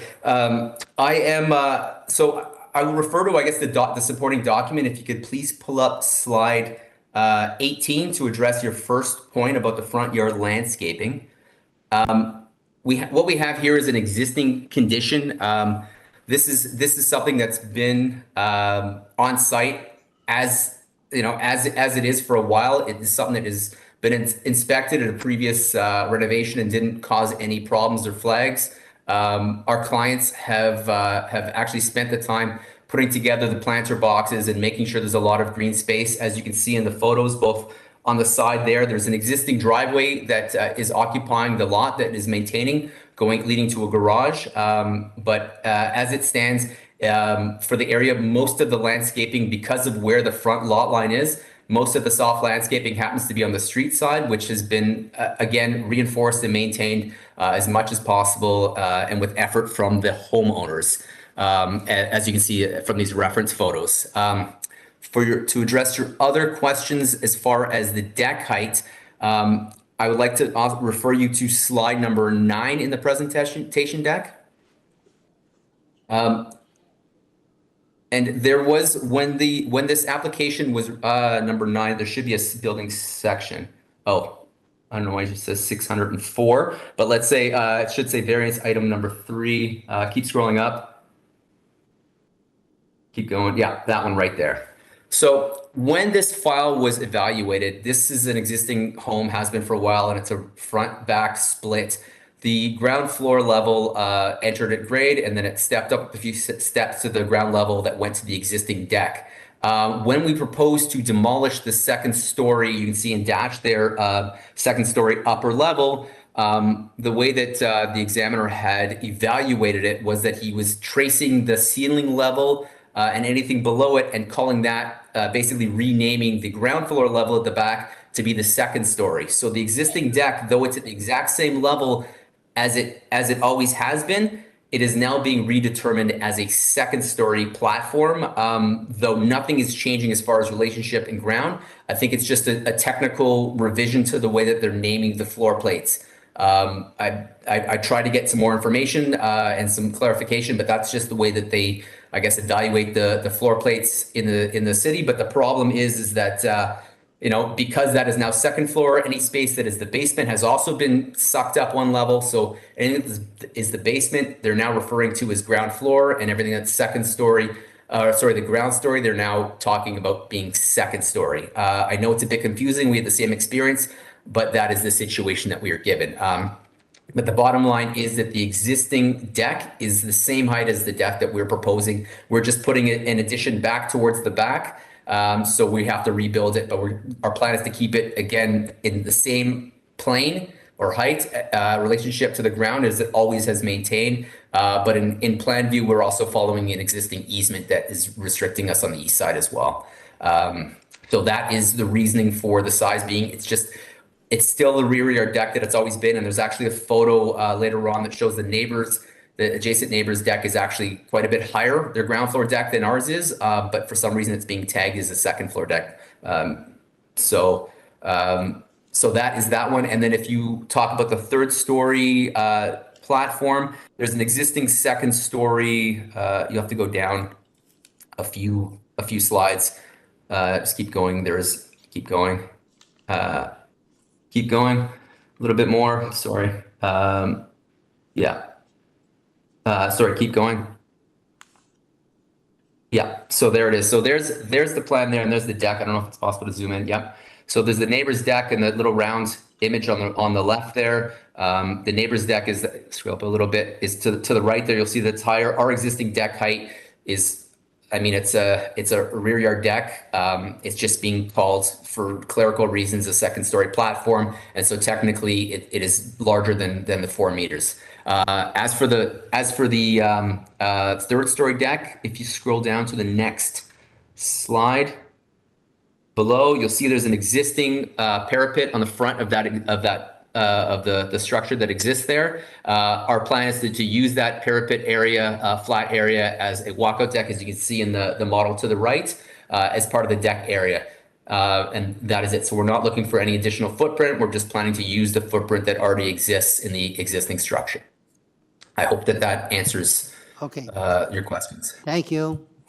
Any other questions? So just for clarification, so regarding variance number 7, so this platform is an existing platform? Variance 7 is the rear yard one or the front yard? Rear yard. The rear yard. There is an existing deck that is there. We're making an addition to the back. It's going back another 5 feet. So we will probably, for constructability, we'll be rebuilding it. But yes, we're going to be rebuilding it to the same height spec and similar size to what's existing, what's already there. So then it's the same height and also same length. The depth, or you want to just make it a little bit larger? The footprint is very similar. If you look at the previous slide that you had up, if you can pull those back up, you'll see that there's an angle to the deck. So it does go back a little further, but it also, one more slide up. It does have an angle there because of an easement. So as it goes back further, it gets, scroll down a little lower, the model. Yeah, so you'll see that there's that dashed line is the easement line. So as it goes back, it actually gets smaller. So the sizing as far as square footage is very similar. But if it is extending a little further into the yard because it gets narrower also towards the end. No, I understand. But I just want to ask that this is a new proposed rear deck. It's not the existing. We are gonna rebuild. We could construct it if need be. We could chop the 5 feet for the extension and extend on it. But it's for constructability. We prefer to just take it down and rebuild it to the same spec, to the same height spec. So it's a new deck. So that's what I want to know. It will be a new deck. Okay, and then if that deck, because of technical issue, like you said, because of the height of the basement, if that deck is on second floor, then this building will be four-story building. Can you pull over to the section beside? Maybe you have to go. That's only a partial section. No, But I you'll see it's- understand that there is a technical. You said because of the height of the basement, therefore the deck, you consider it as a second floor platform. So if that's a second floor platform, then your three-story building technically be four-story building. Is that correct? No, that's not correct. So we'll just go back to that section there. It's still a three-story building, because it's a split level. Half of the level that went up is now going down. So instead, the ground floor and basement, they're calling ground floor. Second floor and the upper ground floor area, they're calling second floor. And third story is third story. So we're actually removing that upper story. We're demolishing entirely where the dashed line is. Okay. So it's still a three-story building. Unfortunately, the basement is now being considered part of the ground floor. So the variance is what it is. So There is no variance is what it variance. is. There is no We're not- variance for four It stories. is what it is, so that's what we've come prepared to defend. Okay, thank you very much. Okay, any Sorry. other question? Thank you. Okay, then if there is no more question, can I have a motion then, please?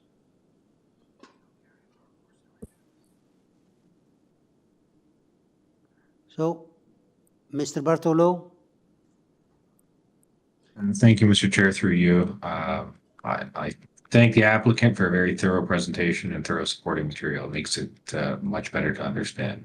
But in looking through it, while I understand that some of these seem numerically large, I understand the nature of the easement and some of the existing conditions and working with a major renovation. So I'm going to put forward a motion to approve this application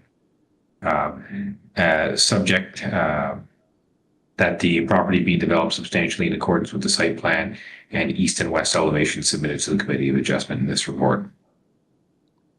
And I believe And there I will is, make it subject to the conditions of the urban forestry memo attached. very good, thank you. Second? Second, there's no second? Okay, opposed? Okay, she's opposing, and we're three, what's her name is not here,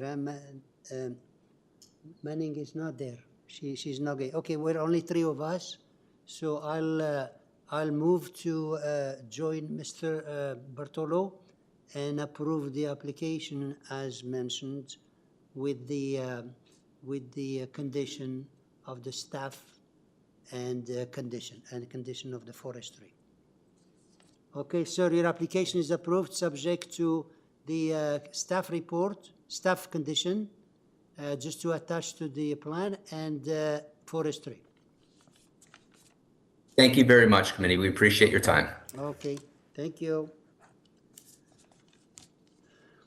Application number 41, which is 399 St. Clements Avenue. Application number 41. And here we have Michael Goldberg. No, it's actually Morgan Dundas of Goldberg Group, if you can hear me. Who's that? Morgan. Okay, Morgan Dundas. So you're representing the... Yep. Okay, very good. So please state your name and address.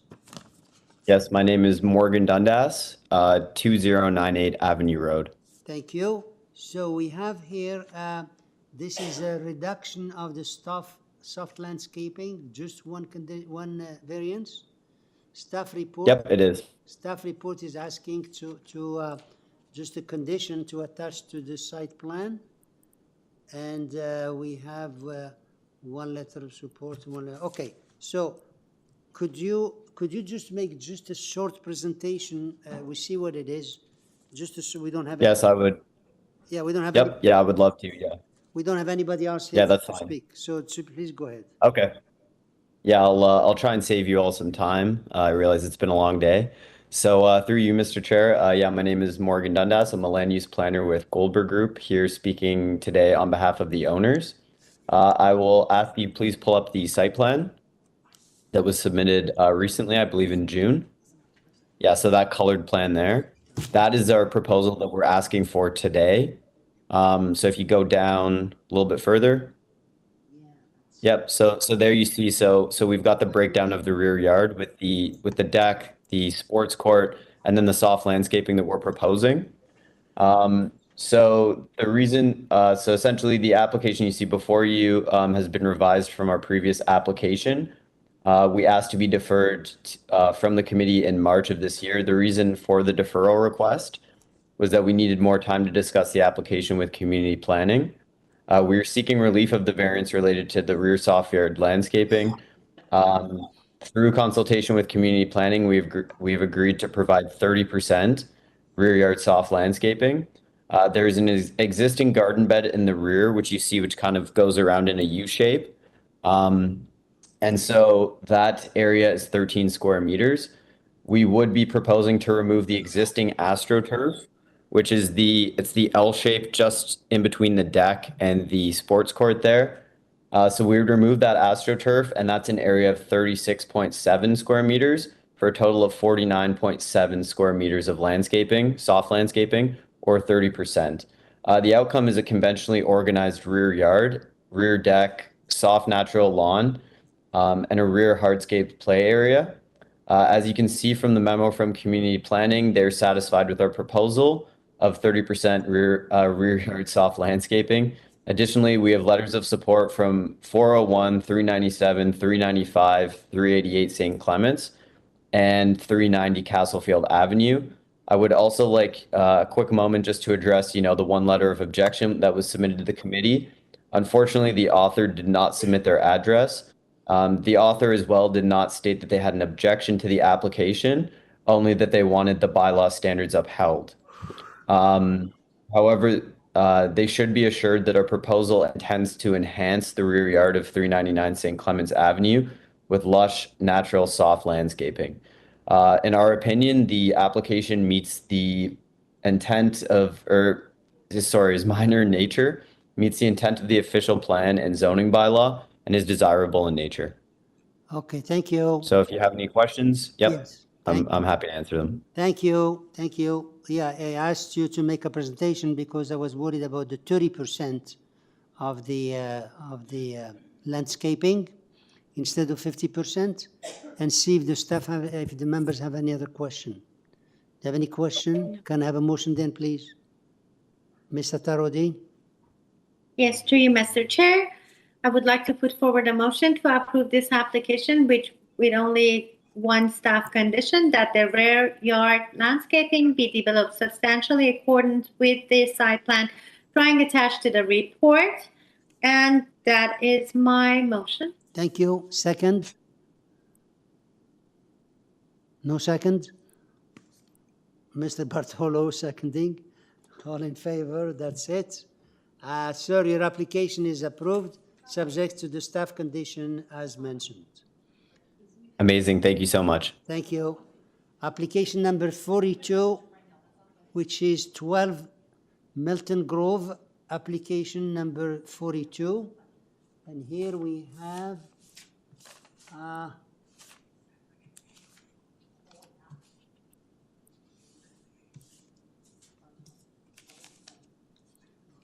there is no other, that's the last one, that's Andrei Golovnia. Mr. Chair, we have Nikita. Sorry? Nikita. We have Nikita Hi. speaking. Nikita, okay. Yeah, actually, instead of Andrew, my name is Nikita Matsarsky, and I'm speaking on behalf of the owners of the property located at 12 Milton Grove Street. Okay, thank you. So could you please repeat your name? I heard it, but with your own address, so it can be recorded on the system. Oh, okay. So my name is Nikita Matsarsky, and I'm at 2275 Lakeshore Boulevard West, Unit 204. Thank you. And you want to speak regarding the 12 Milton Grove? Milton Grove Street, yes. Okay. So we have here 4 variances. New dwelling, transportation has no objection, and there is just forestry condition 1. Do we need any presentation here? Yes or no? No, but transportation have one condition. I'm sorry? Transportation have no objection, but had a condition. Yeah, that's it. Yeah, it said no objection, just conditions, and forestry condition number 1. Do we need the presentation? No? Okay. So, sir, we don't need a presentation. Do you want to make any comments, or you want to add something before we go to committee? No. No? Okay. So, members, any question or motion?